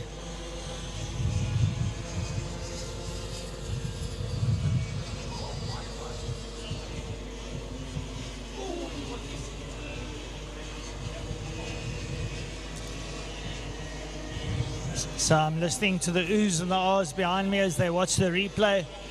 Apparently Piers Canuti taking a bit of a knock. That's just the nature of the beast. I actually see here from the commentary tower, they're putting a bit of that dust down. So it looks like there was a bit of fluid mist. So on the exit of 2, there'll be a bit of that dust down. So for the riders, take care. You'll see it on your sighting lap. Nothing you have to worry about. Tires cooling down. Track temperatures in the excess of about 26 degrees. So you'll get early traction. But Castrol Corner still having a bit of a clean-up. The vehicles haven't departed yet. But I know when you're sitting on that pony and your leathers, I know you're getting hot. Brad, put the aircon on, boy. Put the aircon on. Should have an air suit. Lovely stuff. The boys are getting very hot under those lids. I know what it's like. I've sat out there before. You don't want that sun beating down on you. You've got half a cow packed on you, plus you've got a big fiberglass lid on top of your head. Not fun. It gets hot. No, I can feel your pain, guys. I feel your pain. Right, lots of facts here today. Welcome to all our visitors from near and far to Killarney International Raceway. Round 1 of our Power Series, proudly sponsored by Lime Property Management and our co-sponsor Smile 90.4 FM. And a lot of associate other sponsors. Oh, that's what I wanted to say down on turn 2. Drizzit. They're throwing Drizzit down. There we can see the Drizzit straight across, right across the lane on the exit of Castrol is the Drizzit powder. Whatever fluid that is, I don't know whether it's water or possibly a bit of oil or something, but that's being sought to. They're sweeping and then the blowers will come out and clean it up. But on the exit of 2, be careful as you're going to crank it on. That's where the line's going to lie. You will see it on your sighting lap. The marshals have moved off. The ambulance have moved off. Just the corner marshals that are busy sorting it out, and then we'll get the race underway. Nice turnout here for the first outing of the year. pit lane. Everyone's strewn down pit lane. Obviously, the bikes have got new attracted energy. And it looks like our bike category is now starting to grow again and starting to come back into its own. Mark van der Berg's asking for a castle light, please.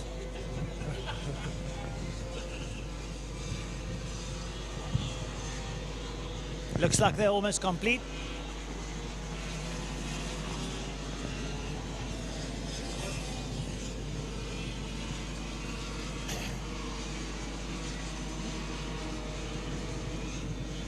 Oh, it looks like they're moving away. So we're about to go racing once again for round one, heat one of the Western Province Superbike Series. And just a little bit of information. We saw Ethan Diener, the youngster from up in PE. He had a little bit of an issue on the start. He stalled, and then he struggled to get the bike started. But I spoke to his team, his family, a little bit yesterday, and they had a struggle with the fuel pump. And they got a new fuel pump. That was faulty. They got another fuel pump, didn't work. So they've been kind of mangling stuff together to get the bike ready, and I think that's part of the problem. As Mr. Phil Herald tells them to start them up so we can get back underway. There we go. We have one riding lap. A full lap to just warm up the tires, warm up the brakes, just to make sure that all of these guys can just see the circuit, see what the conditions are, and then just when they come back to the line, get into their grid positions, we'll be under racing conditions once again for an 8-lap sprint to complete the first heat of the Pirelli Seal Pro Winelands Superbike Challenge Masters and 600s.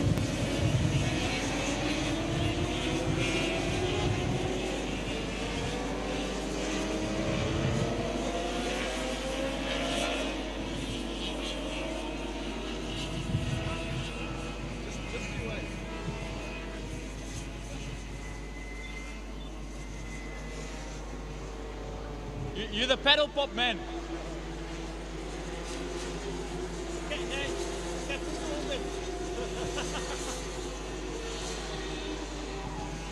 Right, ladies and gentlemen, once again, hold on to your seats. We're about to go racing the Western Province Superbike class. Paul Slade van Niekerk, alongside him the Red Baron, Ronald Slammert and Malcolm Rapson. That's your front row. Then we got Jason Lineker in there. We got Mark van der Berg. I'm trying to think of any other information for some of the guys that haven't been here. Chad Thompson, he's bumped up into 600s. And we've got Peron Peresaraman here as well. And a couple of the other ZX10 Cup guys as well. You know, Dieter Haysalman. So I wonder, Francois, if they're practicing for when they come down to Cape Town later in the next couple of months, so they can have the upper edge. The idea is they want to see what the track's about. I think Peron's been to Cape Town before, quite frankly. So it's his first time out.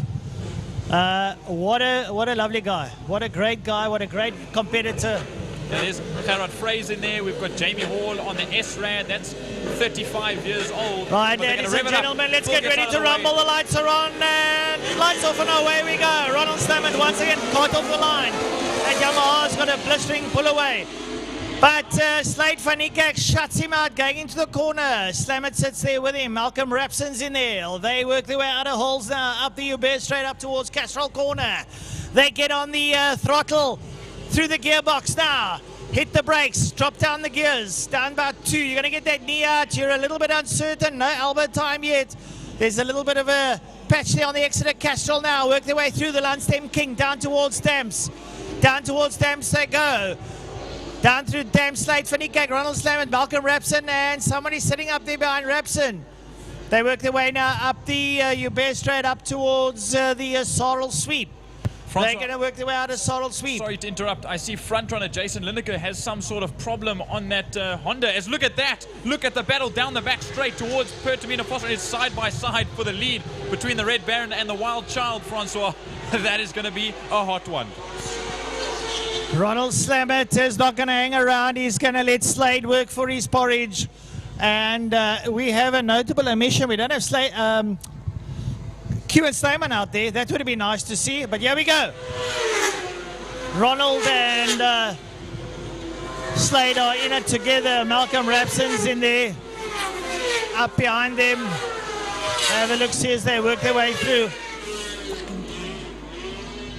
We just wait for the timing on our screen to come back so we can see where everyone is. Slade van Niekerk from Ronald Slamet, from Malcolm Rapson. Then 5th, 6th, 7th, you've got Bodsworth, Varenga and Cragg sitting. That's the top 7. Aronsa, that's Wayne Aronsa in the Masters. He's up in 8th. David Goosen on the 600, who brought the Pirelli and Motor sponsorship in on a lovely looking 600 motorcycle. He's up in 9th. Gerard Frey, good to see him back. He's in 10th. And then the rest of the field runs their way through as they made their way through Damsdip. Right, so they work their way through now up the Tygerberg Straight up towards the Sorrel Sweep. The leaders already down the back straight down towards 5. It's a titanic struggle up front as they make their way into Pertamina Fastron. Slade van Niekerk and Ronald Slamet, and Slamet's leading the Masters. Rapson's there. Bergs is there as well in 4th place. Bodsworth, Varenga, Cragg, Aronson, and Goosen are first of the 600s up there in 9th as the leaders come out of the city of Cape Town, Castrol Bridge. Then it's Rapson. Rapson works his way through. Up behind him, Mark van den Berg on the 96 Suzuki. He goes through.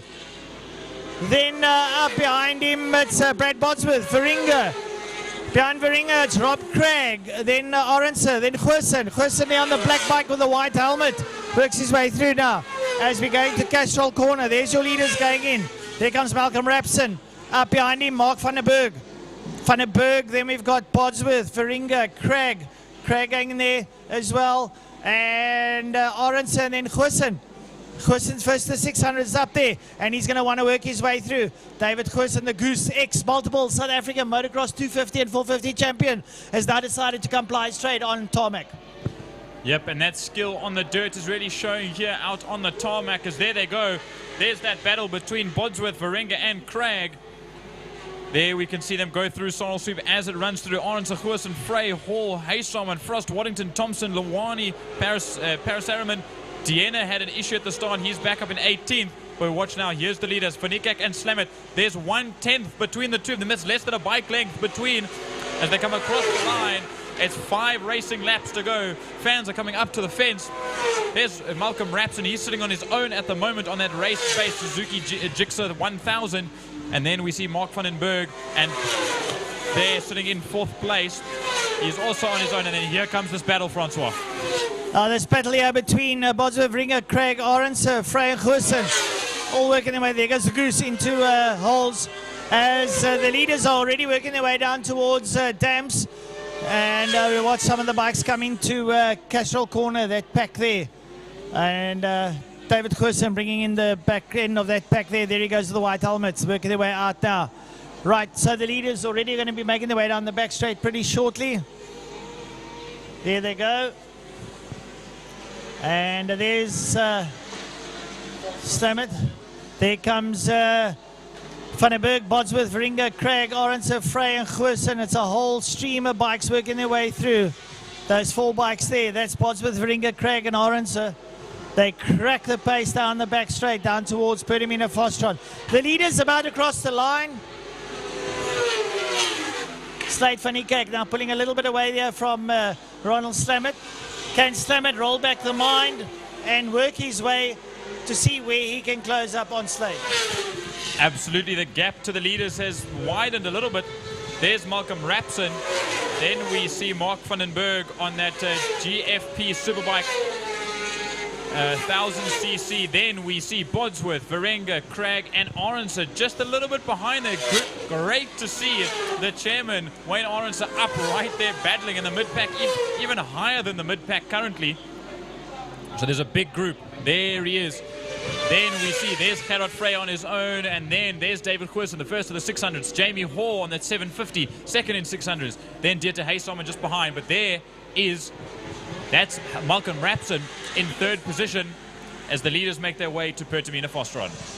Yeah, I tell you what, Slade van Niekerk has just upped the pressure a little bit on Ronald Slamet, and you can see he's more of the current inform rider is Slade van Niekerk. There you see him in screen. There's Slamet up behind him. But like Jordan said is Ronald Slammer's developing that bike, so he will get quicker as the season goes on, and he'll put in a bit of bum and seat time on screen. You see there is the Bosworth, Veringa, Craig and Orense crew, four-way tussle. Up behind them, Gerard Frey and then David Goosen. Goosen leading out the 600s at the moment. Yep, it's a whole battle of a quadruple battle here as they head into Holshoek. It's Bad Bees Racing's Brad Bosworth, then Dave Varenga on the East Rand Bike and Boat World ZX10R. Then we Rob Cragg. Rob Cragg sitting there with the Disciples Inc. driver line and Mad Max CBR 1000R. So there's a whole range of motorcycles racing against each other. As here coming down to Holshoek we see, but they're back out towards the front end of the field. That's your leader, I believe, coming in at 2, Pertamina Fostron. Well, you can see Perron Sarman is down in 16th. He'll be a lot higher, but obviously getting used to the circuit. There's dust in turn 3, Francois, and we're not sure. There's a double yellow. Someone's walking there. You can just see on the right-hand side of your picture. 2 bikes down, apparently, we're getting from Tiny and Frankie Eunice. I can't quite see.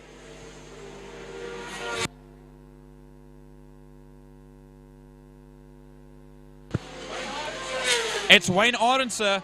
Sorry, just 1 bike, not 2. It's Wayne Arendse that is there. It's the 33. He was having such a good race. As we watch now. Take over. Right, so on screen, there's your leader now going through, followed there comes up towards it. Up behind him, Ronald Stammet, who's now lost a little bit of touch there with Slade van Niekerk. Wait for your third place man to come through. There'll be no overtaking in 3, unfortunately. But that should be Malcolm Rapson. And a little bit behind him will be Mark van der Berg. There comes Mark into picture now. He's on the 96 Suzuki, the GSXR 1000 RR. And then up behind him, we're going to have Bosworth, Craig, Varenga.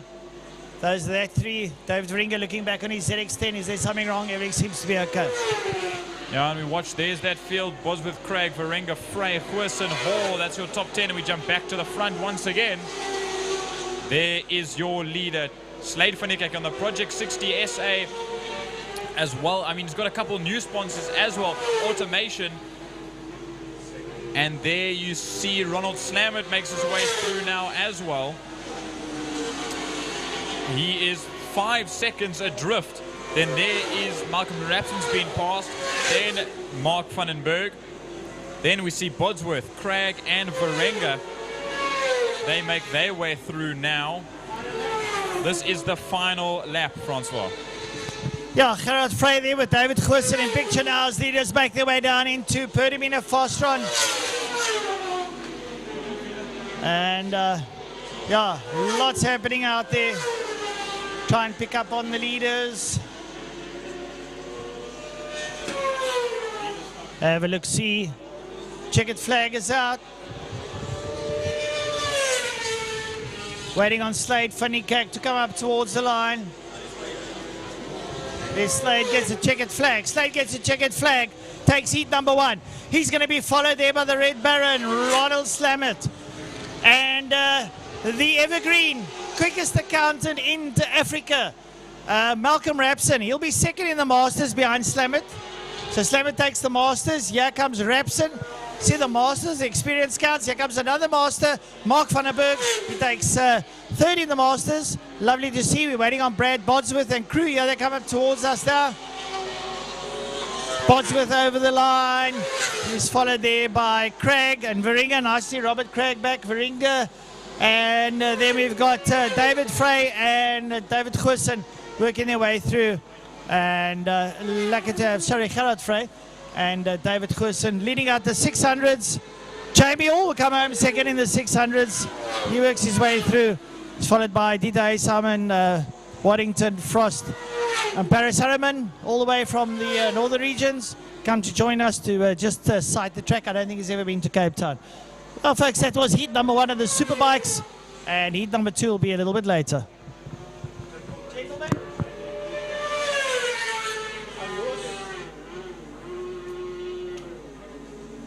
Enjoy. As long as you enjoy. Yeah, go have some fun, bro. It's going to be a long day. Yeah, but they're doing an evening race or an early evening race or something like that. But they normally finish when it's dark in any case. Well, just imagine Francois and Derek just now. Derek, it's just me, but Susan already said to me, I think a brand call for you, that will give you Lekker, mate, don't What are you doing, karting? Karting, yeah. But now, when's the motocross? Next Saturday, but I'm at karting, yeah. So why, what's Derek's buzz? Is he not interested in zone anymore? I haven't had time to talk to you. Wait a minute. What did you got on next weekend? Why don't you take him with you to motocross? I'm coming to karting. Motocross? I'll speak to Derek. If Derek isn't going to make it? Yeah. First confirm with Derek, yes, obviously, yeah. Because you know he's going to have get a fucking baptism of fire with you on. No, but he does that every now and again, unfortunately. That's fine. Sort of. Okay, well listen, I'll find out if Derek can't make it, then I'll phone. Okay. Because Johannes focus has gone straight into me. Hey, there's no Johannes anymore. Because Derek's unreliable. Listen, Derek dropped him at prize game. What? On the day. Listen. Did he let him know before the time? On the fucking day in the morning, I can't even Market City was gone. Listen, if you Johannes fucking flipped. If you haven't got an issue, if Derek can't make it, I'll come and join him. But I haven't commented on motocross since November 1999. I will find out from you. I'm serious. If Derek will be there, well then it's fine. Then everything stays the way it is. I'll let you know. But if Derek isn't, well then I'll help him because geez, I haven't done it for more than 25 years. But in any case. With a bit of luck. No, that's all. Everything is with a bit.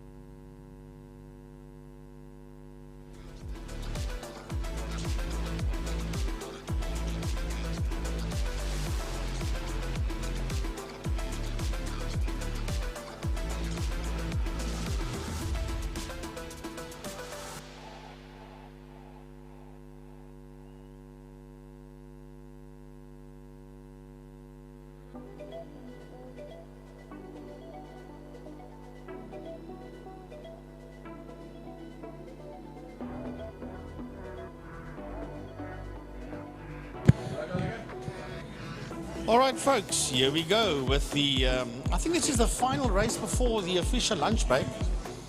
And it is the BMW Car Club Cape Town Series, race number 1. 19 of them entered. I see that only 17 went out and posted a time. Faisal Jacobs didn't either, so actually 16 of them. Abram Levy never posted a time, and neither did Josef Hendricks. So we'll have a look-see. Neander Toy was the quickest man out there in qualifying with a 111.281. Second pole went to Marco Retta with a 118.464. Mansur Park with a 120.589 and Unbelieved with a 120.796. That's the first two rows of the grid. Row 3, Dexter Bruce, 127.026. And Dylan Jabir, 126.007. That's the first 6 cars, first 3 rows of the grid for race number 1 in the BMW Car Club Cape Town Series. Well, other than Neander Toy, they've done a 111. Everybody else is pretty clever. Marco Retta did a 118. Then Parker and Levy on 120s. Bruce and Hubert 125s and 126s. And then there's no time up we see there for Faisal Jacobs. But Connor Kilbride also did a 126, but his is a 126.244.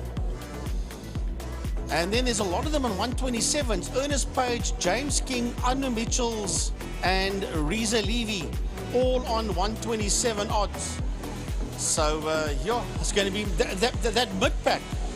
I think from Dylan Jabir all the way down to about Reza Levy is going to be hectic stuff. Jacques de Toy is on a 129.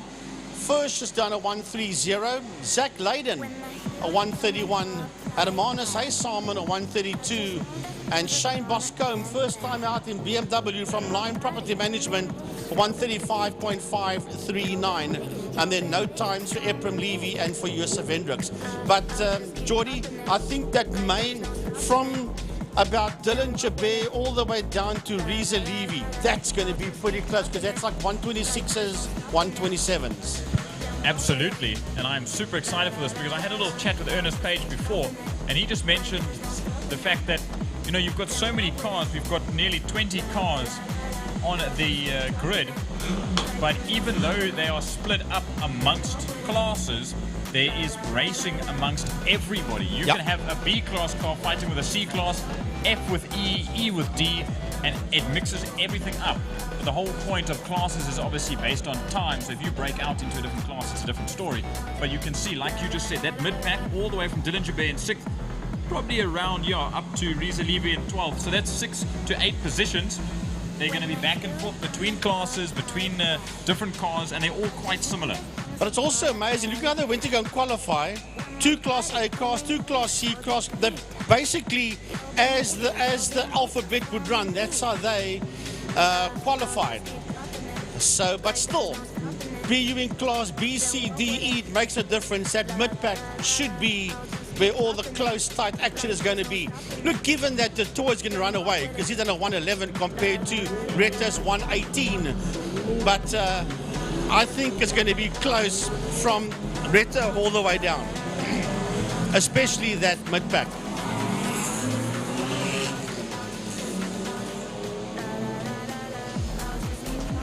Yep, I agree with you there. And we've got no Class B as Zach Leyden. Well, that's Zach Leyden, the 64 car. Yeah, he stole the car on the line. I think Zach Leyden's very new to that car. He's only ever done one rallycross, or not rallycross, it was the oval at CHD at the beginning of the year. He's only done one event. No, he did one rallycross towards the end of last year with that BMW. And then, of course, he played with the E36s last weekend, or should I say competed with the E36s last weekend at the Cape Drivers International Race event. And he does get the car fired up, and he's making his way towards Holzhoek.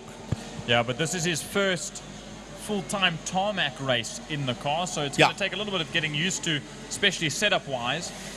Well, for the Beamer, yes, he came off GTI Challenge Class C last year, but that's a front-wheel drive. So it's a completely new animal to learn. And I mean, he's done 2 different races in it, one in rallycross and one in oval. Yeah. So he's got a pretty good range of skill and knowledge on what the car and how the car's going to perform.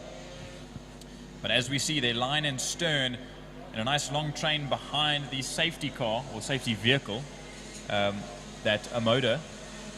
Nice to be sponsored there. A cool little safety car for us at Killarney. We've had many safety cars over the years. I'd actually like to see our list of safety vehicles over the many years that Killarney's been running. But there you can see Neandertoy from Marco Retta, Mansour Parker, Anwar Levy, that's AACC in class, Dexter Bruce in that new, I think we should call it the Dark Knight, because that thing is pitch black and it's an absolute stealthy beast. It was Thursday evening that Dex sent me a photo of that car and said, my new car for the BMW series. It looks like an absolute animal in all black, and I'm sure he's going to pounce on his front-running Class A and C guys. He's the first in D class. Then you've got Dylan Jabir in that newly built ex-Eugen Gaspol BMW from Clubman's. The Silver Dream race is now grey with those graphics. And then we've got the likes of Faisal Jacobs in the not Century Karting, is it Century Karting? Yes. Century Karting, E46 M3, Connor Kilbride, Ernest Page, James King. That's your top 10. But here they go, Frankie. Take them away. Right, the lights will go off. 8 laps of racing action for BMW Car Club Cape Town Series, race number 1.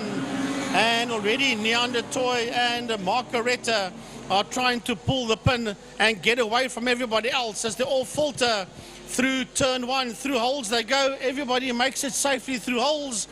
Now they're racing up towards Castrol Corner. Retta sits in P2. The toy sits out there in P1.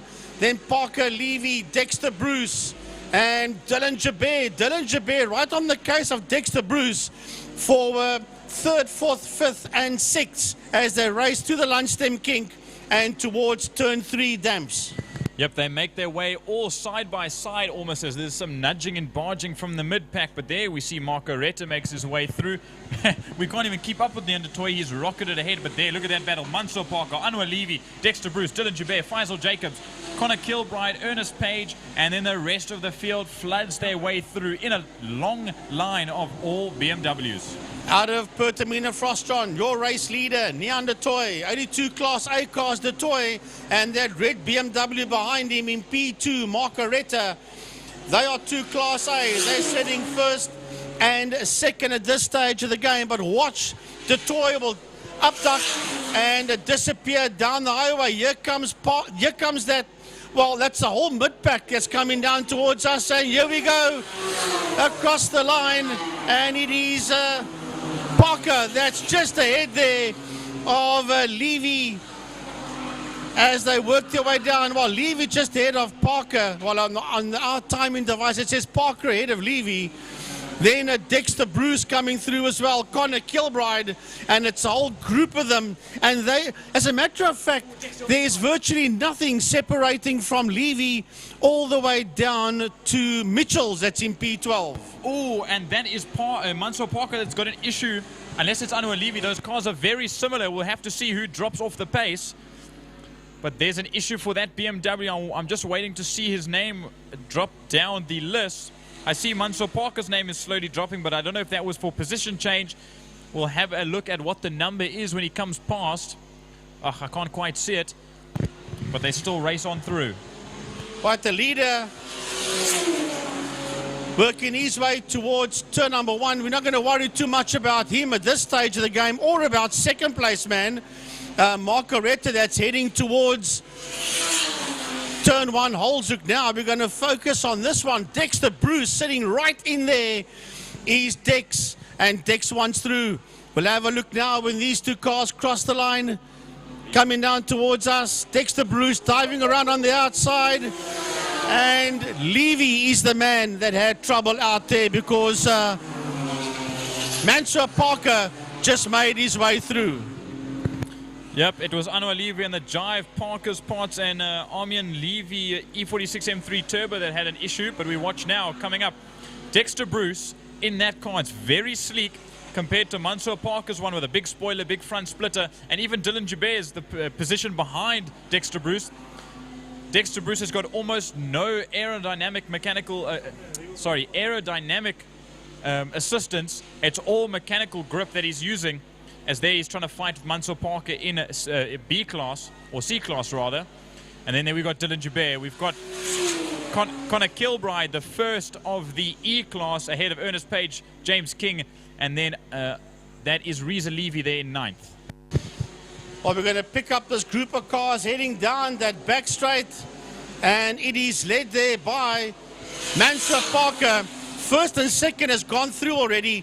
That's 3, 4, 5, 6, and the rest of them that's working their way towards Pertamina Frostron.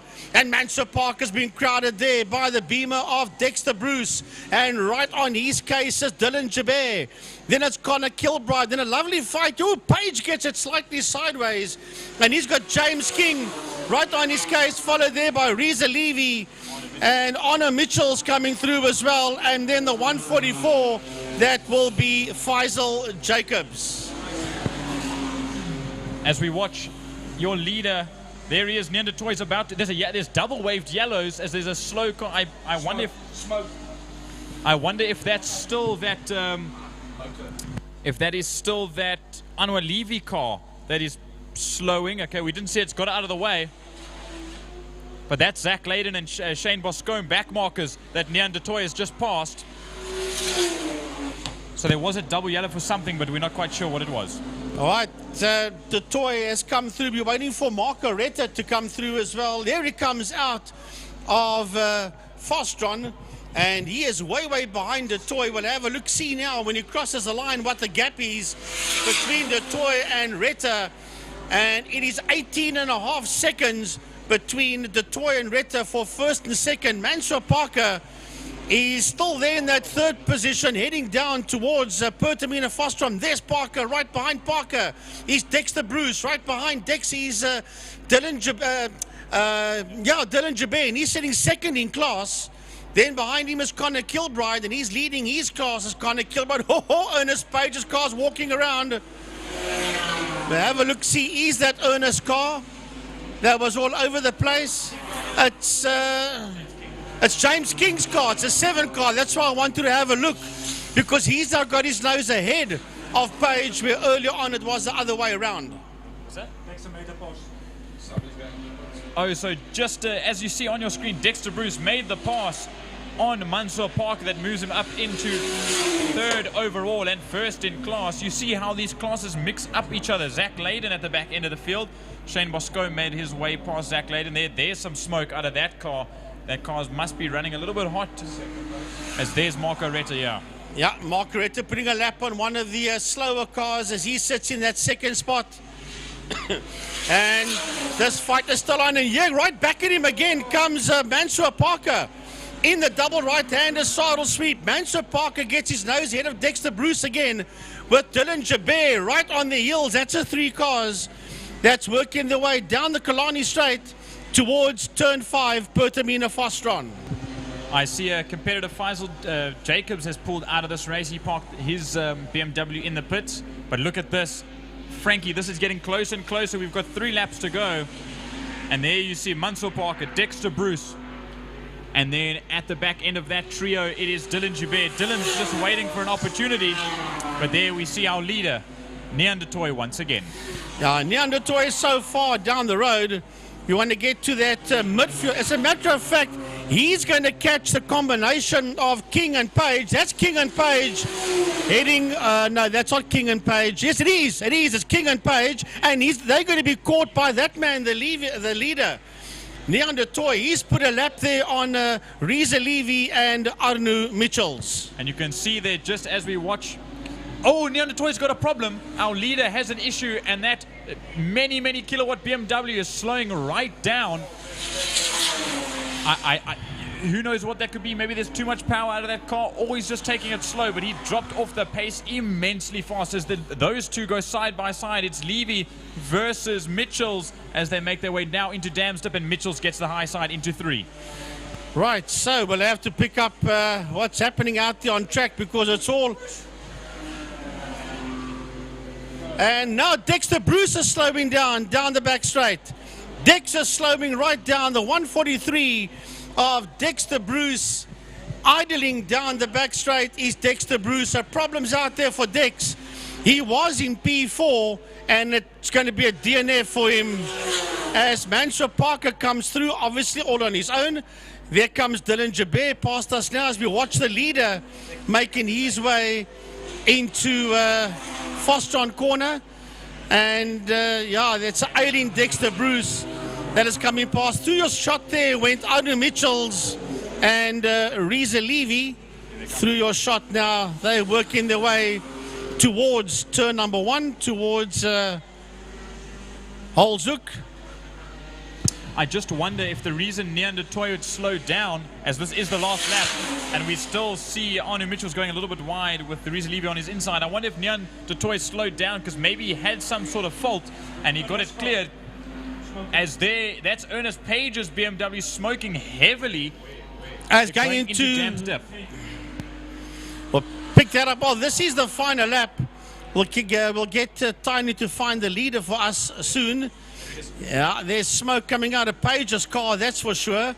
And he was fighting out there. As a matter of fact, he's losing ground because he not only has King got away from him, but Mitchells is also disappearing down the line. The leader is making his way into Pertamina Fostron for the final time, and that is none other than the Class A BMW of Neandertoy, who did a 113.299.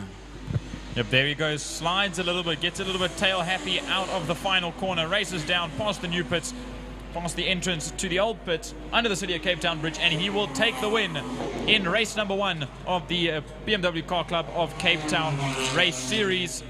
Then we wait for his teammate in the sister car, Marco Retta from PPG Engineering, or PPE rather, in that E46 BMW. Here he comes under the City of Cape Town Bridge. He will take second place in Class A and overall. And then we wait for the next man in Class C, Mansour Parker. Yeah, well, hang on, we're waiting for Mansour Parker to come towards us now. One of the back markers heading towards the checkered flag. And everybody is scattered all over the place. Remember, it was 18.1 seconds between race winner Totoy and Retta that finished in that second position. So we're still waiting for Mansour Parker. Yeah, there goes Mansour, and he's been chased heavily there by Dylan Jabir. When they started this lap, there was 1.886 seconds between them. They're heading towards the end of this lap now, and Dylan is right there. Well, Dylan is leading his class, which is Class D, so you won't mind if he finishes behind Parker. But on track, it will be Mansour Parker that gets to the flag ahead of Dylan Jabir for P3 and 4. What a brilliant run by them. Connor Kilbride. But here comes Connor Kilbride in the Racing Spirit E36. He will take first in Class E. Brilliant racing from him in both this class and in Sports and GT, repping the Racing Spirit colours. And that will be it. Yeah, as a matter of fact, the toy lapped everybody up and until James King. Only the first 5 cars end on the lead lap. But that was some rather sporadic racing, action all over the place. In every class, there was battles between classes, between drivers, between teammates even. And we started with 19 cars. We lost the likes of Hermanus Haysom and Jacques Dutoy did not start. Yusuf Hendricks didn't come out. Anwar Levy had the issue. Faisal Jacobs pulled out. Zach Layden's car was smoking and he pulled out. And obviously, unfortunately, having Dexter Bruce, who was fighting there for the podium, he also had to pull out. Shane Boscombe, first time in a BMW and racing alongside Ernest Page, he came home in 12th place. Brilliant result from him. Yeah, Shane will be happy with that one. Of course, another man that's doing double duty today is Shane. Remember, last year it was Ernest Page that did the Supercars and the BMW series. And now this year it is Shane Boscombe that is doing so. Well, folks, that concludes the first half of the program. And it is approaching 25 to 2. So the first half of the program is done. And we're going to do the lunch and fan walk. And the fan walk is going to be the Spirit Invest sponsored sports and GT cars. That will be between Damps and Saddle Sweep on the Tygerberg Straight. So we're going to go off air for a while, the people at home. And we will hand over to the IMUSAT live team for the lunchtime show.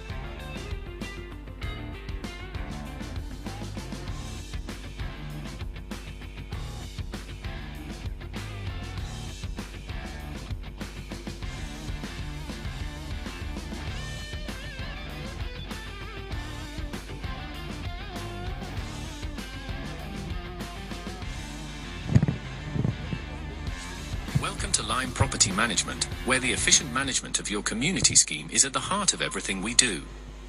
Our dedicated team provides superior property management services, ensuring that your property is in good hands and that your investments grow. With Lime Property Management, experience vibrant solutions, transparent communication, and a squeeze of innovation in every interaction. Call us today or visit lime.cape town and let's cultivate your community scheme's future together. Lime Property Management, leading, innovative, motivated, energetic.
Welcome to Lime Property Management, where the efficient management of your community scheme is at the heart of everything we do. Our dedicated team provides superior property management services, ensuring that your property is in good hands and that your investments grow. With Lime Property Management, experience vibrant solutions, transparent communication, and a squeeze of innovation in every interaction. Call us today or visit lime.cape town and let's cultivate your community scheme's future together. Lime Property Management, leading, innovative, motivated, energetic.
Well, good afternoon, everybody, and welcome to the lunchtime session here at the Killarney International.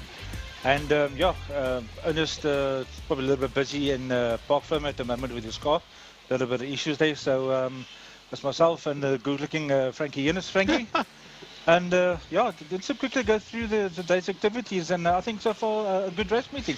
Yeah, I think it's lived up to everything that we expected it to live up to for the opening round of 2025, keeping in mind that there are 4 classes not racing today: GTI Challenge, Classics, Fines and Formula Libres, but those cars and bikes that came to the party today really left it all out on the circuit. We had one incident, a bike incident early on, where they brought out a red flag, but other than that, everything has been fantastic so far. So we'll start off with what we don't normally see, Tiny, on the main circuit, and that is the 125cc short circuit motorcycles, and there were 9 competitors, and look, there are very small bikes. The Mitch Robinson did a 142.636. It was his best time, which one I suppose can understand, keeping in mind that these motorcycles aren't very big. And Mitch on the 71 machine came out there and showed them to the checkered flag together with Peter Hill that finished in second. I think the interesting thing here is, Frankie, that all the bikes are all 125, so it's very, very closely matched. It's almost like your old MotoGP 125s, which you used to have those years. A little bit of slipstream, between the guys and everything. And I think the guys have put up a pretty good show there. Yeah, and they of course, they ran away from Nathan Waddington, that was in 3rd position, followed there by Evert Koorts, and Rudy Ferreira rounded off the top 5. We will see these guys again the first race directly after lunch. Then the big boys. Yeah, then we went into the 4 wheels, the Pirelli V8 Masters and Caltron Formula Supercars. And in the V8s, it was all about Sean Moore and Alistair Brown. They were the 2 guys to catch out there. When you look at the supercars now, they've got quite a bit of an upset over there with unfortunate contact there in Saddle Street there between Ryan Katz, Brad Fenner, Andrew Moffat, and a little bit of I don't think it wasn't necessary. I think it was just a racing incident. But Glenn Phillips is carrying on from where he left off last year. Yeah, Rob de Vos was also a part of that little situation that happened out there. Excuse me, people, the wind is blowing all the paperwork all over the place. But Robin did get back out on track again. He ended 1 lap down, but he kept on going. And heads up to the newcomer in the class, Leon Chetty. And he didn't do half bad at all. I think he'll be pretty happy with his performance. But what I liked about the supercars is that Najreen Schloss finished in 2nd position to winner Glenn Phillips, and a top 3 in race 1 for the Lime Property Management man, Shane Boscombe. And I say a very, very good-looking bunch of cars. I mean, there's a lot of effort what went in the background with all the race cars, a couple of new sponsorships on some of the vehicles, and did fantastically well to everybody. So hopefully there will be, all of them will be able to be racing for week number 2. Now, but before we move on, in turn 2 in Castile Corner, towards the closing stages of the race, I think it was on the last lap, Dennis Haiduk had problems out there with his V8 Master, and unfortunately he didn't bring that car to the checkered flag. Motorcycles, always interesting, and the MGA Racing, Clubman, Classics and Breakfast runs. What's for the newer guys joining the motorcycle fraternity over here, and Greg Waddington doing actually quite well there in his 600.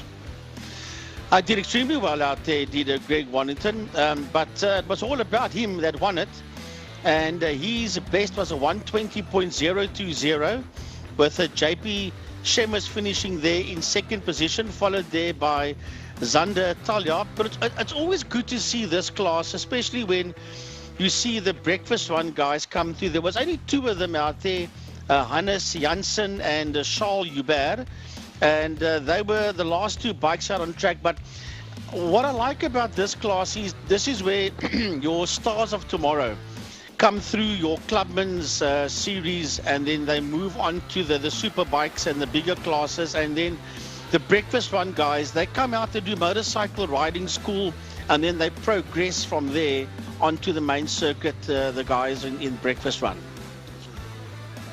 Then the fast boys. Yeah, the guys out there, the Sports and GT sponsored by Spirit Invest. Well, the man to catch was Gary Kieswetter. He did a 110 odd in qualifying, and he did a 110.406, his best in the race as well.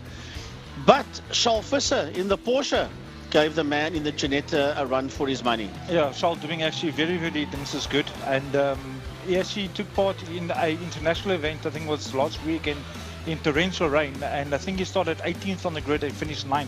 Yeah. So a lot of practice in the Porsche things for him for his future. And yeah, things are looking pretty good for him. Connor thinks has had a little bit of issue there, Connor Kilbride, with his car.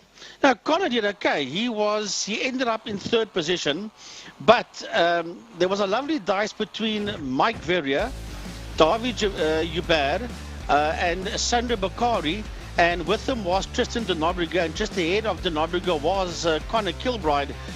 And towards the end of the race, it literally all fell apart because David Hubert, him in the beginning stages, went right off in turn number 1 in holes, and that was the end of David Hubert.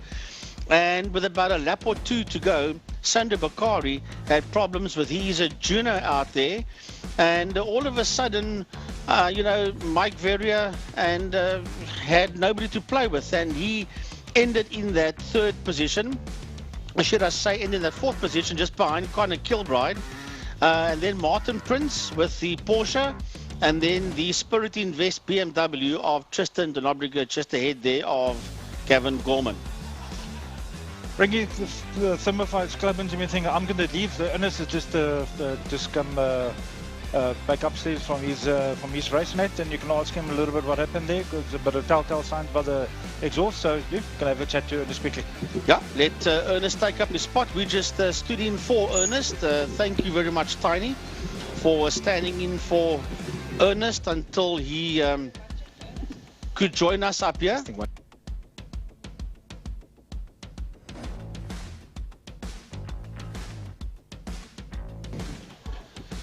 Welcome. Yes, good to be here. First of all, before we carry on, you had fun out there. Oh, yeah. You and James. Oh, yes. Did you notice every time you guys came out of 5, James' car was busy walking around underneath him? At one stage, I thought it was your car. Yeah, no. And I realized, no, it's a 7 car. It's not the 19 car. No, King and I had a fantastic dice, and I chatted to him afterwards. You know, this is what I love about racing.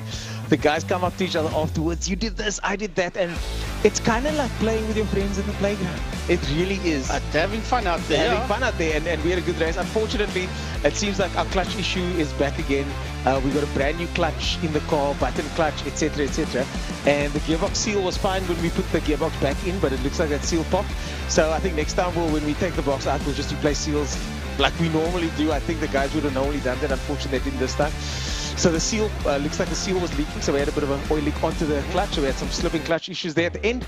But that's what everybody says when they lose. The clutch was slipping. There's always something wrong. So James, the clutch was slipping. That's what it was. Yeah. Now James beat me fair and square, and then of course Connor took first place in class there. Well done, team. And I got to say, Neon, of course, put in a show as always. I'm sure they look fantastic. I think it was only the first 5 cars that ended on the lead lap. Wow. But we move on to the Thermophiles Clubman. How was that? See Shane Smith on top. Well, Shane qualified in pole. Halfway through the race, he had dropped down behind Visser, Bruce, and Lambert, and then worked his way back into P1 because going into turn 1, into holes towards the closing stages, Shane and Visser went off. Oh my Shane goodness. got back on again.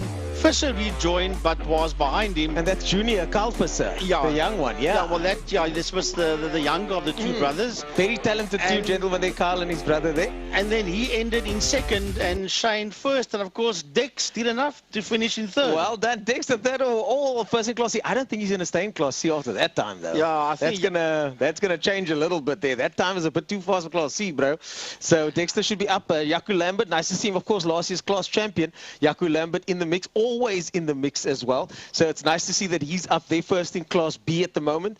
I think this will shift around as they find their classes and the guys break out. Because, of course, today being the first race of the season, there's going to be a lot of jostling with classes, isn't there? And we were chatting to Clint Renard before the race got underway. No timing devices allowed in the cars for 2025. At all? Nothing at all. And they are expecting at least another 15 cars to join for the 22nd. I saw that rule last year. I actually like that rule. I think in a bracket series like this, it's actually, you shouldn't have timing devices in the car because then you can sandbag, as they say. You can hold back and keep the car back. Everybody should technically be on their limit, not necessarily the car's limit, but certainly at their personal limit. And I think that this is a good way to keep that from happening. I know that some of the drivers, even those with the digital dashboards, they have to have cameras on their cars now so that the clerk of the course can check to see that there's no timing device on that system. So the Clubman's guys are really making good strides forwards, and who knows? Let's see how it plays out. I think it's a good idea. Whether it works in actual implementation, we're going to see as the year goes on. I do suspect that, as you say, the next race is going to be a cracker when the rest of the guys are back. Oh, yeah, for sure. But there were 7 cars that eventually broke away. Smith, Fisher, Bruce, this is the way they ended. Lambert, Lucia, Gous, and Gary Smith, they literally got away from all the others. Gemma takes Class D. That's the way they ended. And then we had the 2 lady races finishing in P8 and P9. Less than 2 tenths apart. Yeah, Gemma O'Lean finishing in 8th and Mia Bench finishing in 9th. So well done to them, both in the top 10. Well done to both of them, and it's nice to see those kind of dices happening out there. And they chat quite often. In fact, I saw them walking together just before the race. So there's going to be a lot to talk about between those two as well. I'm sure they're going to have the discussion late into the evening. Then we move on to the Superbikes. The Seal Pro Wineland Superbike Challenge and the 600s. No surprises there. Slade van Niekerk right on top of the ball. But Slade that won it with Ronald that came second. They were virtually nose to tail for the majority of this race. And then, as they call him, the quickest accountant in the Western Cape, Malcolm Rapson, he finished second. Ronald finished second overall and first in the Masters category. Okay, great stuff. So is Ronald a Masters already, eh? Yeah. Wow, I remember when he just started, and I even told that story just this morning. It just shows you the hands of time waits for no man, and Ronald Slamet still, though, performing. It's difficult to do that on a bike as you get older, isn't it? And then you look, Slade came first, and then the second rider that wasn't the Masters was David Weringa, and he finished in P7. Between 2 and P6 was all Masters. Wow, Brad Bodsworth in the mix as well. I saw him in the pit lane early on. Shout out to Brad. He used to join us here in the tower. But the champion, Brad Bodsworth, is focusing on his racing at the moment. What was good to see after many years' absence, the return of Rob Craig. Wow, the legend himself, Mr. Rob Craig. Wow. He finished 6th overall and 5th in the Masters category, but he'll find his feet again. Oh, yes. And then it's going to be a different story. From what I hear, he was unstoppable in his day. Oh, yeah. Yes. Was sponsored by, I think it was Suzuki South. He was one of his sponsors back in the day, if my memory serves me right. But, but we had one serious issue in the whole first half, which brought out a red flag, and it was in this category when bike 77 Piers Canute had a problem going through Castle Corner, and he was literally on the grass and the inside verge, and he took a serious tumble, which brought out the red flag, and we had to restart that. I hope Piers is okay. I believe he will be. Okay. But that was the only incident that we had so far with the red flag, and that was Piers Canute. He was on the in the 600 class. Our thoughts go out to the family and friends, and of course, Piers, we hope that you have a speedy recovery and make it back as soon as possible. I speak under correction, but it's either a leg or an ankle injury. Okay. How severe it is, I don't know, but thank goodness it isn't any worse than that. Awesome stuff. So What's next? What's next on the agenda? Well, we move on to we've got 2 more classes to go. The Batek 650s and 300s. Nicholas Hutchings right on top. HSC racing man over there flying the flag in the 650, getting first place, but just 0.2 of a second ahead. Adrian Solomon. Yes, who's now moved up from the 300s to the 650s as Aidan Solomon. Clearly he's got the pace. As a matter of fact, there's a lot of riders that's moved up from the 300 to the 650 class. Abigail Bosson is one of them. Abigail, of course, going overseas to compete in that 300 class last year, last year, and now back in a 650. Well done to her. And a lot of lady racers in this class. Zante, Abigail, Elmay Mostard, and of course Cody Redlinger. And I see Mr. Lance Jonas in the mix as well. Unfortunately, he did have some gearbox issues on the last closing laps. You can see the times were pretty decent there for Lance. Yeah, he was doing 25s, which was on pace with Abigail at that stage, but unfortunately just having some issues right at the end of that race there. And then we close off with the class you raced in, BMW Car Club Cape Town Series. Let's see. I don't even know what happened. I literally just left my car, came straight here. So let's see. Let's start from the top. Nia de Toy with a 13.2. The car's been doing 13s all week. They've upgraded the power now. It's running over 600 kilowatts. And what a spectacle. What a car to see. Definitely worth coming to the circuit to check that car out. Marco Retta also updating his car, but unfortunately doing 17s. We know he can go faster than that. He's done 16s as far as I know. So Marco Retta, but Marco is also just here enjoying himself, enjoying the ride. Mansu Parker first in Class C over there doing 22s, and Dylan Joubert gets into the 25s there with a 25.8. That pushes him into Class D, so Dylan Joubert gets the win in Class D. And as you can see, Class E, one of the busiest classes over there. But Connor Kilbride, the second win for Connor this, I think his second win in this class, and his first win for the season, so well done to Connor. I could see, once we started driving, I could see, now I'm not going to catch this guy. Well, I want to give a heads up to Dylan Joubert.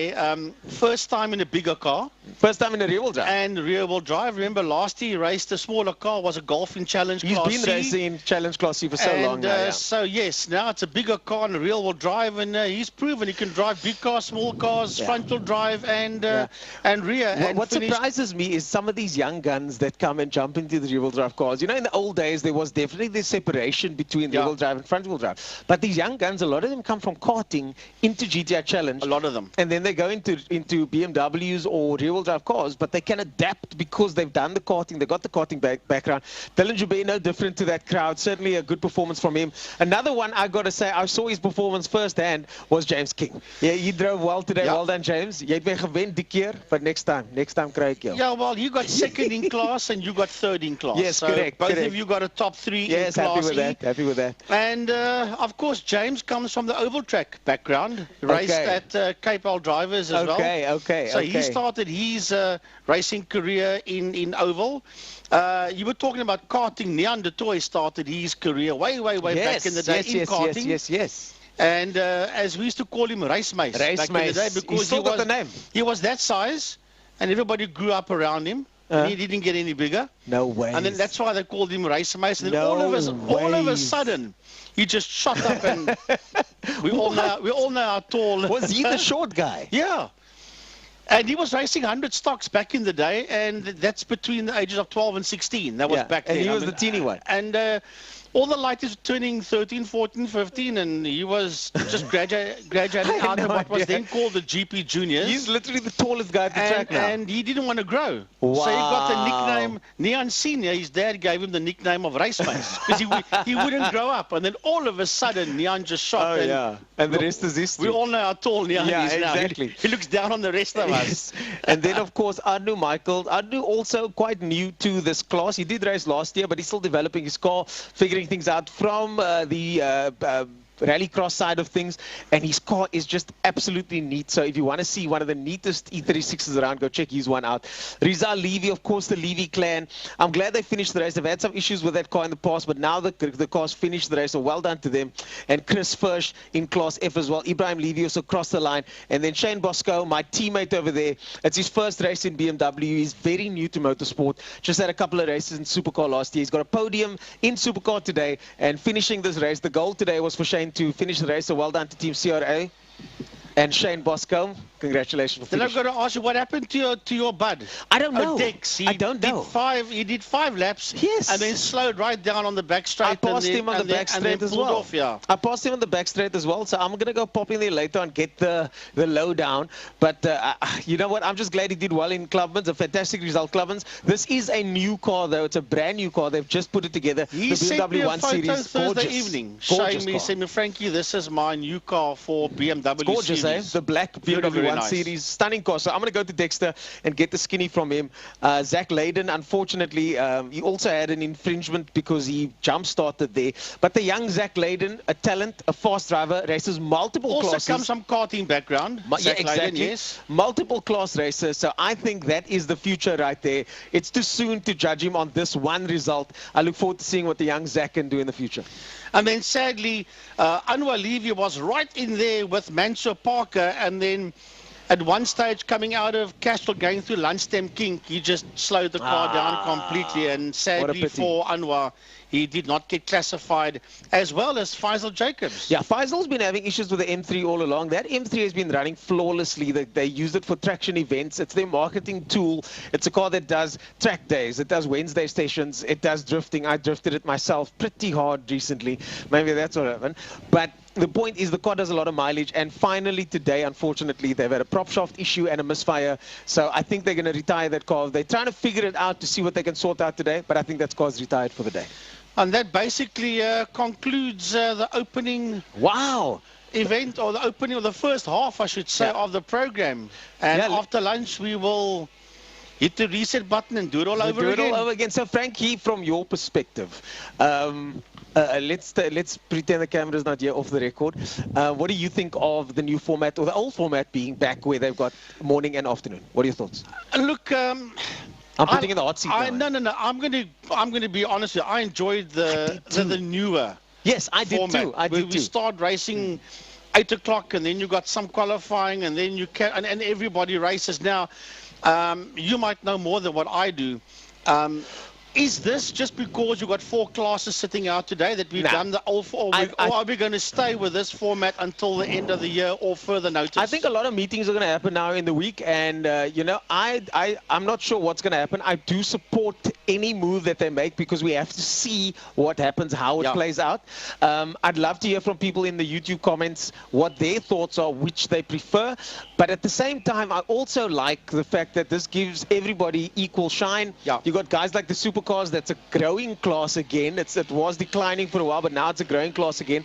They've got a whole bunch of new sponsors on board. I don't know if you saw how nice the Supercar cars looked. Oh yeah, we were walking in the pits. Other than the ones that crashed over there in turn 4. No, when we got here this morning, Jordan and myself were in the Supercar pits, and I must say, the cars look very, very smart. Cars look very smart. So, in order to help them get the exposure that I think all classes deserve, that's one of the main motivations, or one of the motivations behind this current format. So it's difficult to get the input from just the audience. You got to get the input from the drivers as well. You got to get input from the people involved in the sport as well, the families, the sponsors, etc. So I think we'll monitor this as we go and then see what happens. I do like the old format, but I was racing mostly in the mornings then.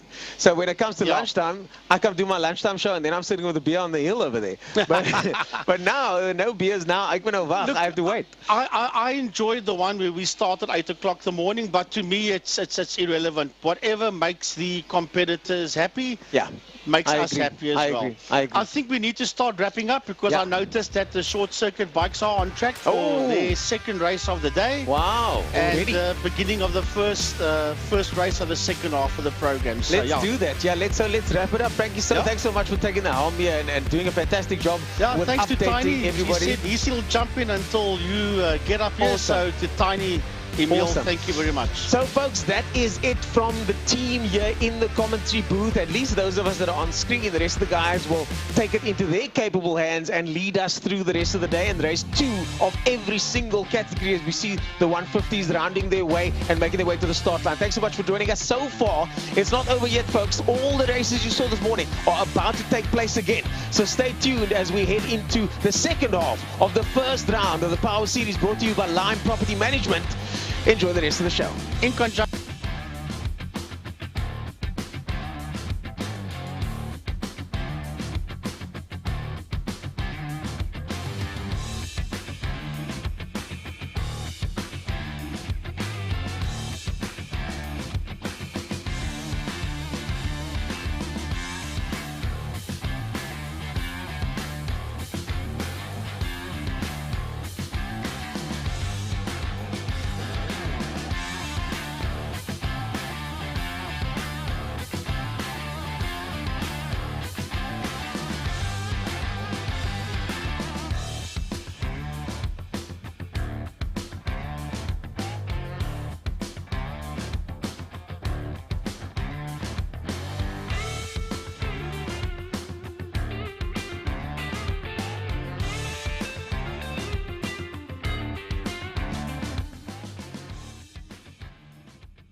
Race 2 for the 125cc short soda motorcycles.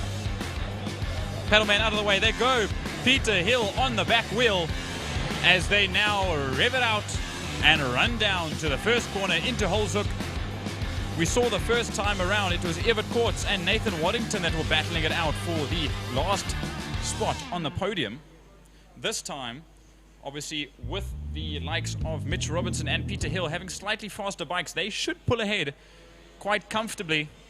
But then you have the likes of Nathan Waddington, Evert Courts, Rudy Ferreira. Then we saw that battle in the first race between Jacques Rust, Ethan Alexander, and Bernard Klaassen, all fighting it out in that little trio. And hopefully we get the same action this time around for their second race of the day after lunch.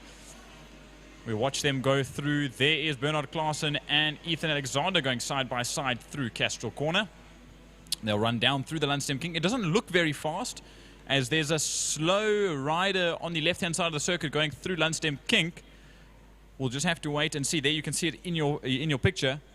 We'll have to wait and see if I can either get that number or if the monitor shows them dropping down the order. But there they go through Sorrel Sweep down onto the Killarney Straight.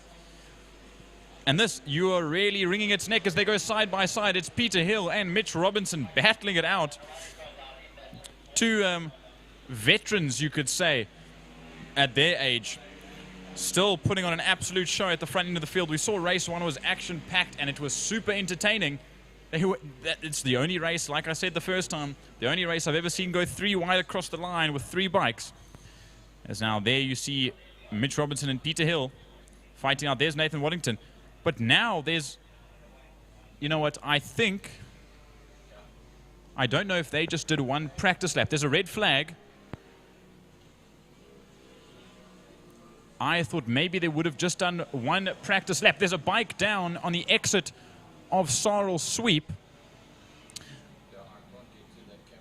I'll just have a look who that is. It's a red and orange bike. I think on these bikes, it's just not the position you want to be where the bike is right next to the circuit. Just give me 1 second to see what the number is and I'll get back to you. But the rider is up and walking.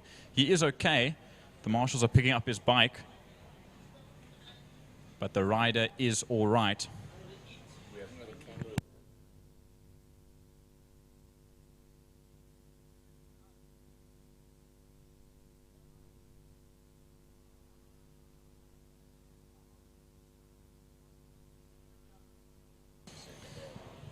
Oh, that's a very good shot there of exactly where that bike ended up. They've pulled it slightly further away from the tarmac. It was quite close there, but that is Rudy Ferreira on the 24 bike. Very, very unfortunate there. I'd love to see what the replay looks like because I didn't actually get to see, if there is even a replay, what had happened. Because that spot is just behind the clubhouse where I'm assuming it initially happened unless he touched the dirt and had a little end over end.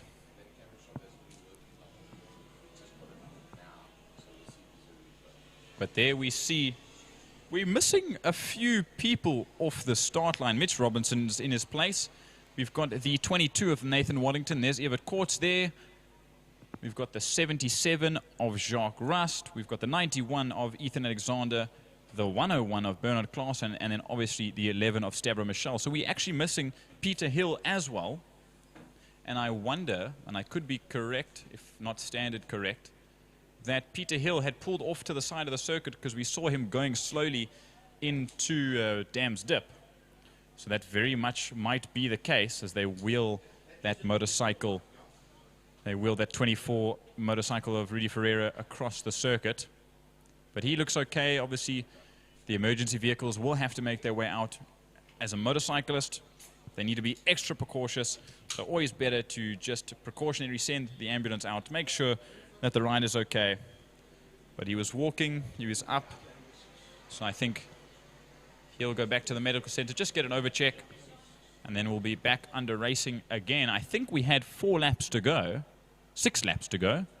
So they'll probably restart with the same amount left.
Back underway we go of the starters' orders.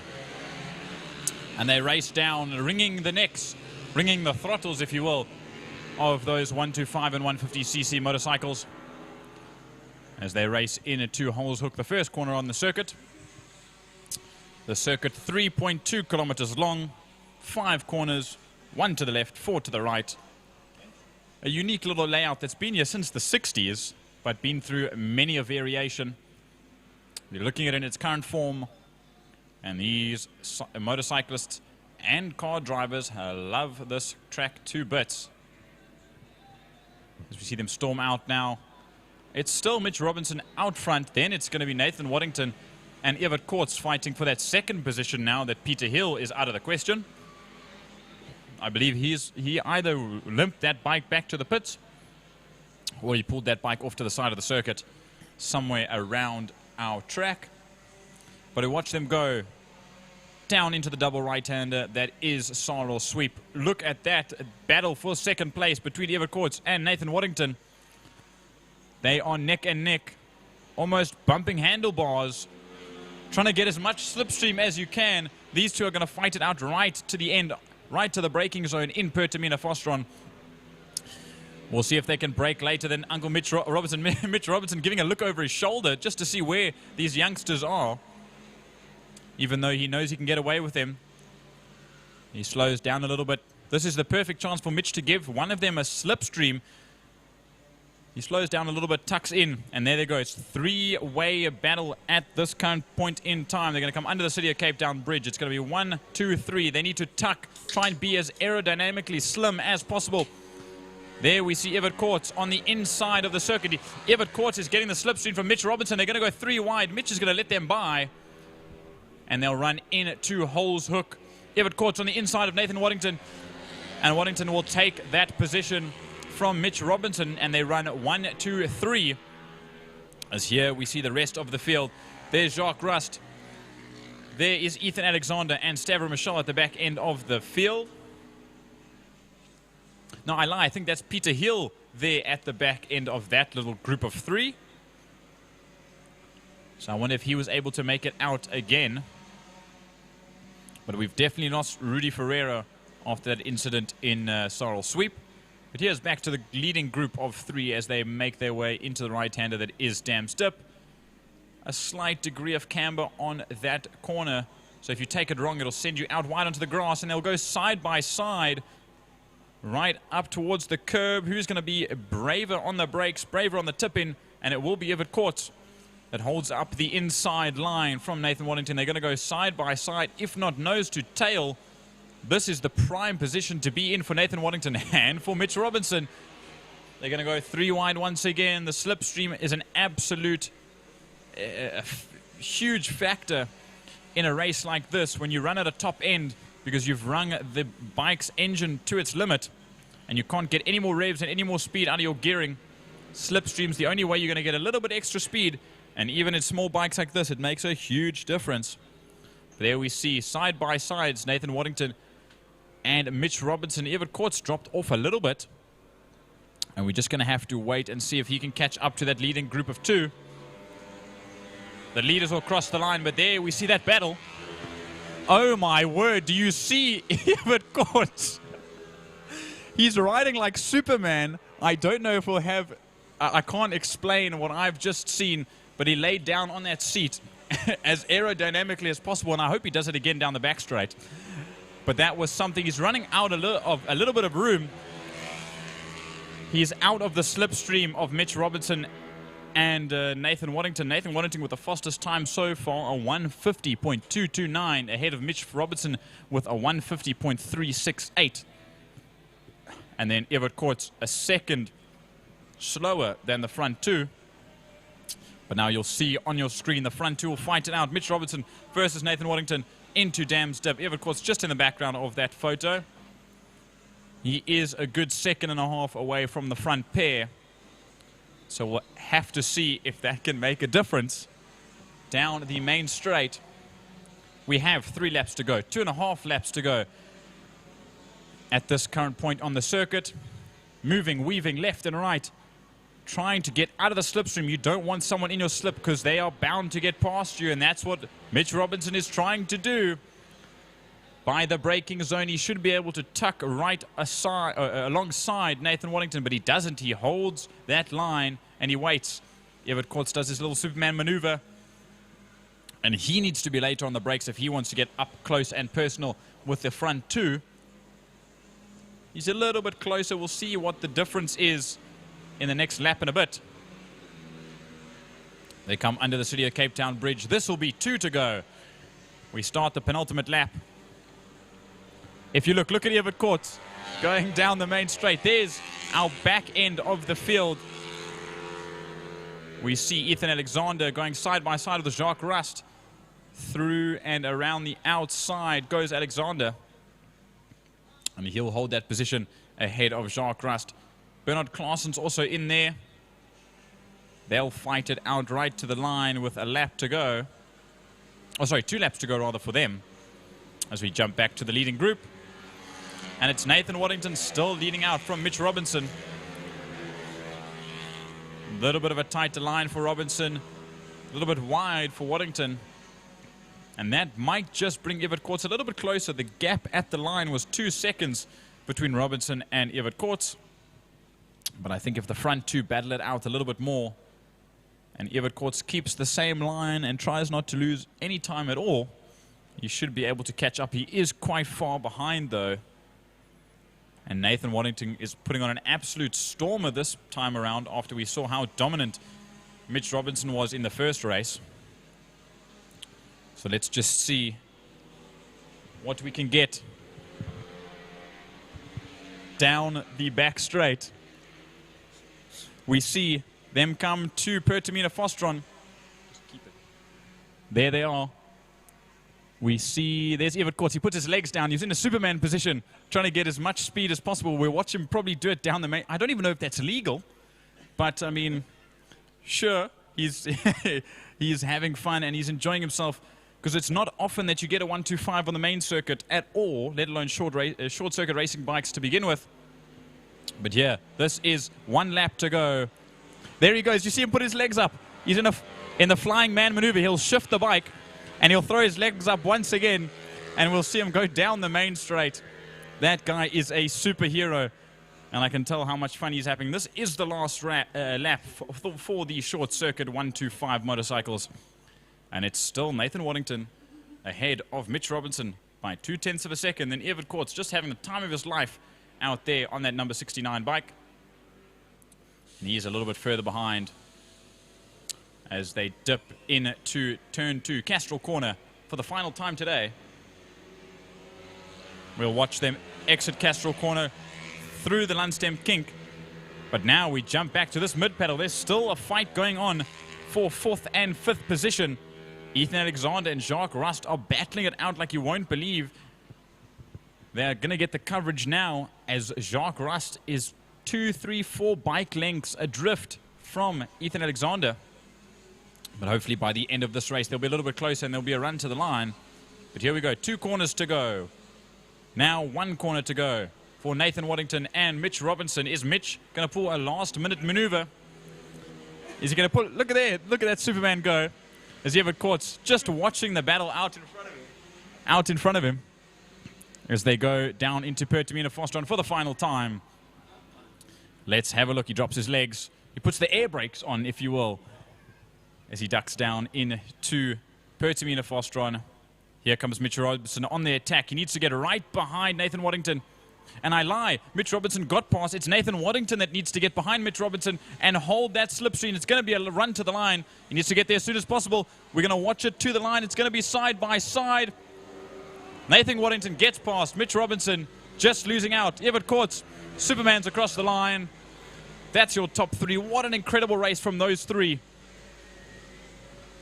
There's a very, very special bunch that races at short circuit, and we were lucky enough to see that bunch out here today. And there's still that battle between Ethan Alexander and Jacques Rust. In the background, you see Bernard Claessen. Stavro Michel has pulled out of this race a couple of laps ago.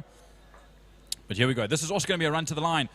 There you see Jacques Rust go around the outside. They're going to go side by side. Ethan Alexander went around the outside. It's Jacques Rust that needs to sit in the slipstream. They're going to go side by side. Let's see who it is to the line. It's neck and neck, but it's Rust. Rust will take that 4th position ahead of Ethan Alexander right at the line. The difference, only 9 thousandths of a second between the two, with the 101 bike of Bernard Klaassen coming home in 6th position overall. What a race that was in all respects. A super duper race that was. And I say it every single time I watch racing, you don't need many cars to have a good race. And we were shown just that. There goes Evert Koorts once again, having the time of his life, as are the rest of these races. What a race that was.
All right, folks, it's now time for the Pirelli V8 Masters and the Killarney Supercars, race number 2 on the program.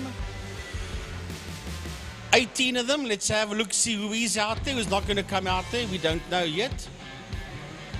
None of them have come out onto the track yet. We're waiting for the 125cc's, the short circuit bikes, to come in. As a matter of fact, now the Pirelli V8 Master APV Ford Mustang cars are busy working their way out onto the track. And the moment they work their way into holes, the Killarney Formula Supercars will work their way out onto the circuit. And they will be led out by the man that won the opening race in this class, namely Glenn Phillips. Right, there he goes. Glenn leads them out with a 33 car. Then you've got Nazreen Schloss in there behind him. And she almost takes out the pit wall. Those cars don't turn like you would think they turn. They've got a very wide turning angle, turning arc. Shane Boscombe working his way out. Carl Halleck working his way out as well. What we can see from here. Robin de Vos coming out. Andrew Moffat making his way out. And Leon Chetty in the 15 car. So the supercars are out on track. The V8 Masters have gone out already. And V8s was led out by Sean Moore and Alistair Brown. They were the first 2 cars that came out onto the track. And then the rest of the V8 Masters came out behind them. So this one will be over, according to our timekeeping device, it'll be over 9 laps.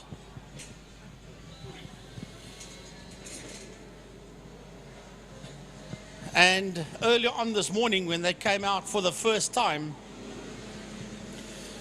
all of the supercars were sadly lapped.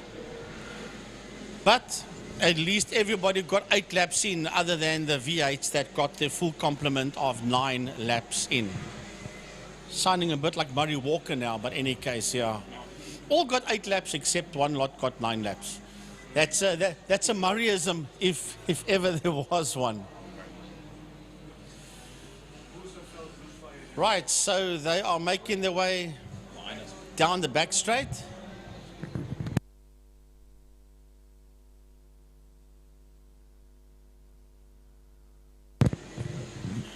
So they start lining up. Moore and Brown will line up on the front row of the V8 Masters.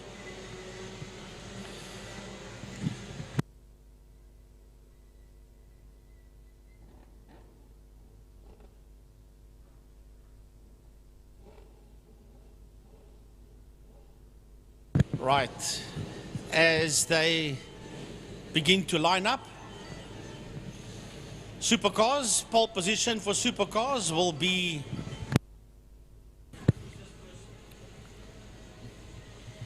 pole position will be Glenn Phillips, who lines up there in the red number 33 Supercar.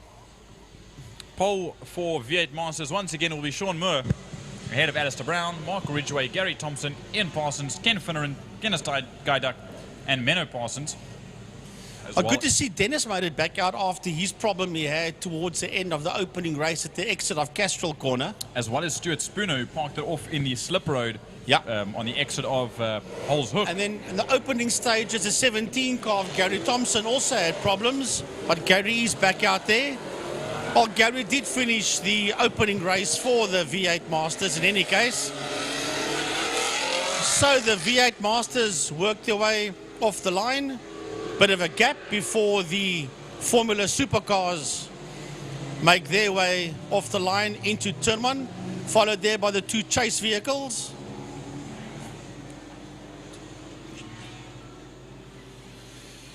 So will it be Sean Moore again in the V8s? Will it be Glenn Phillips again in the Supercars?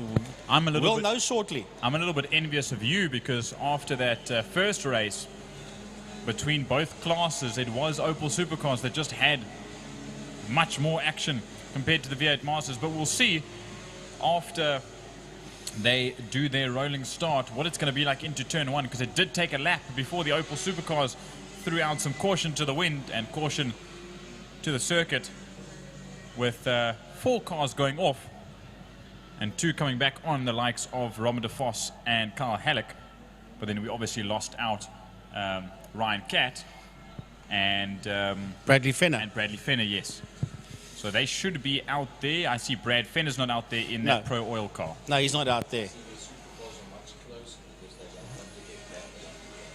The 9 car, Fenner did not make it out onto the circuit. Chetty did make it out. I think that's the only one that didn't make it out is Brad Fenner. As a matter of fact, if you have a look at the list of the Supercars, they're all there except for the 9 car of Bradley Fenner. Right, so the V8s and the Supercars behind the safety car making their way down the back straight. There are the Pirelli V8 Masters rolling through into your screen and into Pertamina Fostron, and not too far behind them is the Keltron Formula Supercars. Now, speaking of Brad Fenner and Carl Halleck, the Hobo Racing outfit with the RBK products, they did a lot of work to get those cars done. Pro Oil, new sponsorship for them. They look super flashy, super nice. But we'll start it off with the V8 Masters, Frankie, as I'll take them away from the line. The thunder roars, the lights go out, and away they go, as all those APV 347 IS V8 Masters go down into Holes Hook. And let's see if they make it through clean. And they do. Right, all the V8s work their way through. Yeah, they come now. Oh, a bit of a lock-up there. That might have been Boscombe that locked up. He gets overtaken there by Card Halleck. Oh, and there's Supercar. Oh, there's V8s going off there in Castrol Corner. Dennis Guy Duck was sandwiched. Again, that's the exact same spot he had to stop in the first race. It's a little bit of deja vu for them. The supercars have to wind their way around. That was a big, big mistake. And I think that was the 44 of Ken Finneran that... 69, that would be Menno Parsons then, I think. No, it's not. Ian Parsons. Menno's in car 21. Yeah, so a little bit of a dive up the inside and a little bit late on the brakes caused a little bit of traffic there in Castrol Corner. But they're back where we see Sean Moore. Sean Moore goes wide, opens the door for Mark Ridgway, gets shut closed in his face. Sean Moore holds it ahead of Mark Ridgway and Alistair Brown. So here come the Supercars. Oh, and Moffat's challenging. Andrew Moffat has challenged Glenn Phillips for the lead. Then we've got those two lost V8 Masters in there behind the two leaders of the Supercars as we watch the V8s make their way back into holes. Yep, the leaders are rushing out, but there come your Opel Supercars again. It's a lot closer this time around. Yeah, it is a lot closer. They're letting those V8s go through is Moffat and Phillips because they've got no fight with them. So you guys get going, get out of my way, then we can have our own fight.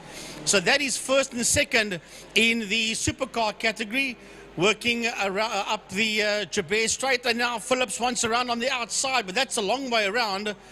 That is the long way around as we watch the leaders of the V8s work their way through the double right-hander saddle sweep. It was a two-way battle in the first race between Sean Moore and Alistair Brown, but now it's a three-way battle with Mark Ridgway right in the middle of the two of them. So this is going to be quite the race of attrition. It's red, yellow and blue, a whole robot or traffic lights worth of cars here as Alistair Brown dives up the inside of Mark Ridgway to take that position away from him.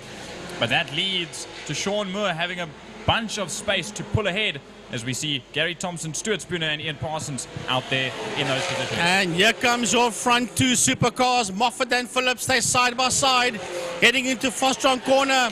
Moffat's got the outside line. Phillips has got the inside line. Phillips gets his nose ahead there of Moffat. They are nose to tail as they exit Pertamina Fostron, work their way through the kink. Here they come down towards us. Will Moffat dive onto the inside? I'm sure he will somewhere. He's going to have a look. He's not having a look. Now he moves up onto the inside. He got the toe on the inside and into the lead in the supercars. Through holes goes Andrew Moffat. That is brilliant racing from those two, but it could end in tears there, Frankie, as there's Carl Halleck. And that is... Nazreen. Slosh, yeah. The lady racer also there. That's third and fourth in the supercars. The two lead supercars go into Castrol, and then 3 and 4 going in there now, namely Halleck and Schloss. We jump back to the leaders there in V8 Mastered, and it's still Moore ahead of Brown, ahead of Ridgway in the gold class. It's these three running a little bit wide goes Alistair Brown. That gives Mark Ridgway a little bit of room to catch up, but a better exit out of the corner from Alistair Brown gives him a little bit of a pull ahead from Mark Ridgway. We'll see them cross the line. It's 6 laps to go. Then we see there, it's Gary Thompson and Stuart Spooner. No, I lie. Sorry, that's not Stuart. That's Ian Parsons. That's Ian Parsons and Dennis Guy Duck that make their way through. And the two leading supercars are working their way out of Pertamina Fostron. And it is Phillips that's still got his nose ahead there of Moffat, and they are side by side. These two supercars, P1, P2, side by side. And who has got the inside line this time? It is Moffat. That's got the inside line there on Phillips. Moffat on Phillips, and Moffat dives through into the lead with Phillips being demoted there to P2 on the exit of holes. Then you've got Carl Halleck and Nazreen Schloss, third and fourth, making their way into turn number 1 into holes as the big V8s race down towards Fostron. Yep, I was just watching them outside our commentary box, and Alistair Brown is getting ever so much closer to that first position of Sean Moore, going wide, but maybe that's the way to do it. A little bit of a wider line will make you tuck down to the apex for the exit of the corner, and that might give you a better straight line run to catch up. There's going to be a little bit of slipstream if you can get close enough, but it's 8 tenths of a second between Sean Moore and Alistair Brown. That won't be enough, as there we see Mark Ridgway go through, still sitting in that third position. We see Gary Thompson there in fourth position, rather, Stuart Spooner, and then Ian Parsons. But back to the front two runners in the Formula Supercars. There is nothing between the race leader in this class, Andrew Moffat, and second place man, Glenn Phillips. As they work their way out of Pertamina Fostron, they are nose to tail. Phillips will now go for the toe on the Moffat Opel. Across the start-finish line, down the home straight they go, the Porsche Club straight, into turn number 1, into holes, as we wait for Carl Halleck to come into view as the two leaders work their way through. Holzhoek, Halleck and Schloss. We'll see them now. That's the two front runners of the supercars coming down towards us. Shane Boscombe will be the next car to cross the line as the V8s are making their way out of Fostron, turn 5. Yes, Frankie, they exit Pertamina Fostron now and come down onto the Killarney Straight once again under the City of Cape Town Bridge. Alistair Brown ever so much closer this time around. It's not enough to take a dive up the inside. He'll think about it. He'll put it just in the back of his mind, maybe that he'll get closer the next lap. But this time around he leaves it, he stays comfortable there. He just wants to make Sean Moore a little bit nervous. Just get him on his tippy toes as they head into Castrol Corner. Keeping an eye on the supercars. They are now once again side by side, the two front runners. This time it was Phillips that had his nose up on the inside, but the line has been covered there by Andrew Moffat. Moffat sitting out there in P1, Phillips sitting there in P2. And they are getting away now from everybody else in the supercar brigade. Now it is Phillips's chance to get the toe on Moffat. Down the main straight they go. Will he be close enough to dive? No, he's not. Phillips is not close enough to lunge up on the inside of Moffat and take the lead as we wait for Carl Halleck to come into view. There is Halleck, and right on his case is a 24 supercar of Nazreen Schloss, followed by the 18 of Shane Boscombe, who's been lapped now by the two V8 Master leaders. So we'll stay on this camera angle, a perfect segue to jump back to the leaders at the front end of the field.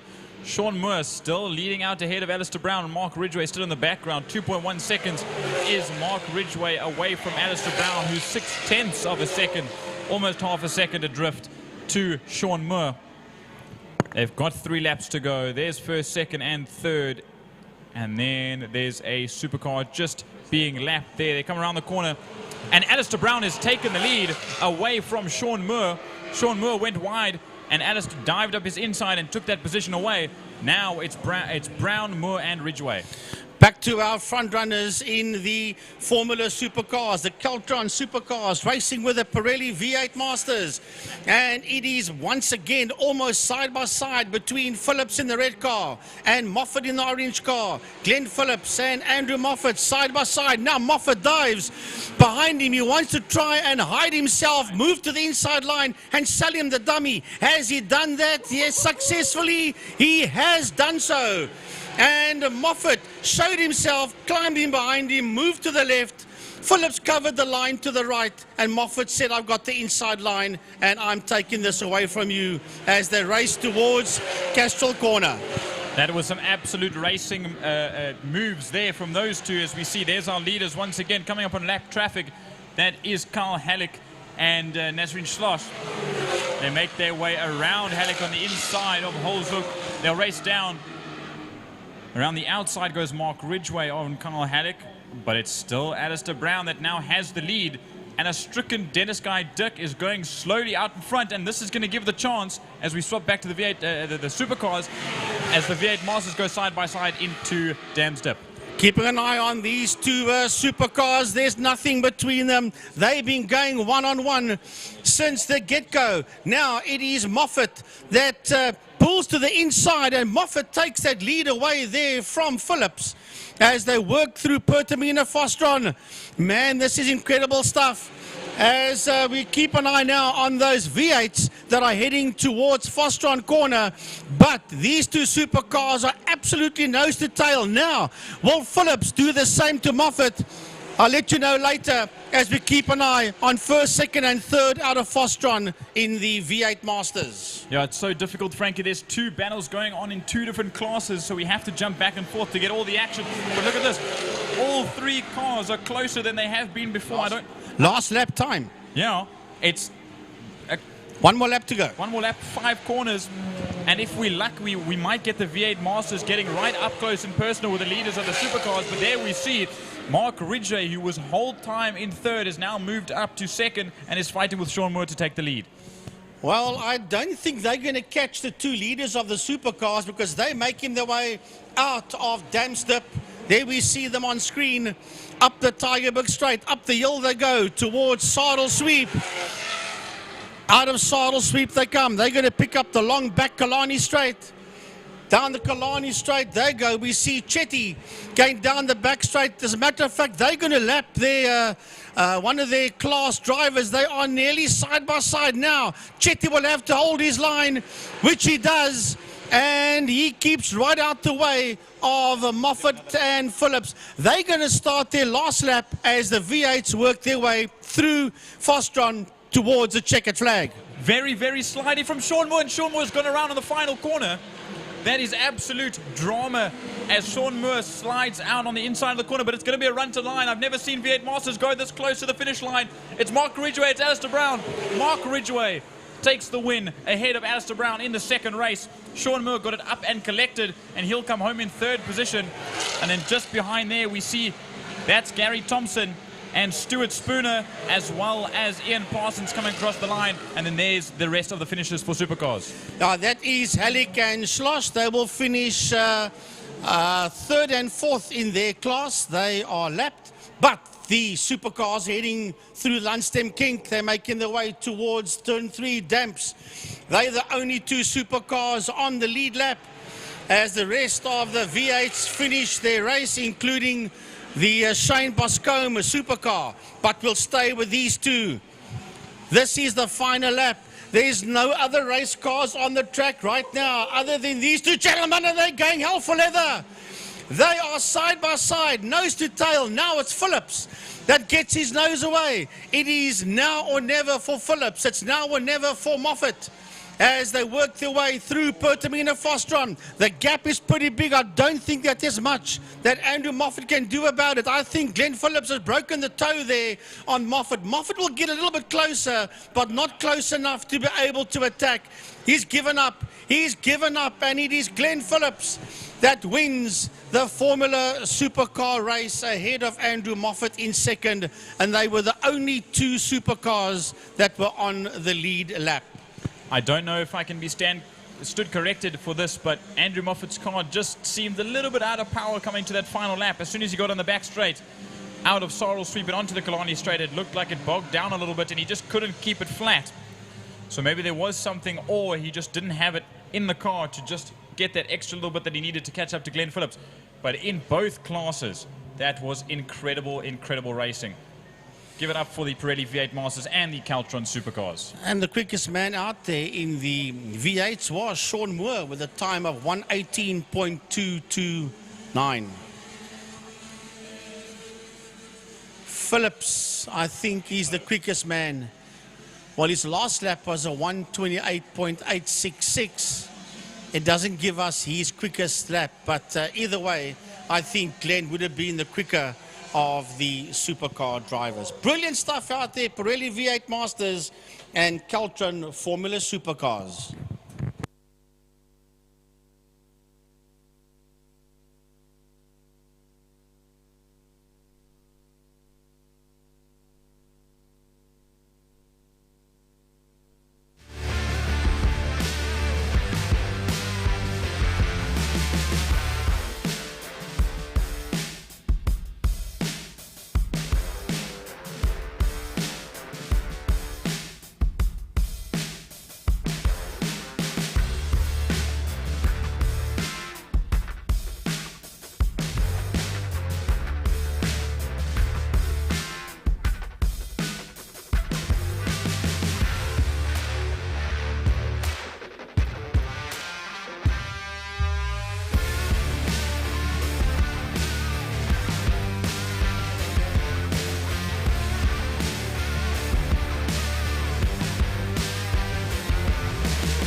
hear the sound of motorcycles as the MGA Racing, Pirelli MGA Racing Clubman's Classic and Breakfast Run motorcycles make their way out onto the track for their second race. Well, I wasn't on the mic for race one with Jordan. It was Francois Butler, but Francois had to leave us due to other commitments. So I will grab the mic and help Jordan out with this one. But I'm going to make him the lead commentator for the motorcycles. The Superbikes is easy, but yeah, I'll let you do the majority of this one. Thank you very much for that.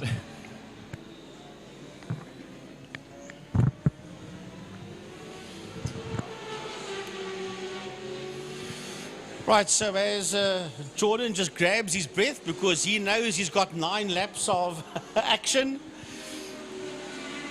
we're going to keep an eye out on this one. Greg Waddington is a man that's in pole position with Francois Kritzinger on his outside. Then JP Schemmers and Zander Taljaard. So Waddington, Kritzinger and Schemmers, they will be the 3 bikes on the front row. And then Taljaard, Sean Momberg and Derek Hendricks will be the 3 bikes on the second row. 15 motorcycles will take part in this one. That's if they all come out onto the track for it. So let's say thank you to the people that make it happen for us. Lime Property Management, where the efficient management of your community scheme is at the heart of everything we do. Our dedicated team provides superior property management services, ensuring that your property is in good hands and that your investments grow. With Lime Property Management, experience vibrant solutions, transparent communication, and a squeeze of innovation in every interaction. Call us today or visit lime.cape town and let's cultivate your community scheme's future together. Lime Property Management, leading, innovative, motivated, energetic.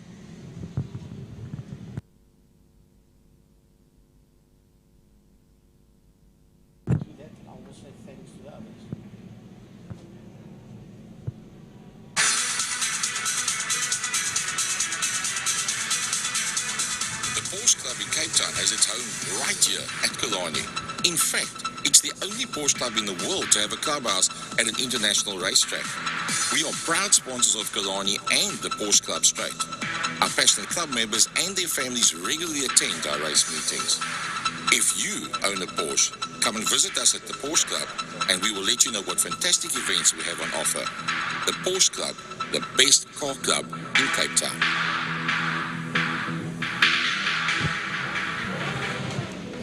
Perfect timing. Perfect timing that was. Thank you to all our sponsors around the circuit for making this happen.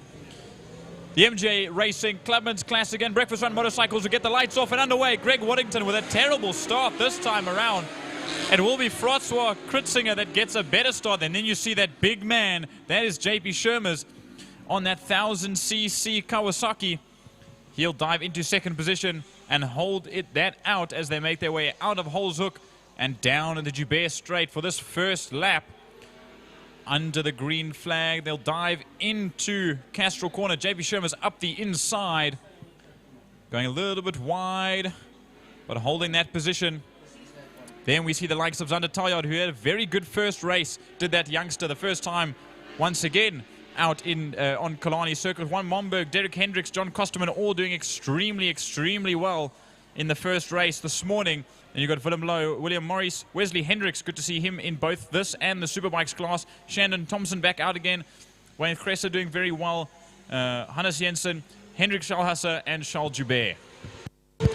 So as they work their way out of Saddle Sweep down that backstraight, it's a long train of Pirelli MGA Racing, Clubman's Classic and Breakfast Run bikes as the leading trio work their way, joined by more, working their way out of Pertamina Fostron, out of turn number 5 to conclude the opening lap of this one out of 9. JP Shermers, the Alpha Aesthetics and Ravenel sponsored giant that he is, currently leads the MGA Racing Clubman's Classics and Breakfast Run motorcycles ahead of Francois Krutzinger. The youngster Zander Taljaard sitting there in 3rd position. William Morris has moved up into 4th ahead of Greg Warrington, who had a bit of a difficult start on that KTM. Then Derek Hendricks up into 6th overall. Juan Momberg dropping down a little bit. He's in 6th. And then Wayne Fresser now moving up. He had a bit of a difficult time in race 1, only finishing 12th, but he's up into that 7th spot and 1st in the Clubman's class. So the leaders will be making their way into a saddle sweep, the double right-hander. That is JP Shemmers, Zander Taljaard, and Maurice. And then the rest of them coming through, Waddington, Hendricks, Momberg, and then it's a train of them behind Momberg. That's Gresser, Thompson, Hendricks, Lowe, Kosterman, all of them in that fight as the leaders are making their way out of Pertamina Fostron. JP Shemmers, Zander Taljaard, and Morris that sits there in 4th, and right on his case is the 15 bike of Greg Waddington. You love to see the way that these bikes group up together, and it is. So it's Shermers and Krutzinger while this the lap counter updates. It's JP Shermers, Zander Taljaard, Greg Waddington, William Morris, Derek Hendricks, Juan Momberg up into 6th, Shandon Thompson up into 7th, Wayne Thrace, Hendricks, Kosterman, as they make their way now into Holshoek. Right, through holes, the leading, make it the leading 4 bikes go, because there's a bit of a gap between themselves and the rest of them. That's Shemmers, Taljaard, Waddington, and Morris. And Waddington is the man on the move. He's got his nose now ahead of the 13 of Morris. Yes, he sits there in 3rd, and William Morris has dropped down 1 position as this leading foursome makes its way through saddle sweep, the double right-hander. And we keep reading off these names. There's Derek Hendricks. Oh, there was a little bit of a nudge and off. That's a very fast off. That's Hendricks. Oh, that bike That's is tumbled. Hendricks. That bike was end over end. Please get up. I just saw the 57, so that is definitely Derek Hendricks. Hands on his head. That's taken the tumble there. So I believe what happened was they tried to both move over to the same space. Juan Momberg, okay. Derek Hendricks is a little bit sore, but he is up and walking. He's up and walking. That's the most important thing. That bike is very, very second-hand. Definitely a red flag. Thank you, Tiny. Yeah. Emil picking this up on the radio fast. They have called for a red flag to stop this one due to the fact that Derek Hendricks on bike 57, and that's a Suzuki GSXR 750. Very second-hand now. A lot of bike parts lying all over the place there on the outside of saddle sweep. But now, okay, now we hear that the medics are on their way to turn 4, which is fantastic I think news. it's well, we saw him get up and walk, but you know, adrenaline can make you do funny things, can make you get up and walk. But I think he's fine. They're just sending the medics out there just to have a double check. But they are going to look at something I think there's else. 2 bikes. Yes. They're not going to... Francois Krutzinger, who was at the front of the field, but I don't know... As a matter of fact, as the bikes were coming through, I did notice a 77 bike drop down the leaderboard. I must confess I did see, but I didn't think anything of it. And it's possible that he could be the other situation there in saddle sweep. Unless it was... it wasn't Juan Momberg who made contact with Derek Hendricks. Yeah. So look, we're speaking under correction. We're still trying to figure out exactly who's who here. We're playing a little bit of a mind game here between you and I. We know that one is the 57 bike of Derek Hendricks. That we know. But we're trying to find out for you. Tiny's all over the radio. You're trying to find out. If he doesn't hear anything, you'll ask them if it is 2 bikes and who is the other bike other than the 57. I think some of the backmarker racers have just gone around the circuit on their cool-down lap before the red flag just to make sure that the riders are okay. Once again, we did see Derek Hendricks up. But again, yeah, that is strange because I also saw that. I saw Francois Krutzinger was racing behind JP Shermers, and actually now that you say that, I'll look down. There is no JP Shermers on the grid.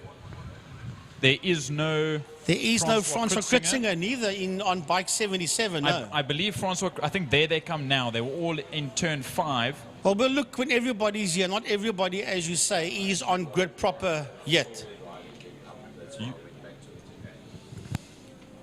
Well, I hope that the 77 bike is there. We'll get confirmation. It is there. The 77 bike is there. It's that blue machine that is working its way through. So he is there. So it's not.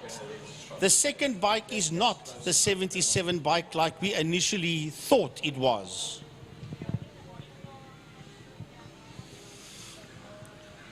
But there's definitely 2 motorcycles down. Derek, I've got a bit of a, maybe it's a racing instinct or a... you picked that up with time, yes, you idea, but you could definitely see by the way that the bikes moved, and for whatever reason why Derek Hendricks went straight off, because you didn't see him turn at all. No. Because at that point, I believe he clipped the back tire. Sorry, I think that's Derek walking across the track there. So Derek is fine. Thank goodness for that. I'm sure he's a bit frustrated. We need to still find out who the other rider is. Let it suffice to say he's in better condition than his motorbike. Yeah, that's for sure. It tumbled big. It did, eh? I'm pretty sure that the IMUSAT ladies, Nadia and the girls, well, there we go. Here we go with the replay. There you can see both of them going down. A whole bunch of dust. You cannot see the first bike. You can see there the rider rolls over onto his side. He initially just goes onto his hands and knees, and then he lifts himself up, and no problem there. But Frankie, as you said, rider up and walking, bike in the horizontal position. So we're just waiting for final confirmation on the second number. But I see those two are very close together. So Derek Hendricks is the one closest to us. Yeah. Yes. But from what we saw the one bike. And as far as I can see, so I'm going to look off onto the grid now. So I'll just read some numbers off to you, Frankie. We've got the 77 and the 63. Yes. That's JP Schermers and Francois Kritzinger. We've got the 88, Talyard, Juan Momberg. And you see, if you look on your timing screen, the 13, it's William Morris is the one that we don't have the there. 13 is not. The 13 is not on the grid proper yet. I can only imagine that it is him, because if you think about it, if you what do you call it? Well, if you look on track where they were one behind the other. So until we get further confirmation. Officially it is the 57, unofficially we'll say it's the 13. Because I initially thought it was Juan Momberg who was in front, because what I believe had happened was Derek Hendricks, whether he was in front or behind, there was a bit of contact when they both moved to the left-hand side of the circuit to turn in to Sarl Sweep, and one touched the other's rear tire, and of course at that rate you get squabbly, you get a little bit nervous, and you sort of tighten your grip. And I think whoever it was, either Derek Hendricks or William Morris, they just had nowhere else to go, and you can't just slam on the brakes at that point if you're going towards the dirt, and they both just went straight off. Jordan, you have raced a little bit on bikes yourself? Yeah, I suppose you could say. Now, that is why you can picture it, because you can understand the physics of it, because you've been out there yourself. So there you go. That's the inside line from Jordan Huben. Frankie Innes? Yeah, well... Do you have any inside line from a motorcycle for us? From a motorcycle point of view, no. But Frankie has been around here many years back when he was narrower. He was the same height, but he was narrower. Say, fitted into a Formula Ford. Formula V. Formula V. There we go. Even I remember that. That is... I don't want to talk lies now. That was 2000. 24 years and 25 kilos back. I'll tell you a little bit of the history about it. Niels Rabe was doing the Motorsport focus show on Radio Tygerberg many, many years ago. It used to be on a Thursday evening. And he organized 2 Formula Vs from a very tall guy by the name of André van der Merwe. And I can't remember the other gentleman's name now. It was a short guy. And that V was for me. And we came down here on a Friday afternoon. I was still working in the in the Air Force those years, and came down here on the Friday afternoon, and the whole track was ours. And we had lots of fun. Of course, Niels was a lot faster than me because he had motocross experience and previous racing experience compared to my nothing. And so obviously he was a lot quicker, but that's not the point. The point was we had tons and tons of fun out here for about, gee whiz, an hour and a half, 2 hours, I think. But the thing with the Formula V is, because it's not wings and slicks, it's normal road tires and there is no wing at the back, that if you brake very late into a corner, it snaps around on you and it does a swapper.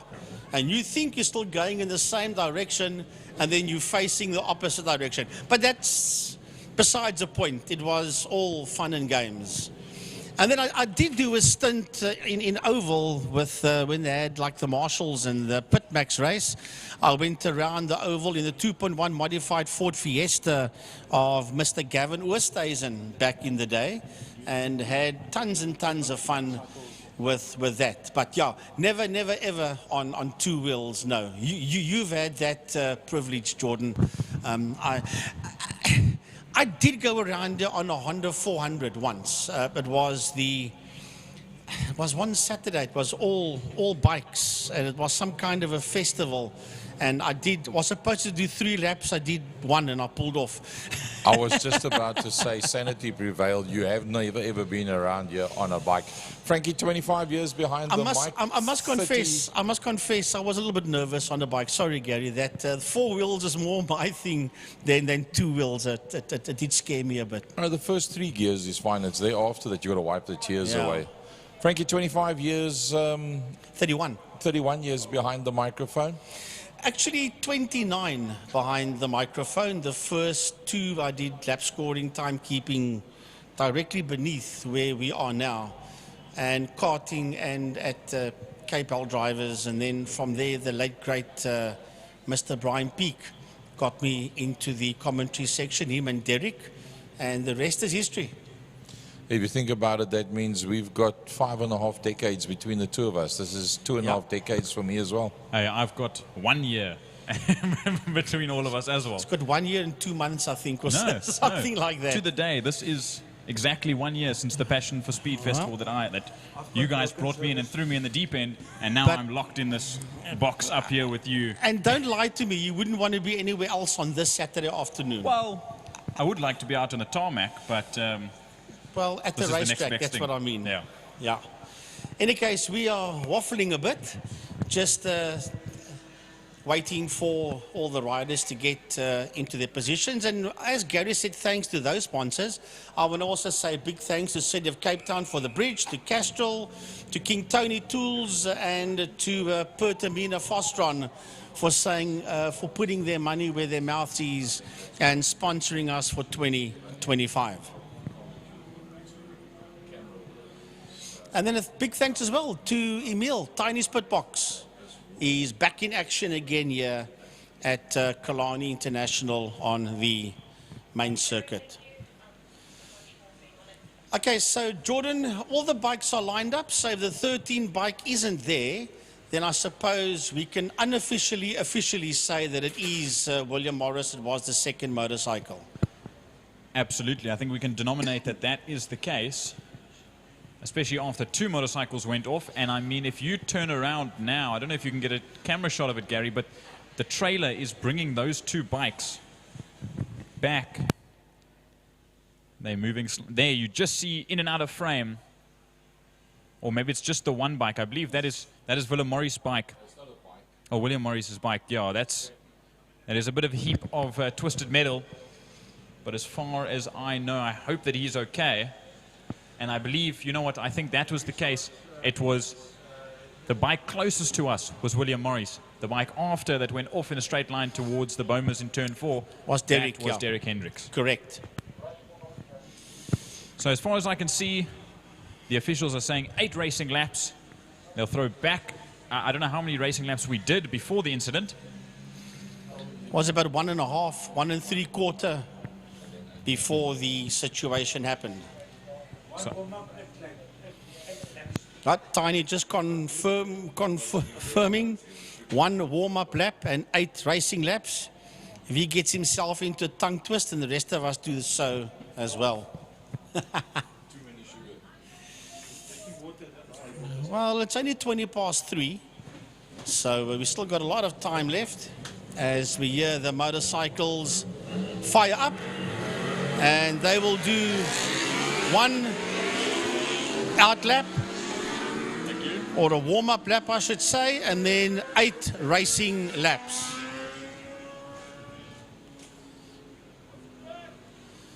Well, Waddington, Kritzinger and Schemmers, they were doing pretty well. They were trying to get away from the rest of the field. Now remember that Waddington and Kritzinger is in the MC Club 600, and Schemmers is in the Clubman's 1000cc. Kosterman, John, P7 was leading the classics. They'll prop themselves up at the line and will get ready to do another standing start and get this 8-lap race back underway. But the riders had time just to take the helmets off, open the visors, just stretch the legs a bit. Now they're back on the machines again, and they're going to hit the reset button and do it all over. The 81 bike you see on the screen there, that is John Kosterman, and he's the only classic bike out there. He's in 7th position, and he is the only classic bike out there. So he'll come first, second, third, and last in that class, because he is the only one out there in the classics. He's the all-rounder. All-rounder, as Gazza says off air here. So we'll see once again. I'm hoping that the timing sheet does a better job this time, because we saw Francois Kritzinger drop down the field. Yes, but in fact, that could have been a there. transponder issue. Absolutely. But now we'll see. Phil Harold jumps out of the way. The lights are on and the lights are off, and away they go. And a stall for Juan Momberg. A stall for Juan Momberg. He sits right in the middle of the circuit. A very, very sketchy moment. But he managed to get that bike underway. That's not good for him. But hopefully they'll slow themselves down in this big pack and he'll be able to catch up. But that's everyone cleanly through Holzhoek. Juan Momberg goes off to the side of the circuit. There's something a little bit wrong with that bike. We've got a pit lane starter as well. Turn 5, Pertamina Fostron. Zander Taljard has absolutely been swarmed, and he's lost 3 positions from that lead. And there we see Francois Kritzinger, we see JP Shermers, we see Greg Waddington on that KTM RC8. And then we see Zander Taljard, who's dropped into that 4th position. They'll go side by side, almost up against the wall. It will be Kritzinger from Shermers, from Waddington, from Taljard, then John Kosterman. Wayne Gress moves up into 6th position. Great start from him. Shandon Thompson, after a good welcome back, up in 7th. Wesley Hendricks, Willem Lowe, Hannes Janssen. That's your top 10. Right, so here they come down towards a danger factor when you have so many bikes close together. And Shandon Thompson on his new ZX6R that is absolutely storming away in that 6th position and 4th in his class. Right, the leaders are making their way up the Tiger Bush. That will become the golden highway as the day goes on when the sun sets. Through Saddle Sweep they come. Kritzinger, Schemmers, Waddington and Zander Taljard. The 4 of them surely be going to have a new leader, because Waddington wants to come through. Waddington sitting out there in P3, and he's not going to go any further than that 3rd position as they make their way through Fostron corner. But it's all about these 4 that's coming down towards us, and we might have a new leader. We're going to have a new leader. Yes, we're going to have a new leader as they cross the line. And it is Waddington. I thought he was going to go for the move as he gets into P1. Kritzinger 2nd, Schemmers 3rd, Taljard 4th, and all on his own is John Kosterman. Then we see this big group in the middle pack. It's Hendricks. Wesley Hendricks has moved up into 6th position. He was way back and he's managed to get all the way up into 6th. Great running so far. Then Shandon Thompson on that 888 Motorcycles outfitted ZX6. Then Willem Lowe, then ZX6. Then Willem Lowe, then Janssen. That is Hannes Janssen up into 9th now. He started through. And then there's that group once again. It's Hendricks, it's Thompson, it's Lowe, it's Janssen, it's Gresser. Then they all run into Pertamina Fostron. There's a bike length between each of those bikes, each of those riders. It's super tight knit. It's moved from 4. It's moved from 5 to 4. So that, I lie. That's Thompson, Lowe, Janssen and Fresser that run through there in that group of 4. That is Wesley Hendricks that is pulling away from that group in front. So the leaders are now making their way into Damps, the front 4. There we see them in the back of your screen, heading towards turn 3, Damstip. This is this mid-pack group of riders that's heading towards Castrol Corner. The leaders will be coming down the back straight shortly. 7, 8, 9, 10. We'll pick them up now, down the back straight. There they go, down the back straight goes your leaders.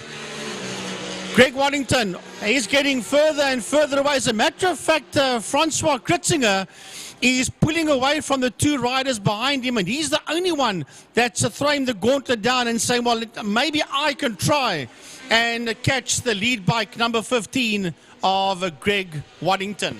It's very interesting to see because on the first start that they had, Greg Waddington had an absolutely terrible start. Greg Waddington jumped up, stalled a little bit, and then got the bike running, and he dropped a couple of positions. Now, he managed to get a great start this time around. He's leading. There's John Kostman once again. There is Wesley Hendricks now sitting on his own. Then that big group that we saw is split up. There's Shandon Thompson there in 7th position. Willem Lowe, last as runner-up to the championship.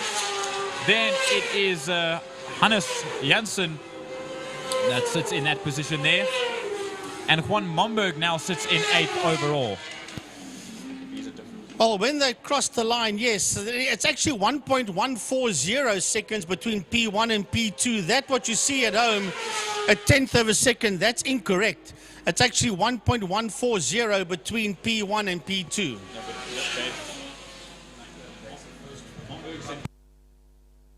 So I'm just looking at these, and I can't quite tell which one of our screens is correct, as they've got just under 3 laps to go. Or just over 2 laps to go, rather. As we see now going into Pertamina Fostron.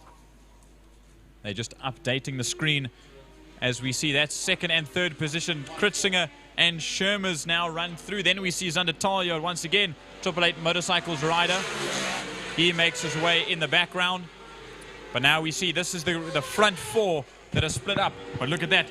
JP Shermers is right behind Francois Kritzinger once again. And this is the final lap. So Waddington is 1.461 seconds ahead of Kritzinger. That's in that 2nd position. But Shermers is going to be overtaken. Taljaard, oh, they make contact. They make contact. JP Shermers and Zander Taljaard make contact. And there's Taljaard, that's Kritzinger on the outside. So, actually, under correction, it was Zander Taljaard that made his way through. He was sitting in 4th. That's Francois Kritzinger that had contact made by JP Shermers into that 2nd corner, into Castrol Corner. So they have both dropped down a couple of positions. That was a big rollover into Castrol Corner. That's a massive flip. Oh, there's 2. There's 2. There's one on the exit of turn 1. Marshals are running there as well. There's more than just one incident out there on track. I think that's a red flag. A red flag is being called for. With 2 laps to go, they're not going to restart this race. A red flag is being called for. It's not just the situation you saw there in turn 2 Castrol. There's one on the outside exit turn 1 holes as well. I initially watched those marshals run to that situation, and then this one that we see on screen now, that's the one that Jordan picked up.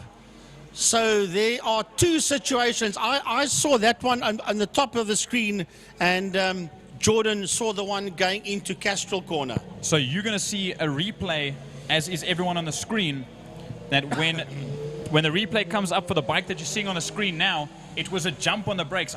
Okay, he must be very sore after that, because he jumped on the front brakes and the bike went end over end. I don't know if you remember Gerard Frey going into turn 1 a couple of months ago, or just over a year ago. He grabbed the front brakes and the bike just somersaulted, and it did exactly the same thing.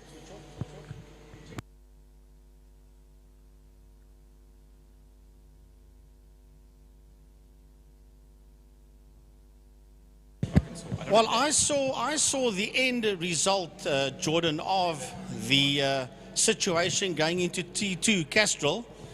And as I saw that, I panned to my right-hand side and I saw about 4 or 5 marshals running to the outside exit of turn 1. That's bike. That's Hannes Janssen in turn 1, exit holes on the 23 machine. What happened there, I don't know. I just saw that, but I think Hannes is fine. Yeah, I did see him up and walking up against the barrier. But as far as I'm concerned, I didn't see Juan Momberg comes across the line, so it's not him. But as far as I know, Willem Lowe is the only bike I can think of that is both black and blue. And I see they've all finished. Obviously, they've called the race, so everyone's had to finish, so to speak.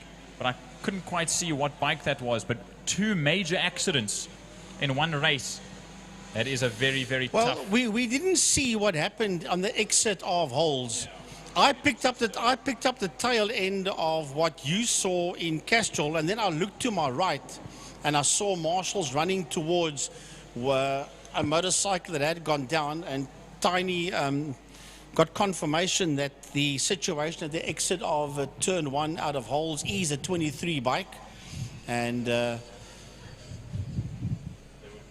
we're not sure. We're still trying to get confirmation on the situation in Castrol Corner for you. They were definitely unrelated.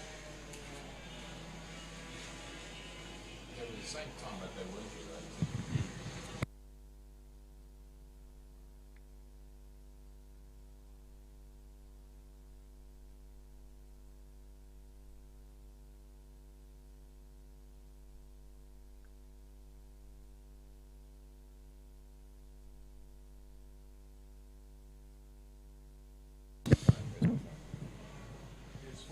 All right, folks, we're just going to go off air for a while.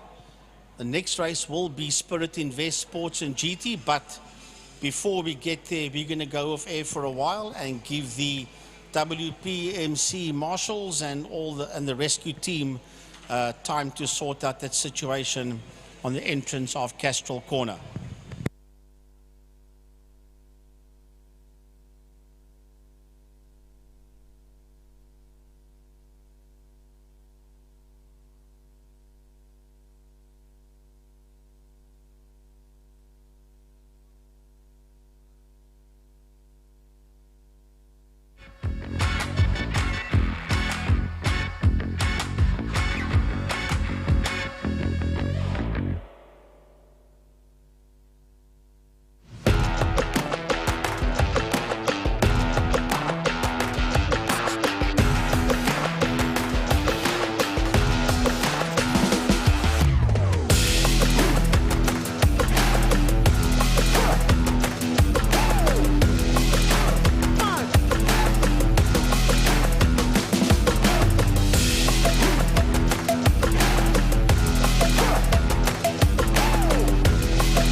Well, the drama continues here at Killarney International Raceway, and the next race out is the Spirit Invest Sports and GT race number 2. Big thanks to Lime Property Management, Mr. Clint Ridden, and Smile 90.4 FM, the official media partner of the Western Province Motor Club, playing more 80s music in Cape Town than anybody else. So big thanks to Smile FM and Lime Property Management. Big thanks to all the other sponsors here, the City of Cape Town for the bridge, King Tony Tools for the subway, Porsche Club for the main straight, and then Castrol for turn 2 for the tower, and they also do sponsor the spinning pitch. Big thanks to Castrol as well, being back here at Killarney for, after the absence I should say, for many years. We welcome Castrol back. Well, they were here last year, and we're glad that they are continuing with us in 2025.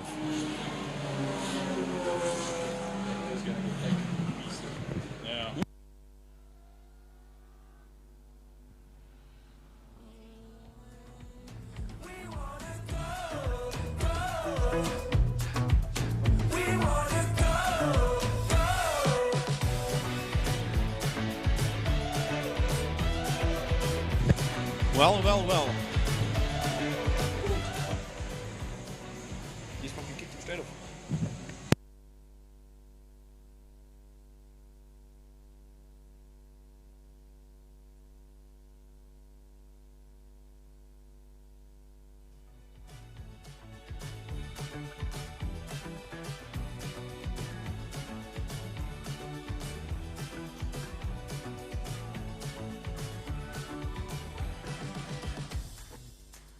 Driving cars on a Mars tonight. We're blasting off to the stars tonight. We wanna go, go. We wanna go, All right, Jordan, so we are about to go racing again, this time on 4 wheels with the Spirit Invest Sports and GT cars.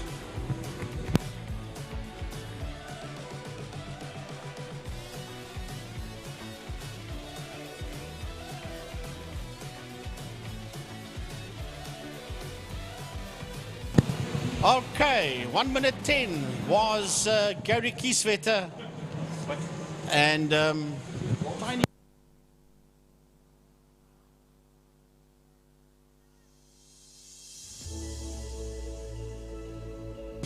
all right, here we go. This is going to be some good action. Remember, they are going to line up here behind the safety car. The safety car will peel into pit lane. It's now once again going to be Gary Kieswetter and Charles Visser on the front row of the grid. The lights are on. The lights go off. And away we go. Heading down into turn number 1. Visser sits there on the outside. Kieswetter's there on the inside. Connor Kilbride is there in that 3rd spot as they make their way out of Holzhoek. Then we've got Sander Bakari. Right behind Sander Bakari is Dr. Mike Verrier. Martin Prince is in the house as well, and that looks like the Nobriga that sits in there behind him, and right on his heels is Gavin Gorman. Now that's the first bunch coming through and out of Castrol Corner. Visser. Behind Visser's Connor Kilbride. Then Visser. Behind Visser's Connor Kilbride. Then it's Mike Verrier, right on his case is Sander Bakari, followed there by Martin Prince. Then it's De Nobriga. Behind De Nobriga, it is Gavin Gorman as they cross the line. And then it's Divan Lasmore and Simeon Penev is in that fight as well as they make their way into Castrol Corner. So the leaders will now start spreading out because all 3 of those cars, the Kieswetter, Visser and Kilbride cars, are all very different on pace. And they're all actually in different classes, so they will be different on pace, so they will make gaps between each other. But it's the battle that we wanted to see is Verrier, Bakari and Prince And you can see them coming into our shot. There is Mike Vera, there's Sandro Bakari, and there's Martin Prince. This was the battle we saw in the first race, and 2 cars dropped out of that battle. So now we're going to get it again. Right, Fisser in your screen, heading towards Fostron corner. Connor Kilbride coming through, Mike Vera coming through. Martin Prince is right on the case there of Sandro Bakari. There, Prince right on the case of Bakari, the Porsche right on the tail there of the Juno as they exit Fostron. Then we've got De Nobrega behind the 2 of them. Tristan De Nobrega, there he comes. And then behind De Nobrega, we've got Gavin Gorman. But we go back to these 2, and still through turn 1, Prince is all on that back wing of Sandro Bakari. But that gives Dr. Mike Vera the chance to run away with it. But there we see De Nobrega, Gorman, there's Lusmore, there's Hatzi, there's Penev. There's Penev on our screen now, and then Andre Steenkamp in the Swift Nardini that's running there at the back end of the field. If we can stay with this Nardini coming towards us now, that Nardini there, that is Andre Steenkamp, who is a staunch karter, and Gaza, you'll also know him from iRacing, Andre Steenkamp. Absolutely, a lot of these guys do all those sorts of things. Sorry, Gary, I don't want you to speak about that. But yeah, there's a lot of iRaces in this field as the leader comes down the main straight and into Holzhoek once again. Right, that is your leader in the Janetta. That's Gary Kieswetter. He's 6.8 seconds ahead of Charles Visser. That is in that second spot. That is Visser in that Porsche. Connor Kilbride will be coming through now in the BMW. Then it's a bit of a gap before we see Mike Vera. Here comes Mike in a Z4. Behind him is the orange Porsche of Martin Prince and the red Juno of Sandro Bakari. That is there in that 6th position. And yeah, I see no yellow flags anywhere. As we see now the leader come past to start another lap. There's 3 to go. Charles GT. That is the 43 Janetta of race leader Gary Kieswetter. Lovely motor car as he wins the 2nd race for Sports and GTs. Gary Kieswetter will take 2 for 2 in the first round of the Killarney Power Series. And with that, Gary Kieswetter spoke to me earlier on the fan walk, as here comes Charles Visser to the line. Visser will take 2nd position in that Charles Engineering Porsche. But Gary Kieswetter said that there was going to be some engineering and some testing with Troy Dolenchek for the rest of the year. Connor Kilbride now comes across the line to take 3rd overall. Yeah, Kilbride finishes his race. Couple of back markers coming through, of which one of them was Andre Steenkamp. Welcome to the big time, Andre. Got a couple of Birkin 7s. That is Henny Trollope. That's finishing his race. And Dr. Mike Verrier will cross the line in 4th position. 5th will be this Porsche of Martin Prince, followed by the Juno in P6 of Sandro Bakari. Good to see Sandro finishing this race after struggling in the first heat this morning. And as far as I can see, it's only Tristan De Nobrega in the Racing Spirit BMW E46 M3 that now comes across the line. He'll take 7th overall, so that's a brilliant result for the Racing Spirit guys in this Spirit Invest Sports and GT race number 2. And once again, only those 7 cars on the lead lap. But 1:10.650, Gary Kieswetter was the quickest man out there in race 2. As far as I know, that throughout this year, Gary Kieswetter and his team, as well as Troy Dolenchek, are going to try and go for the lap record at some point. So they're doing lots of testing, lots of running of that car. And you see, that's why it is in the Sports and GT class, and why no other car can compete with it besides the likes of the other prototypes, the other Janettas of Craig Jarvis. But what a race that was. And now we move on to the next one.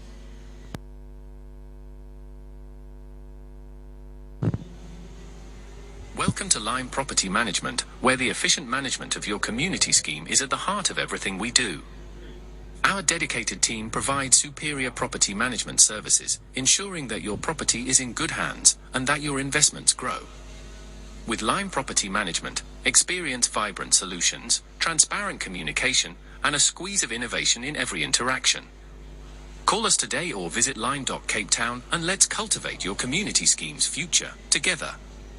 Lime Property Management, leading, innovative, motivated, energetic.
All right, here we go with the Battec STC 650 and Supersport 300s, race number 2, over 9 laps.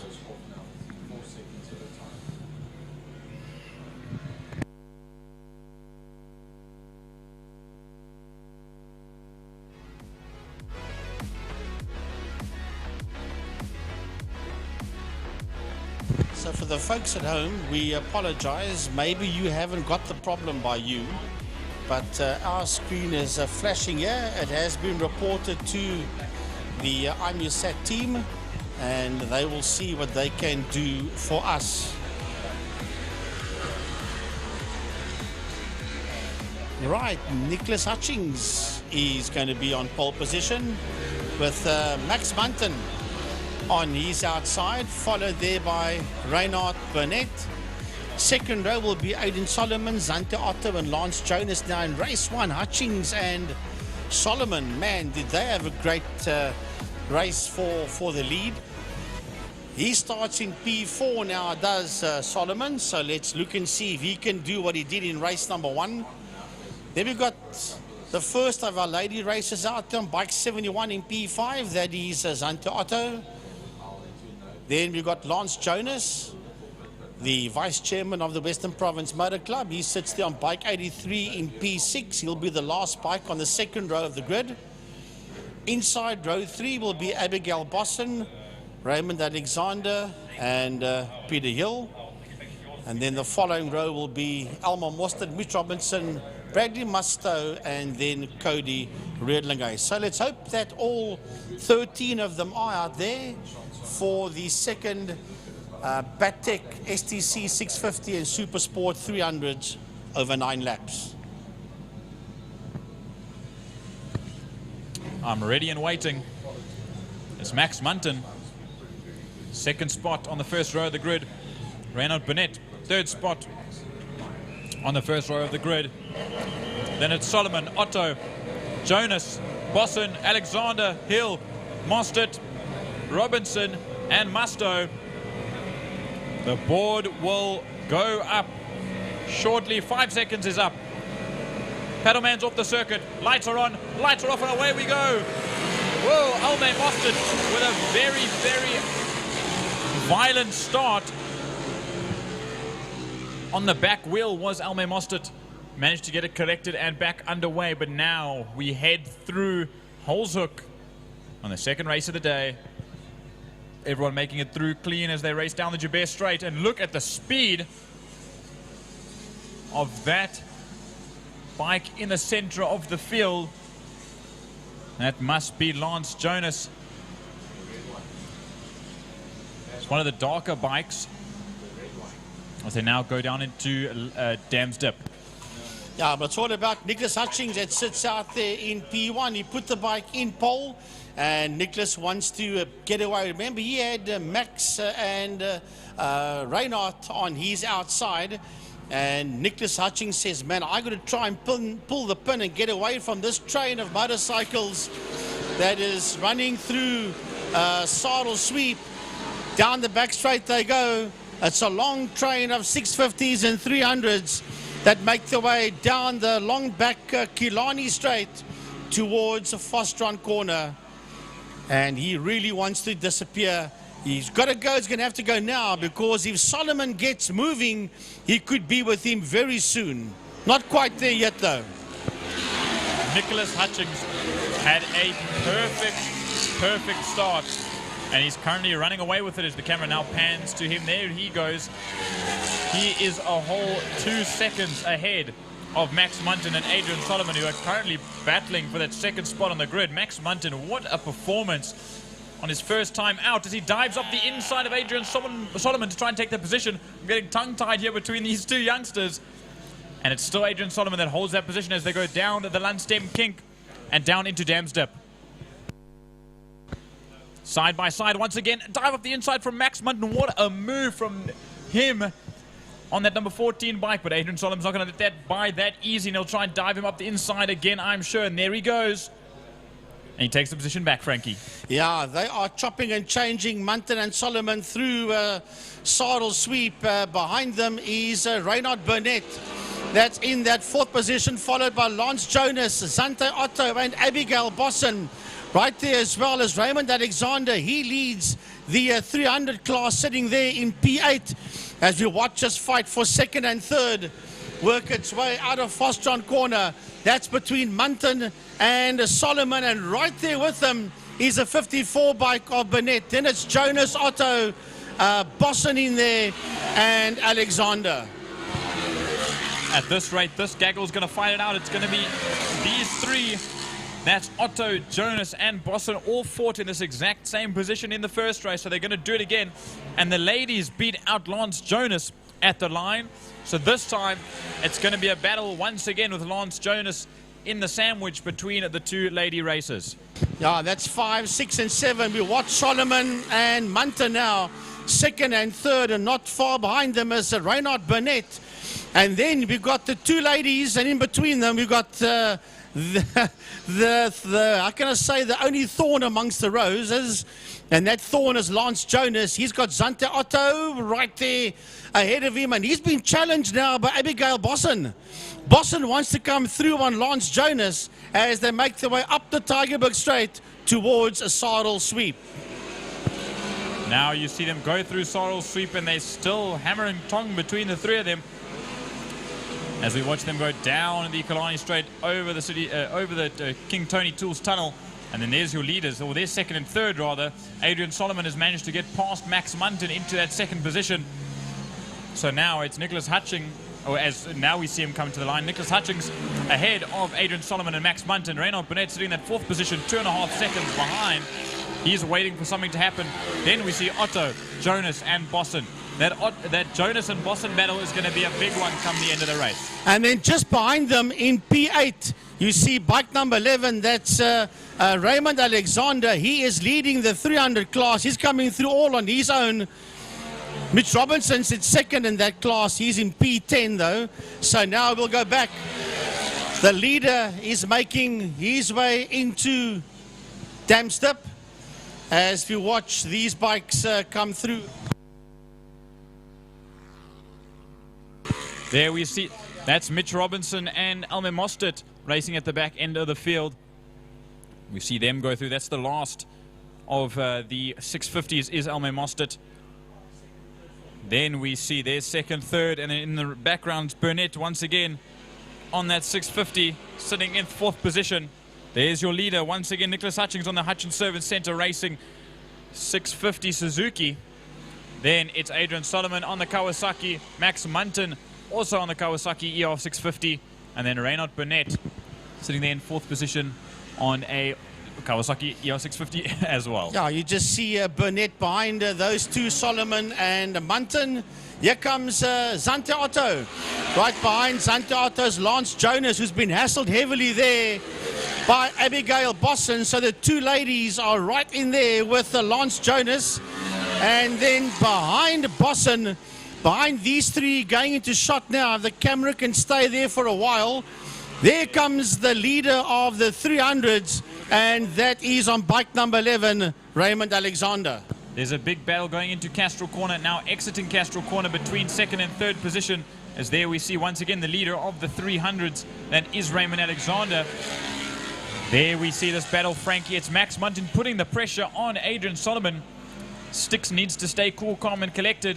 It's Max again. They're going to be fighting it out even harder. And just like that, Abigail Bossen's managed to get past Lance Jonas. So it's Otto, then Bossen, then Jonas. So once again, the ladies have outshone themselves, getting in front of Lance Jonas on the 83 MT-07. But Jonas trying to get back at it, but he just couldn't make it stick. I was going to say he wanted to make a move, a stick there, but didn't quite work out. Raymond Alexander will be behind him in P8, the leader of the 300s, as we watch Otto, Bossen and Jonas work their way through Castrol. All these riders doing extremely well. No problems so far. I probably shouldn't say that, but everything's going smoothly as we speak. But now we wait for the leader coming down the Killarney Straight. It's cool to watch the angle from this position. Watching him coming towards our picture now. That is Nicholas Hutchings. First race back, and he's currently, he won race 1. Now he's going to go for 2 to make it the whole day. And now I see Aiden Solomon is beginning to get away under Max Munton. They're still second and third, but Solomon is now beginning slowly but surely to pull away from Munton. They were a lot closer. He's not that far ahead of him, but they were slightly closer earlier on. Reinhard Burnett, you might just see him coming to view there. Here comes your leader into holes. That is Nicholas Hutchings sitting there in that first position. Then we have got Aiden Solomon, Max Munton, Reinhard Burnett is there in that fourth spot. That's Reinhard coming through. And then we should see the two ladies behind him in Otto and Bossen, followed there by Jonas. There the two of them go. That's Jonas, the last bike on your screen. Now they come into the corner, 3 laps to go. Well, it's probably 2.5 round leader now as the leader, Nicholas Hutchings, goes towards Sarl Sweep. But there we see Zante Otto, the first time back on a full circuit motorcycle in terms of racing after an accident at the beginning of last year where she somersaulted after a massive oil spill and engine blow up. And it caused a bunch of riders to go down. She's done a bunch of physio, she's been resting, and she's back up, and look at her go. The fastest woman out there currently today. But there's... And then behind Abigail Bossen is Lance Jonas in 7th position. Oh, someone's gone off like straight on. I believe that's a black bike. That may be Reinhard Burnett. Yes, it was, because Reinhard Burnett was in front of Zante Otto, which means he's lost out there. He was running 4th overall. Now he's dropped down to about 7th. Yeah, he's there behind Jonas. So that's a terrible, terrible mishap for him. He was running very well. And that's what he was actually hoping for, was to be running closer to the front this season after a bit of a difficult last season, even with good results. So now we wait 2 laps to go as the leader now heads down into Pertamina Fosteron. That's all about the Hutchings service centre bike sitting out there in P1 of Nicholas Hutchings. Nicholas making his way. I think he might have put a lap on somebody there. I think he has. Heading towards us. Yes, he has, because Solomon is there in second, and Solomon's going to put a lap. That must be Musto. Yes, that is put a lap on. And here comes Max Munton, the 14 bike, towards us. Hein Burnett won't be there because Zante Otto will be the next one that will come through behind Munton. As a matter of fact, Otto is heading towards turn number 1, holes. And then we have got Abigail Bossen, and then with the 83 of Lance Jonas. That's Lance Jonas. Now we're on the final lap. And just thinking about it, Reinhard Burnett's got a little bit of clawing back to do. As there we see the leader coming around Sarl Sweep for the final time. As off in the distance, slightly further down the field, Reinhard Burnett makes up a position on Lance Jonas. That moves him up into 6th. But there we see our leader. 1 more corner to go to end off the BatTech Super Twin Cup 650 and Supersport 300s for the day. Also brought to you by Pirelli. Or not Pirelli, by Motul rather. Can't have 2 fighting tyre brands. But there, Nicholas Hutchings comes to the line. So good racing from all those 650 riders up. So good racing from all those 650 riders up at the front end of the field. Now we just wait for a couple of the back markers that are still on the lead lap. There's still Raymond Alexander here in our picture, the number 11.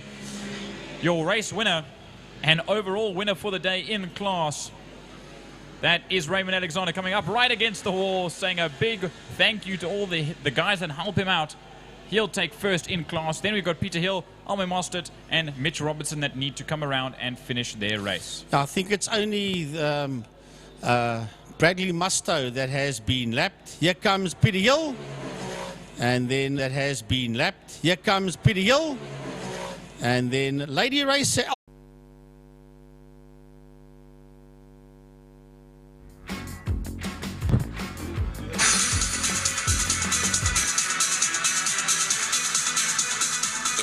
In Cape Town has its home right here at Killarney. In fact, it's the only Porsche club in the world to have a clubhouse at an international racetrack. We are proud sponsors of Killarney and the Porsche Club Straight. Our passionate club members and their families regularly attend our race meetings. If you own a Porsche, come and visit us at the Porsche Club and we will let you know what fantastic events we have on offer. The Porsche Club, the best car club in Cape Town.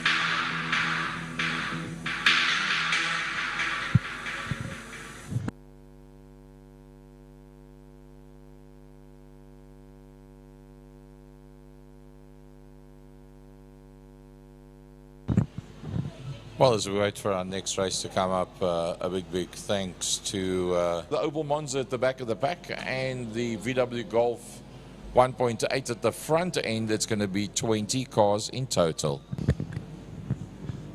All right. That is, hopefully all 20 of them are out there.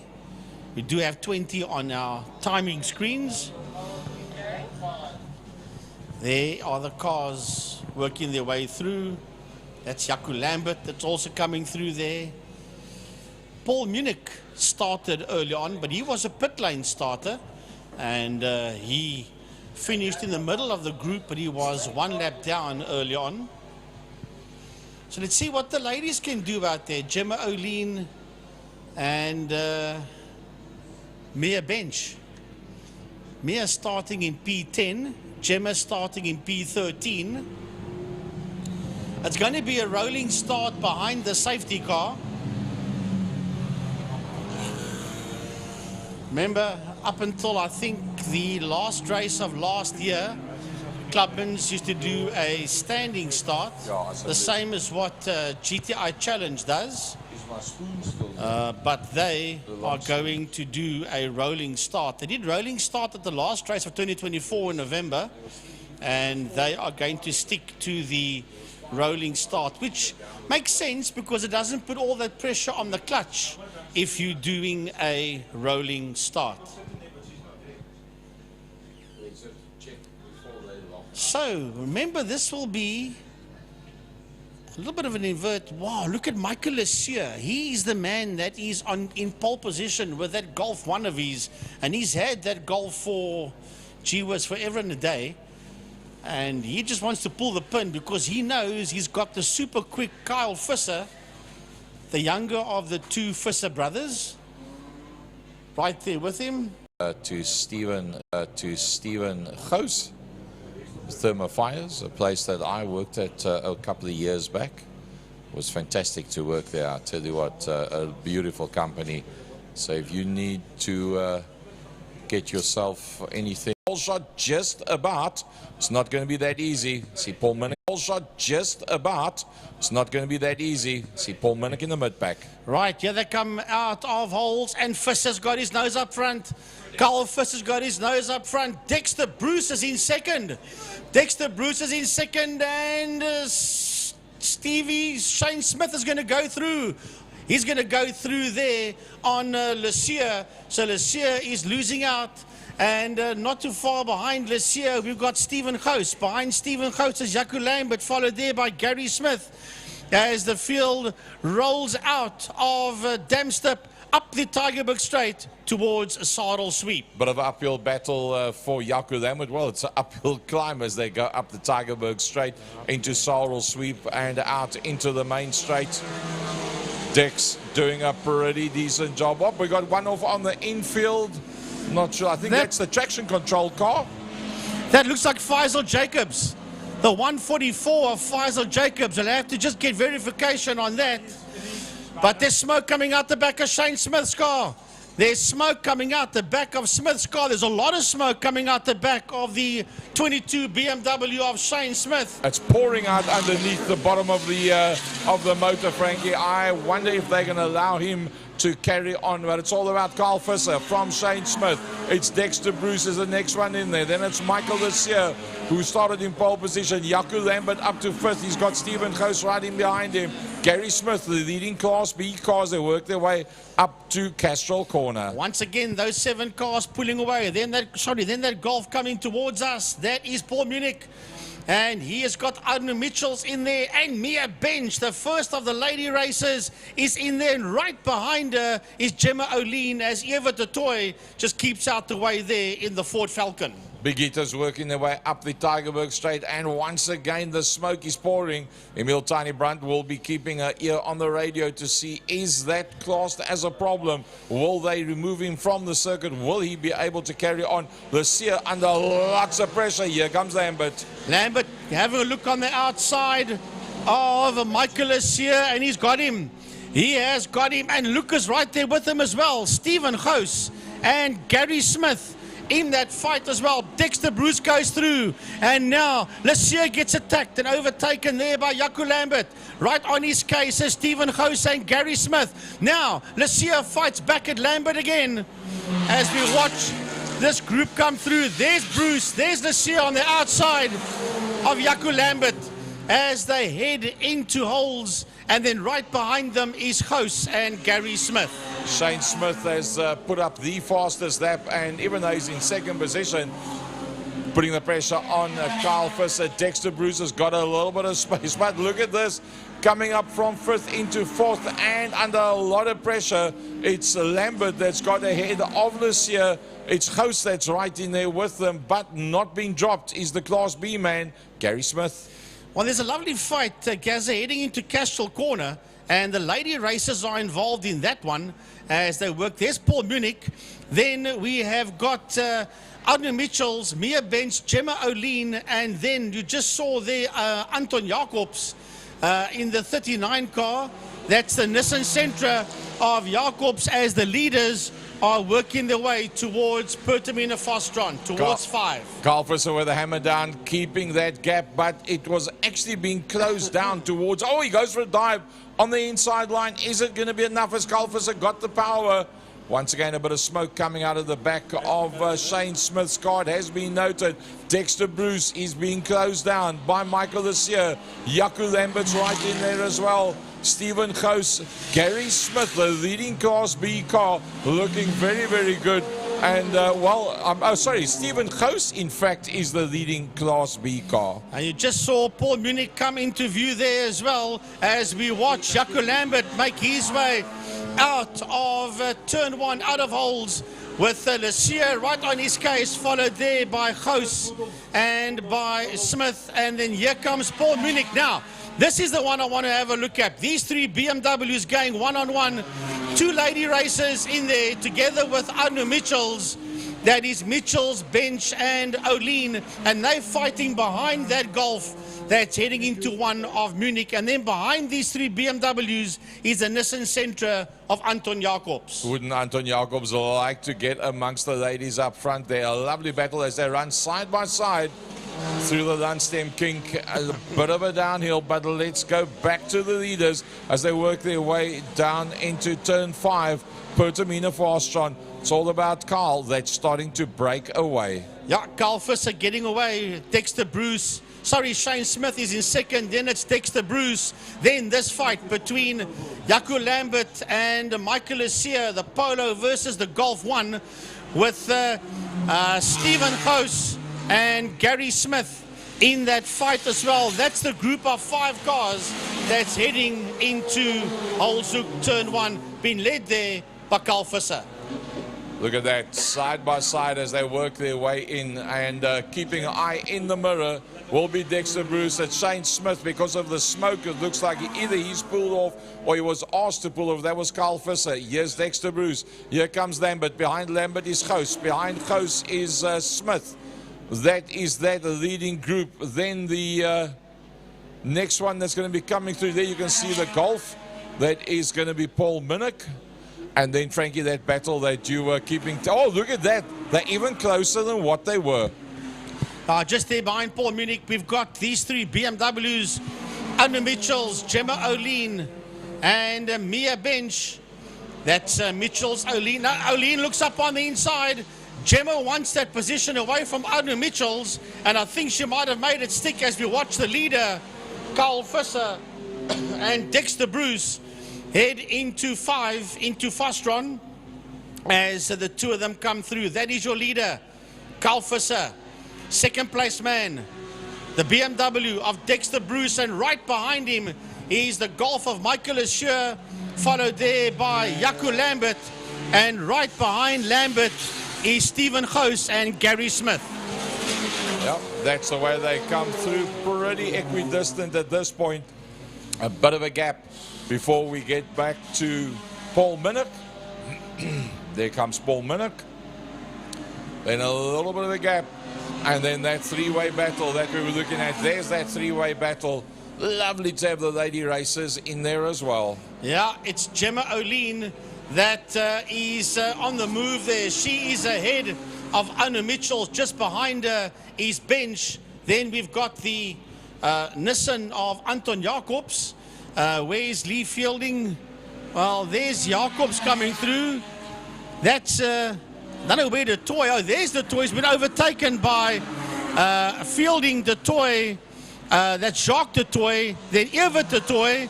And then in that lot, we see the Corsa coming through. There's the Corsa of Lehman.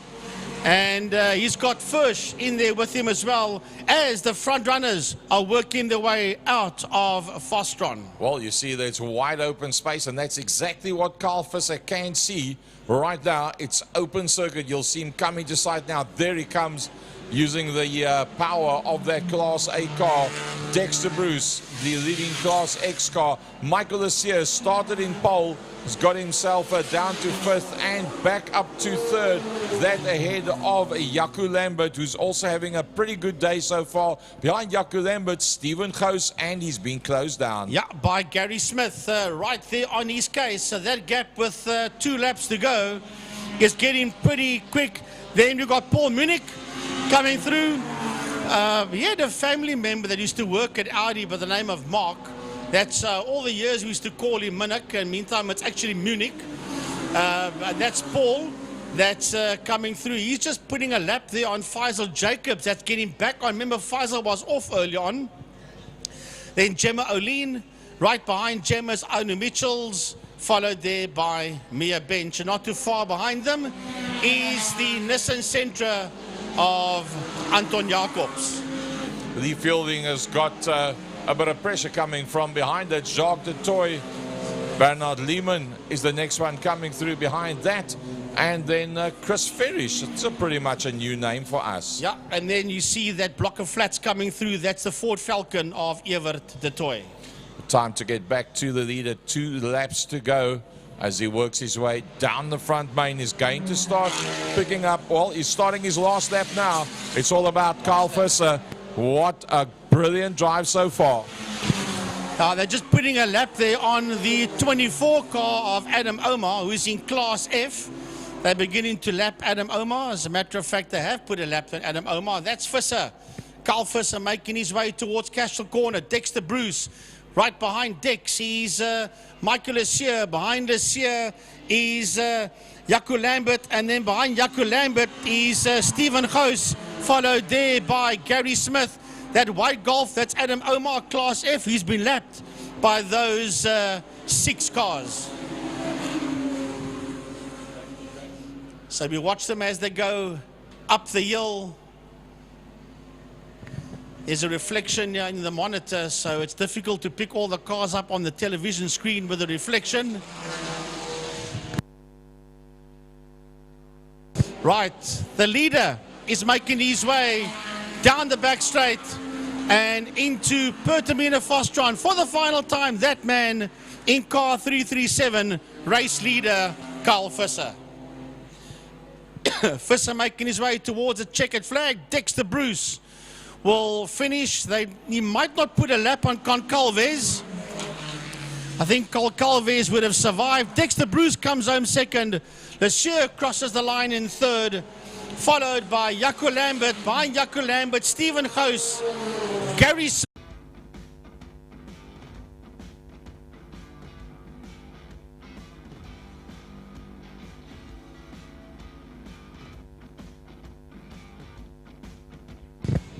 Well, there you see off the checkered flag, this train of Clubman's cars. Michael Lassier leading the Clubman's field back to the pit area.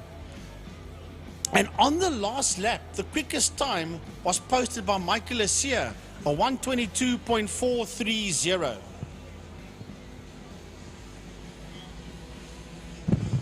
So Class A went to Carl Visser from Michael Lassier. Class B, Jaco Lambert from Stephen House. Class C was Mia Bench. Class D was Gemma from Arnu.